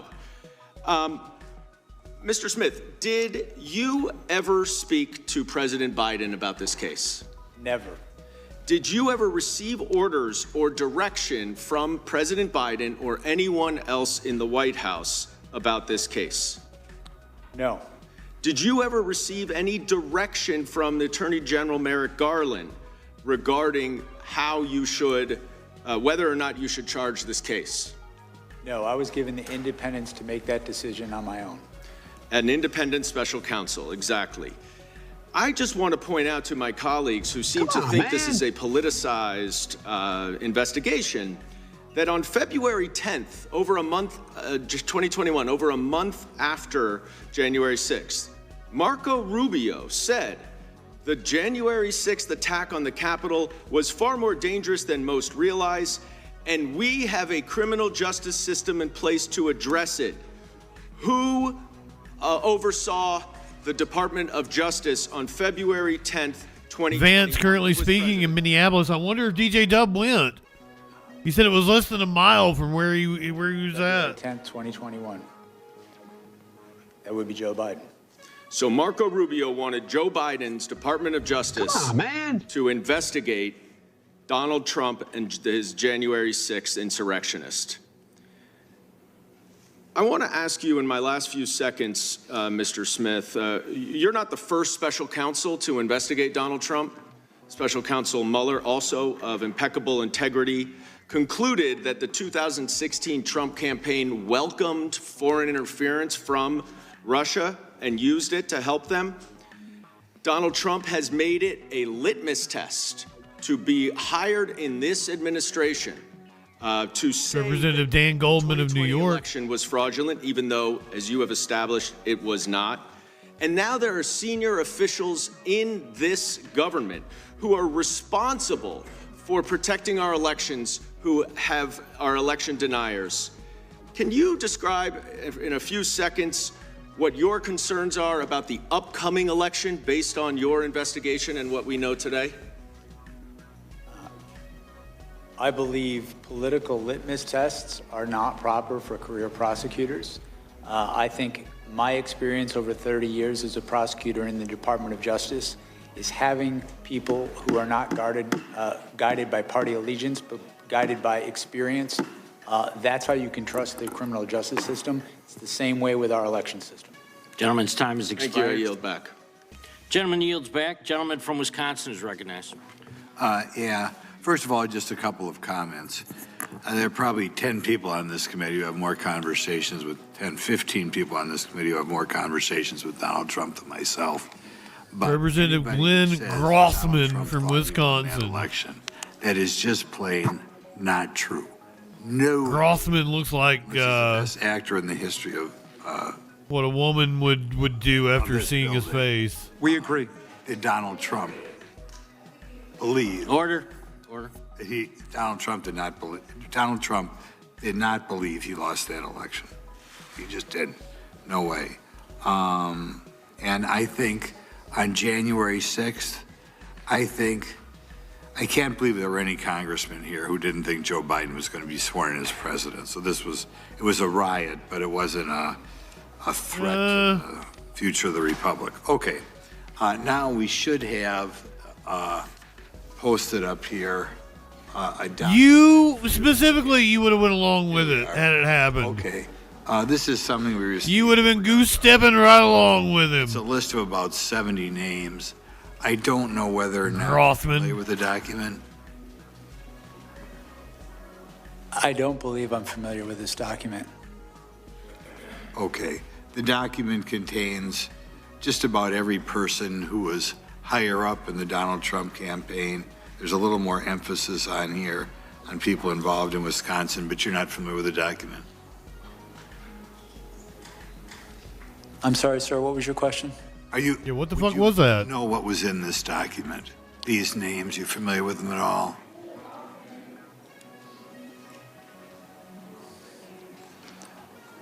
They're under the impression that most of these people, maybe almost all of them, were subpoenaed by you at some time or other. That helps you. Some of these names I am familiar with. Others I'm not familiar with, or I don't recall. This is what right-wingers do. Well, eventually. They'll take their propaganda they saw on Facebook and be like, what do you have to say about this? Special counsel to your resignation on in January 2025. Did you ever have contact with the January 6th Select Committee? I did not personally. When I became special counsel, I directed my deputy to ask the Select Committee to provide us whatever evidence they would provide us. So you directed people to have direct contact? I directed my deputy to make contact to collect evidence from them. And that's J.P. Cooney? You're going to open up the Cooney, super my deputy, sour correct. run. Okay. Did you have any concern that the evidence collected by the Partisan Select Committee would be in any way tainted by politics? Partisan Select Committee. I'm sorry, we had people going through here. Did you have any concern that the evidence collected by the Partisan Select Committee would be in any way tainted by politics? I intended to conduct an independent investigation, and my goal was to collect the evidence, assess it, and consider it with all the other evidence we would collect, and make an independent determination in my investigation separate from that investigation. I'm going to go back and ask you something on that one before, because I think I know the answer. There's a person on that list by the name of Vicki McKenna who we believe did have her records subpoenaed. Are you familiar with that name at all? As I sit here right now, I am not familiar with that name.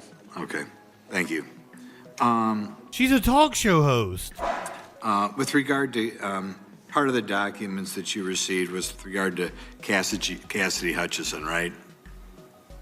I know because I have to clip one of my clients' appearances on his show all the time. As I sit here now, I don't recall if specifically her information was in there, but I'm not denying that it was. It may well have been.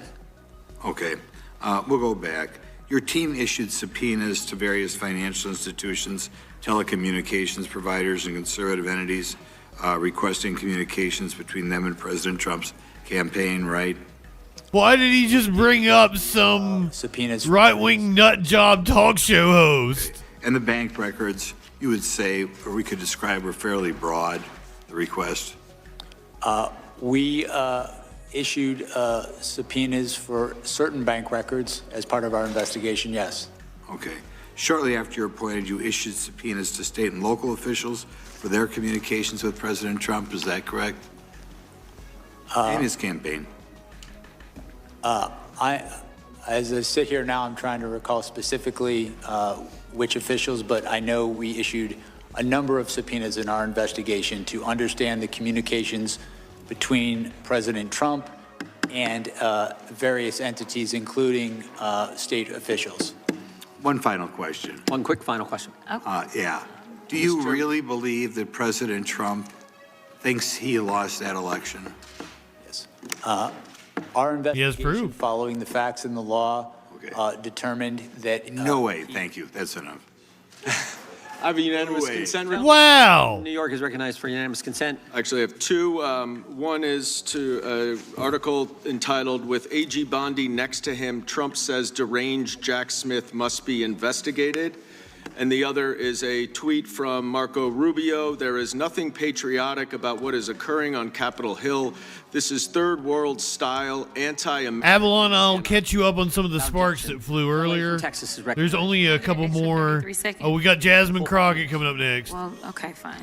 There's only a couple more people to ask I'm questions. curious because you've sat here all day, and thank you so much for showing up because this was something that you wanted to do. The Republicans wanted to make sure that you were hid in a room with no cameras because I was there. They didn't really want you out public because they were afraid of what you would say, which is that you could have proven your case because you are a career prosecutor who knows how to prosecute criminals.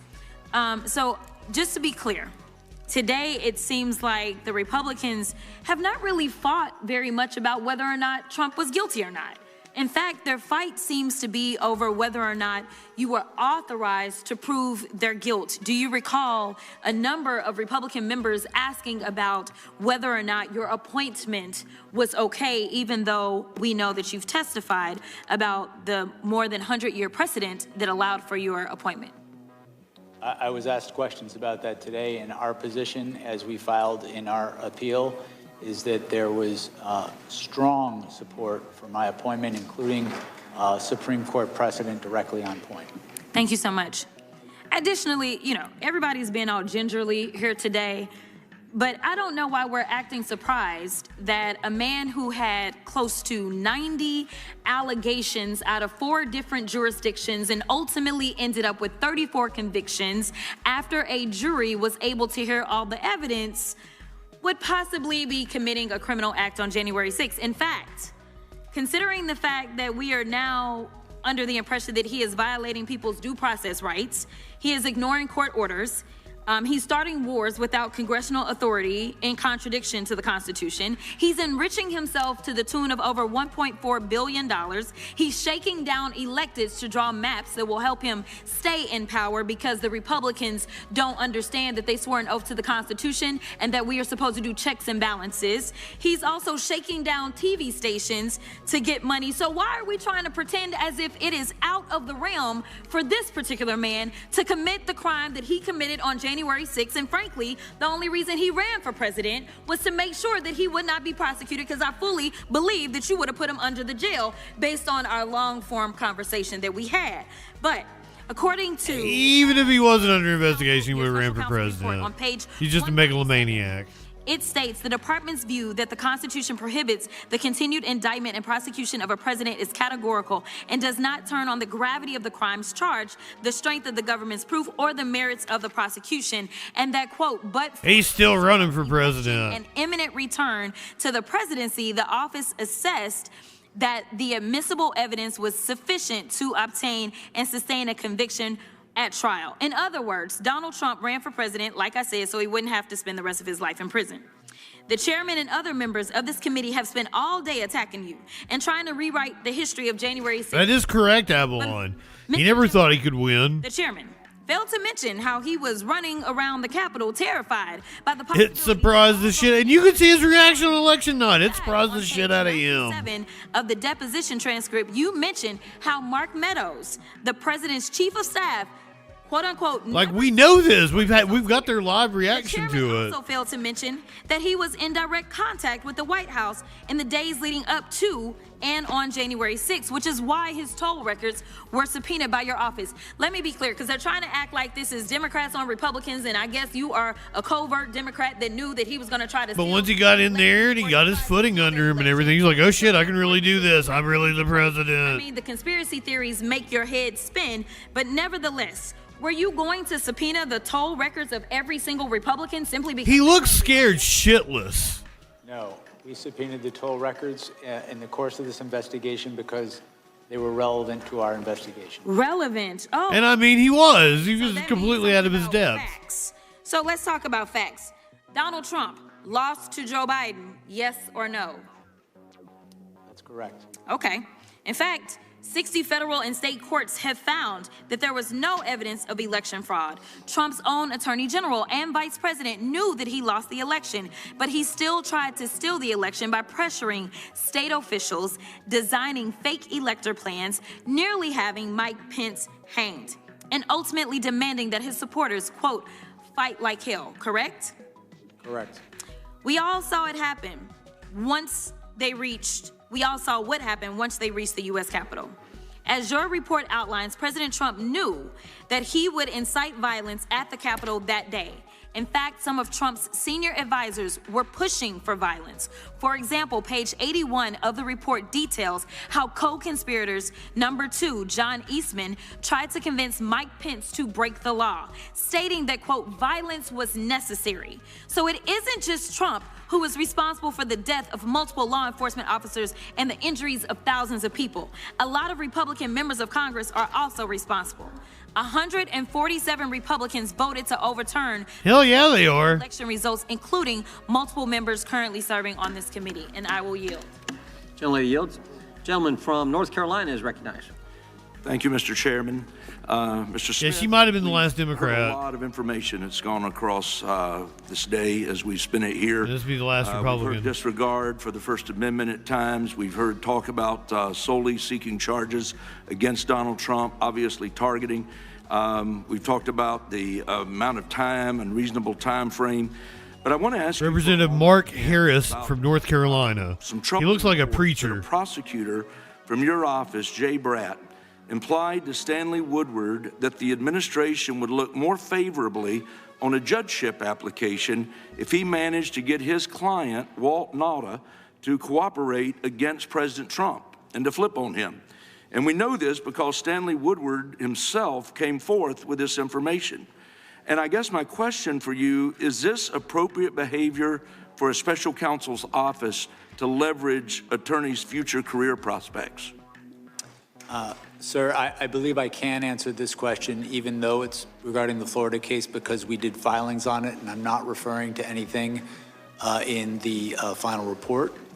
And my answer to you, sir, is that when I was first notified about this issue, which was 9 months after it allegedly occurred, this is alleged to have occurred before I was even special counsel, what I did is I directed my deputies to look into it. We made sure the person involved self-referred it to OPR, and then we did a filing to the court. There was a motion by President Trump's attorneys. We responded and we laid out our position, and our position was that I did not believe that that allegation was credible. At best, it was a misunderstanding because the people in the room did not understand any threat to be made. Even Mr. Woodard in his allegation claimed it was only an inference. 9 months went by where we interacted with Mr. Woodard, in which we had hearing of a complaint. When the complaint was raised for the first time, which was on the eve of that indictment being brought, it was raised in the guise of asking the court to delay the indictment while an investigation of it happened. So I take allegations of misconduct very seriously. I would not want any of my attorneys threatening anybody. Ultimately, when I looked at this, I did not credit it, and we responded with our position in court. But we also, it was clear that it was referred to the Office of Professional Responsibility, which is what good prosecutors do in that situation. Well, again, to say that you didn't consider it to be credible, I guess we have the United States Associate Attorney General, Stanley Woodward, who claims that this threat was made to him, and I don't see what he would stand to gain from not telling the truth there. And I understand that you tasked 2 of your attorneys with investigating those statements made by Bratt, but given the amount of publicity and the scrutiny that was surrounding this entire investigation, why in the world did you not initiate an independent investigation into these very alarming allegations? Well, 2 points there. You stated that you don't, why would he do this? When he made the allegation, when this allegation first came from President Trump's attorneys and then days later from Mr. Woodward, he did ask for the case, the indictment, to be put off in result of this. So there was a thing he was asking for in result. And with respect to an independent investigation, that's exactly why you refer this to the Office of Professional Responsibility. They conduct an independent investigation outside of my office. Well, let me just say, for 4 years, we watched the Biden administration politicize and weaponize the Department of Justice. From going after pro-life activists to spying on faithful Catholics, the Biden administration showed disregard for impartiality. And this blatant disregard was perhaps no clearer than in the targeting of President Trump. We've talked about it all throughout this day. They knew they couldn't beat him at the ballot box, so they pursued alternative options. And I'm grateful for this committee's efforts today to investigate this conduct to ensure accountability.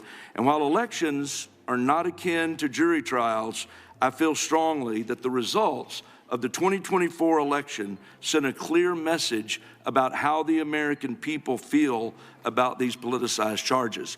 And I think they absolutely made a difference in those 24 elections. And with that, Mr. Chairman, I yield back. Gentleman yields back. The gentleman from Missouri. Mr. Chair, I actually have a UC. Gentleman is recognized. This is, let's see, I asked unanimous consent to enter into the record this DOJ press release titled "Houston Man Sentenced to Prison for Assaulting Law Enforcement with Dangerous Weapons During January 6th Capitol Breach." Without objection. My second one is I asked unanimous consent to enter into the record an article titled "They Ransacked the U.S. Capitol and Want the Government to Pay Them Back," published by the Washington Post, January 21st, 2026. Yeah. The gentleman from Missouri is recognized for 5 minutes. Thank you, Mr. Chairman. Mr. Smith, after indicting the leading Republican candidate for the President of the United States on August I guess we got one more Republican. You asked for a trial date of January 2024, just 5 months later. During your deposition, you did not dispute that that would have given Trump's legal team just 5 months to review 13 million pages and thousands of hours of video evidence, working out to nearly 100,000 pages per day. Mr. Smith, you claimed that you acted independently of the upcoming presidential election, and yet you pushed for a trial date ahead of the election. Why such a rush to charge and try and pursue conviction on President Trump? I sought to move that case forward expeditiously because the public has a right to a speedy trial as well as a defendant. That is, there is Supreme Court precedent directly on point regarding that. I felt it was my duty to do that. I considered all options. I listened to But isn't the right to a speedy trial primarily a right of the defendant? I honestly, before your arguments, I've never heard of the idea that To let Derek occur. speed up a But trial. apparently that is Utah is a state where you 100,000 the victim can ask for a speedy in order trial. to get a trial in before an election. I've never heard of It's like a state law. the Supreme Court, in at least, as I sit here now, 3 different cases, has stated pretty explicitly that the right to a speedy trial is the public's as well as the defendant's And that you were trying to get President tried, convicted, and hopefully in prison before Election Day. I understand. Mr. Smith, I think it's very telling that during your deposition, you could not articulate any evidence that President Trump instructed. Yeah, I wanted the treasonous piece of shit locked up. Capitol on January 6, 2021. You claim that pretty much, Trump was, Dougie. quote, responsible for the events at the And then the Capitol Dems on letting him January 6th, speak. which was not charged in your indictment. How do you reconcile that with the position of the department in other GA6 related cases that President Trump wasn't responsible for the events at the Capitol that day? I'm not aware of the department taking a position that Donald Trump was not responsible. I think my recollection is the position that the department took in other cases is other defendants weren't not responsible themselves because of Donald Trump, that blaming him wasn't going to be a valid defense in their case. That's my recollection. So on January 6, 2021, President Trump tweeted, quote, "Please support our Capitol Police and law enforcement. They are truly on the side of the country. Stay peaceful!" exclamation point.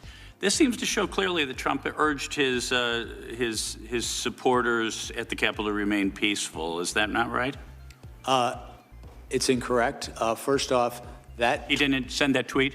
He sent that tweet, but he sent that tweet only after being harangued by people to send something to stop the violence at the Capitol. Okay, let's get the timeline straight then. At 1:55 p.m., there was a breach of the bike racks at the northeast perimeter. At 2:13, there were protesters breaching the Capitol, breaking into the Northwest Senate window and opening the doors.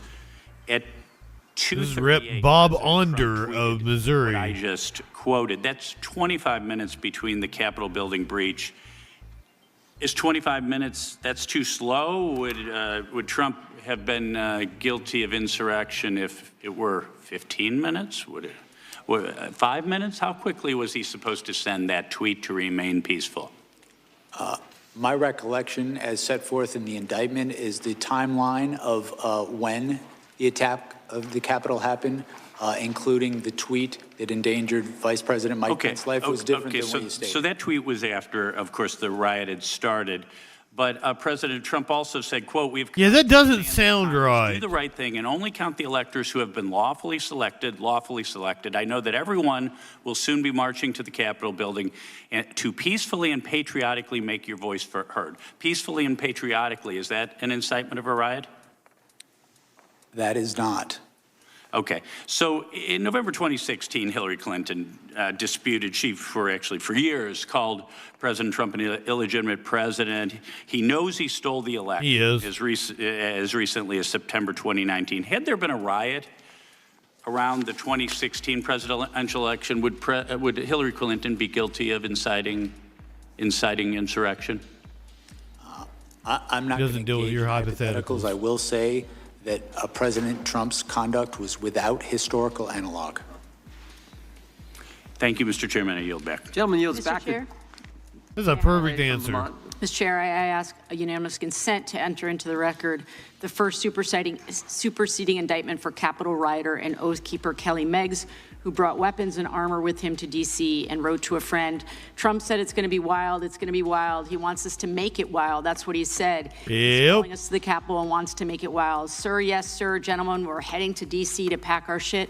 And, Mr. Chair, I have unanimous consent request. Representative Becca Balint to enter in the record this superseding indictment filed the Department of Justice on August 27th, 2024, that outlines how Donald Trump, among other felonies, conspired to defraud the United States in his effort to fraudulently and violently overturn the results of the 2020 election that he lost. Without objection, the gentleman from Washington is recognized. Thank you, Mr. Chair. Well, 5 hours later, here we are. One of the benefits of being a freshman member of this committee with the least amount of seniority is you get the benefit of getting everybody else listen to them talk first. I want to start by saying that starting out, I was not real familiar with this issue. In fact, when chairman of the committee told me we had Jack Smith coming in, my first response privately was, "Who's Jack Smith?" And I say that because my wife and I have 5 young children. We don't have cable television. Then you should not be representing the people of the United States, you dumb fuck. Reading books. So when I came to this, I wanted to take a real honest look at what had happened. And I should also say that, a little about what I think happened on January 6th. I think, like most Americans, think Donald Trump was cruising to re-election in 2019 with the booming economy, and then COVID happened. Well, then you're a dumb fuck. COVID happened. A lot of things got changed. But I do think in those circumstances that Joe Biden won that election. I also think, like most Americans, that January 6th was a terrible attack. I think it was a terrible riot. I don't believe it was an insurrection determined to overthrow the government, but I think it was an important day for America. I also think, like most Americans, it was extremely unfortunate for this country that the January 6th committee was a partisan event, and there was not an ability to put. So you didn't know who Jack Smith was until today, so there could have but you knew about the January 6th committee. American committee. I think it was politically motivated what Nancy Pelosi did with that committee.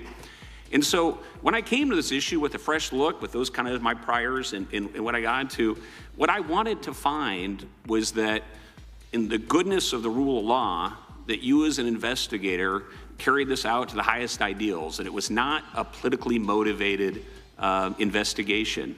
And I think a lot about that in the 250th anniversary of America. I think about what the framers would have thought of this and the state of the rule of law, what makes America special with checks and balances, what keeps us from being a banana republic. Semi-quincentennial. When I looked into this issue and how you conducted the investigation was that it was a politically motivated investigation determined to influence the election semi-quincentennial 2024. And I say that, and the thing I cannot get around as I look into this is the timing that you fought for in when the court cases would be held.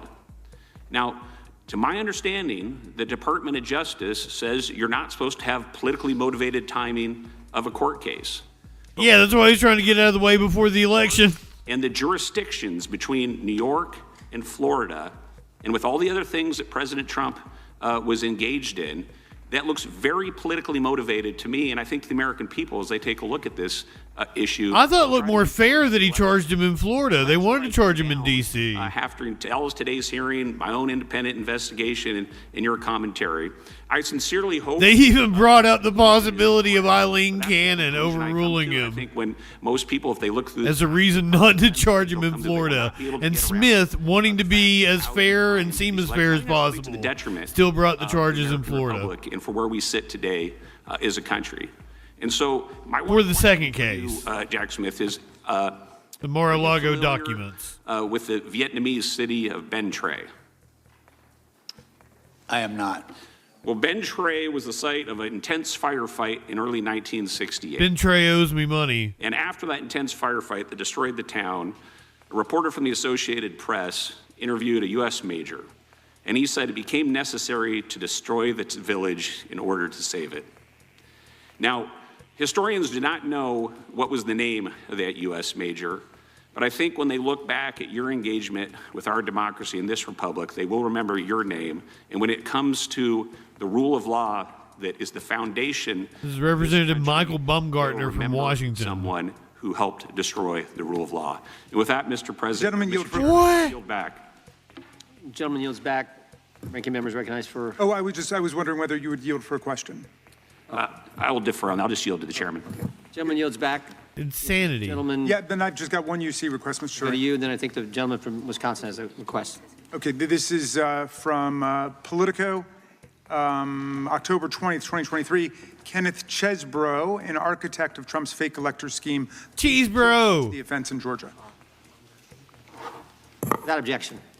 Gentleman from Wisconsin. Blast from the I past. just have to clarify something I said. Yep. I've talked to Donald Trump over a period of time. Donald Trump is 100% certain he won that election. There is 0% chance that he believes he lost. And I say that based on private conversations, which just... Because you're a sycophant. Noted for the record, we appreciate that. Grotham. This concludes today's hearing. We thank you. Mr. Chairman, for me, I just have one final question for you. That it begins really just as a point of order. Okay. As you know, point of order, or is it a point of order or a question? It's a point of order leading to a question. If that's all right. That's innovative. Okay. So it's I don't think that's an order, but because I'm such a nice guy, well, I appreciate I'm going to let you state it's whatever you're straightforward and stating. it's good faith. Okay, Look, in good faith. Because of nothing you've done and nothing that I've done, Jack Smith has not been able to answer the vast majority of questions about what's in Volume 2 of his special counsel report relating to the stolen documents. Now, it's been said that the judicial order that Eileen Cannon imposed will be lifted in February. And so I guess my point of order is, do we intend to bring him back so he can answer questions about and about the stolen documents case? We'll take it under advisement. Okay. Well, then we're just see what the court decides to do, frankly. I got you. Well, then in that event, I've got the signatures of every member on our side who are writing to notify you of our intent to call him to testify in continuation of this hearing to answer all of the unanswered questions about the second half of his work. That will certainly factor in tremendously when we make our decision. Okay, because we have a right on the minority day to have a witness, and we will exercise that right. You're going to call him back again? Yes. Wow. Okay. So, and we'll see. Yeah, okay. I'm citing Rule 11, Clause 2J. We look forward to seeing the letter, and we'll find out. We'll take it all under advisement, as we said. That concludes today's hearing. We thank the witness for appearing before the committee today. Without objection, all members will have 5 legislative days to submit additional written questions for the witness or additional materials for the record. Without objection, the hearing is adjourned. Awesome. This was wild. We're going to stick with it just a little bit, and then I've got some of the fireworks that happened earlier. Fanon almost punched out a Nazi. I don't know that I see the right-wing agitator right there.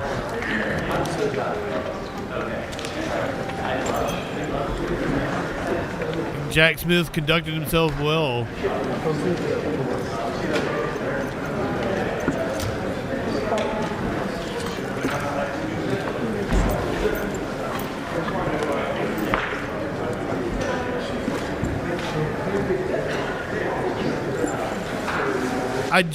Republicans live in a fantasy world where black is white and up is down. Like, it's not normal political speak. It's not like, Democrats do the, political little white lies, but like Republicans are just, they've constructed their own reality.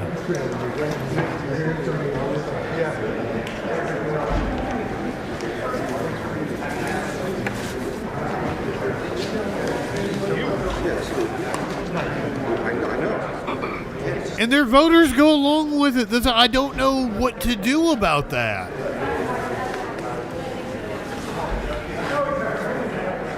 There are people that legitimately believe anything Democrats do is evil. Before the House Judiciary Committee, as it looks into the investigation. I read this earlier. Special counsel into the president, involving the January 6th attack on the U.S. Capitol and the president's handling of classified documents. The president posted this while the hearing was ongoing. Deranged Jack Smith is being decimated before Congress. It was over when they discussed his past failures and unfair prosecutions. He destroyed many lives under the guise of yeah, one of the people is like demon rats and shit. Who shouldn't be allowed to. And then in the hearing, one of them be taken away from him, and far worse. Hopefully, the Attorney General is looking at what he's done, including the Democrats act like everything the Republicans do is evil. Case against me. The whole thing was a Democrat scam. A big price should be paid by them for what they have. Fair enough, clinically, perspective. If you missed the hearing, we'll be showing it again in its entirety tonight at 8 p.m. Eastern on C-SPAN 2. You can also watch on our free video app, C-SPAN Now, and online at cspan.org. Incomes. We continue our live coverage from Capitol Hill now, taking you to a hearing with health insurance. So let me show you the fireworks that flew earlier today. Hold on. Hold on. Thomas Massey speaking on the floor. So it was probably about the Epstein files. Let me get back to that. I clicked off of that way too soon.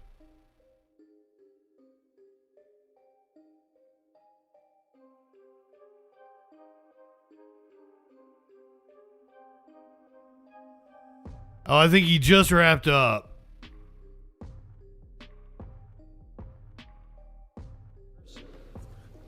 Gentleman from Florida is recognized. My colleagues Boo. are talking about the 6 lines of the bill that says remove forces from Venezuela. They're not talking about it because there are no forces. They're trying to pass like 4 major bills in succession today. Also from Florida. I haven't been able to keep up with it because we've been doing the Jack Smith thing. They're trying to get the fuck out of town before the gigantic storm moves through. During the Jack Smith hearing, we had some craziness go on. Let me get the best angle of it here. I think this...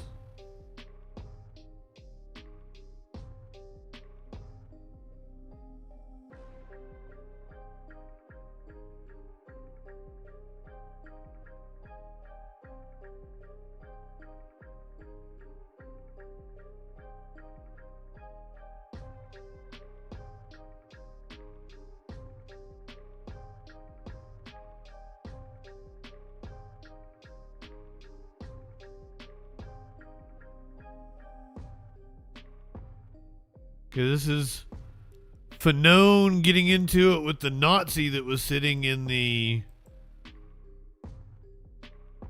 gallery. Fucking saw his name before. I had to look it up.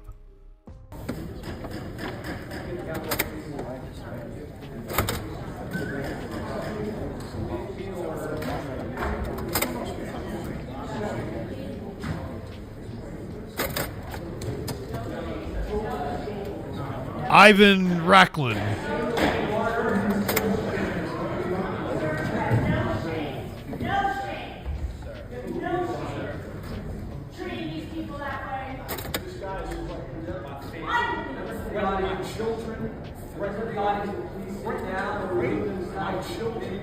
Rape my children, you sick asshole. Rape my children.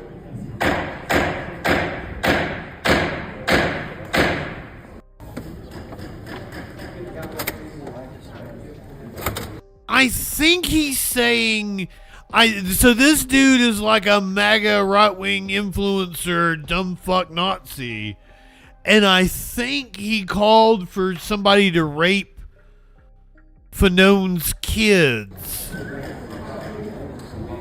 So then he tried to shake Fanon's hand.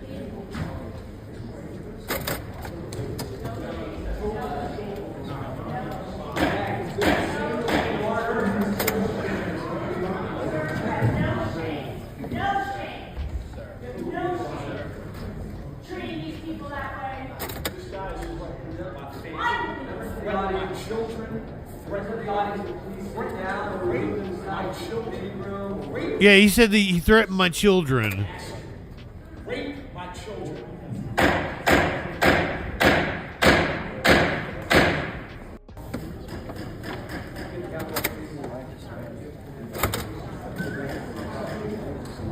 I thought it was John Fetterman there. Like, quickly said, fuck Fetterman. I was like, wait a minute, was that Fetterman?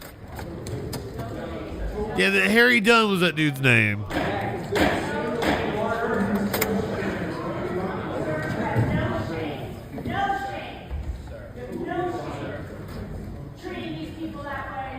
So then I think when Representative Tony Nels was speaking, he directed his comments at Fanon and the other officers. I think this is the best angle of it. If not, I got a different one. That is proof beyond a reasonable doubt that the crap you were shoveling did not pass the smell test with the American people. To put it bluntly, Mr. Smith, the stink remains on you. And lastly, I would like to quickly address the police officers of January 6th. Mr. Dunn, Mr. Fanon, Mr. Gonell, Mr. Hodges. I'm a member of the new select committee to actually examine what happened that day. And I can tell you, gentlemen, that the fault does not lie with Donald Trump. It lies with Yogananda Pittman and the U.S. Capitol leadership team. We know they had the intelligence, and there was going to be the whole cough, go fuck yourself. We know They had the intelligence, and there was going to be a high propensity. He is blaming the Capitol Police for Donald Trump supporters getting violent and storming the Capitol. We know they had the intelligence, and there was going to be a high propensity for violence that day.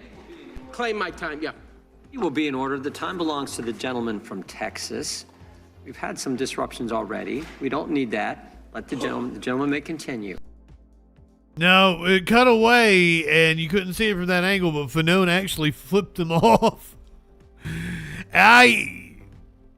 He used to be a cop, but apparently this moment has radicalized him. He was wearing a Dropkick Murphys shirt.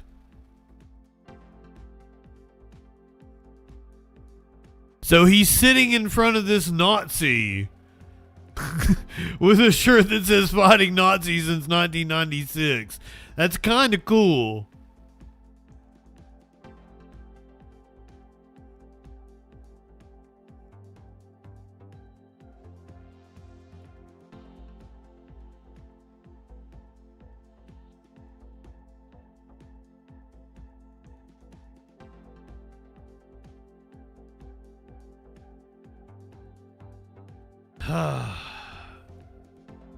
A lot of shit's been going on. Warlord, what are you into?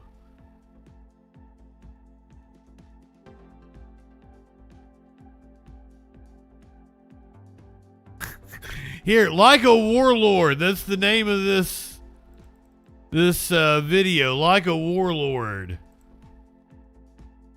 Greg Bovino throwing a canister into throwing a tear gas canister into protesters in Minnesota. My friend and colleague Jacob Soboroff, who was outside the Whipple Federal Building.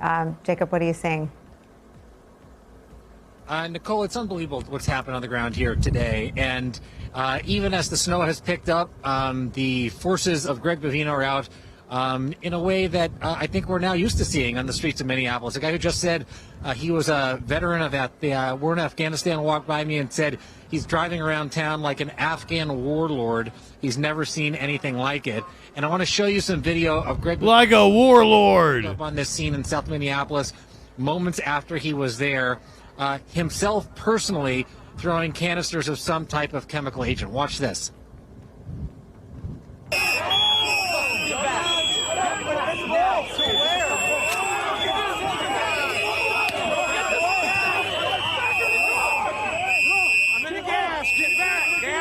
Gas on Bill! Gas on Bill! We're filming you! Gas on Bill, Savino! Gas on Bill!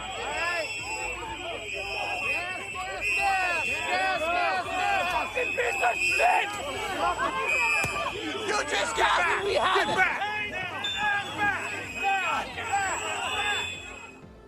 Bovino wasn't wearing a gas mask. It's unbelievable, Nicole. This is what's happening. DJ Dub said it is a run of like 4 days straight, where it is not even projected to be above this intersection in South Minneapolis. 0 degrees.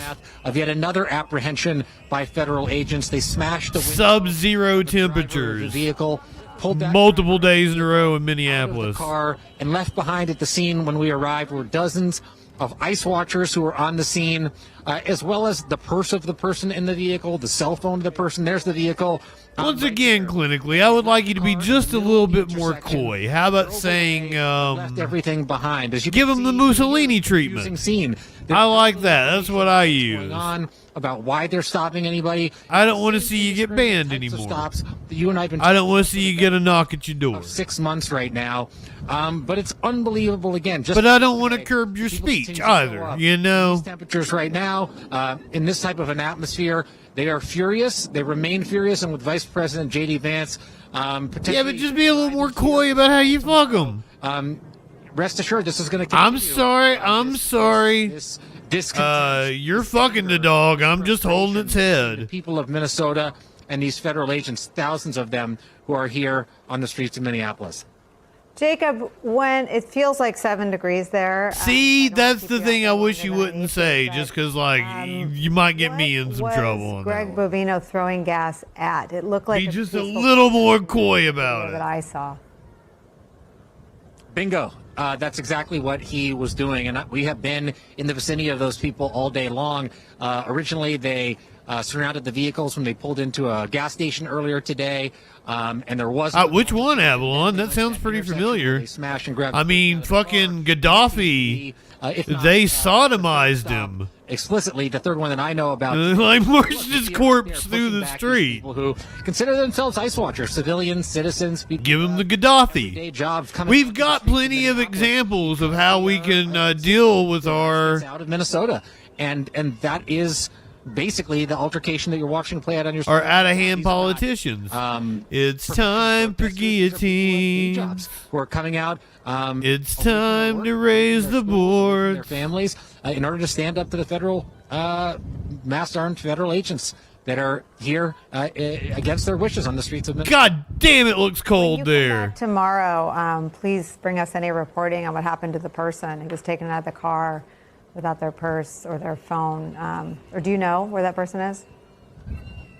That's why we're here, Nicole. I remember when I talked to you in Charlotte, and we had Lorenzi. Similar. Did I say it correctly? Welcome in, friend. Generally speaking, to the federal building, the Whipple federal building here is where Bovino gave that press conference yesterday, but it is also where people have been detained. So, hoping to learn more here in just a little bit. So I think I'm going to cut off YouTube and I'm going to put on a police chase. And we're going to listen to music. So YouTube people, podcast people, don't do anything I wouldn't do. However, that doesn't really limit your options very much at all. I'm probably not going to come back tonight because we've just been on stream for like 5.5 hours. So I'm probably going to cook dinner with Curiouser and get stupid high. But you never know. I might pop on tonight for police chase or video games or something. So bye YouTube people, bye podcast. I need to give you, hold on, let me give you a goddamn animal video. What's wrong with me? I can't leave without giving you an animal video. That's absurd.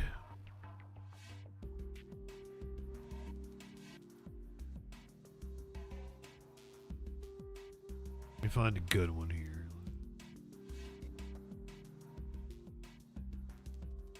Twitch people, stick around. We're going to watch a police chase and listen to music. I wasn't prepared. I should always have an animal video handy, shouldn't I? Okay, here I go. Yeah, like I do over here on Facebook. On Facebook, I have a specific, oh shit, Media Winch. Did you see Fanone almost punch out? Were you here for that? Fanone almost punched out a Nazi. That was pretty cool. I'll show it to you here in a second. This is a adoption fair, I think.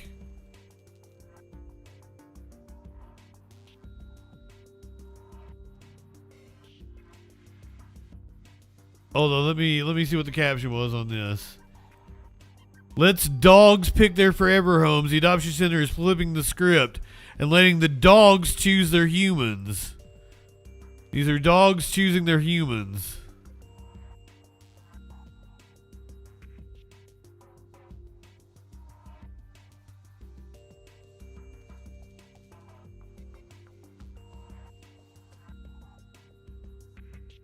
I mean, that's kind of a cool idea. If everybody there is ready to adopt, they're prepared for... Look at that baby. Oh, she's crying. She's like, he's too cute. Well, look at that one, too. He was adorable.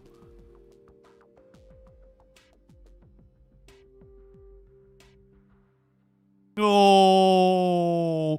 Oh.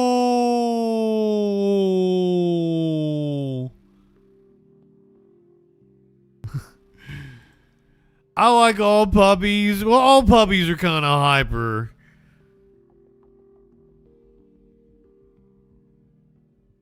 And look how happy he is with his tail wagging.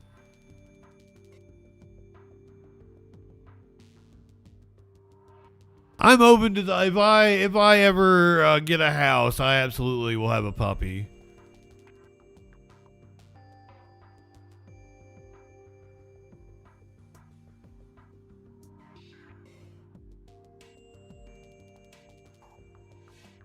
See, I love that. I let a puppy like jump all over me and love all over me. Whoa. I totally get that here. Really, Garrett? Why? What?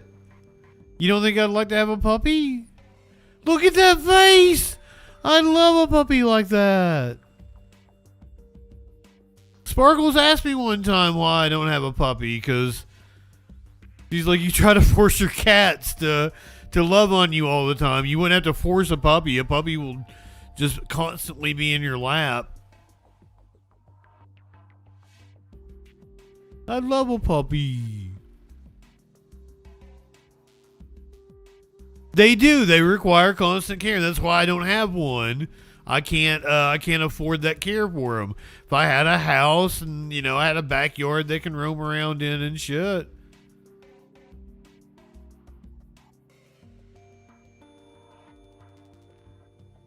I was more financially stable. I would have puppy bus, puppy home.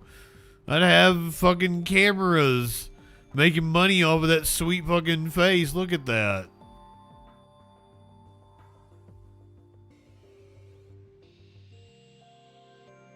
I would love a lap pupper. All right, YouTube people, podcast people. Now I'm really going to say goodbye to you. Bye, bye, bye, bye. We're going to do police chase on Twitch. Listen to some music.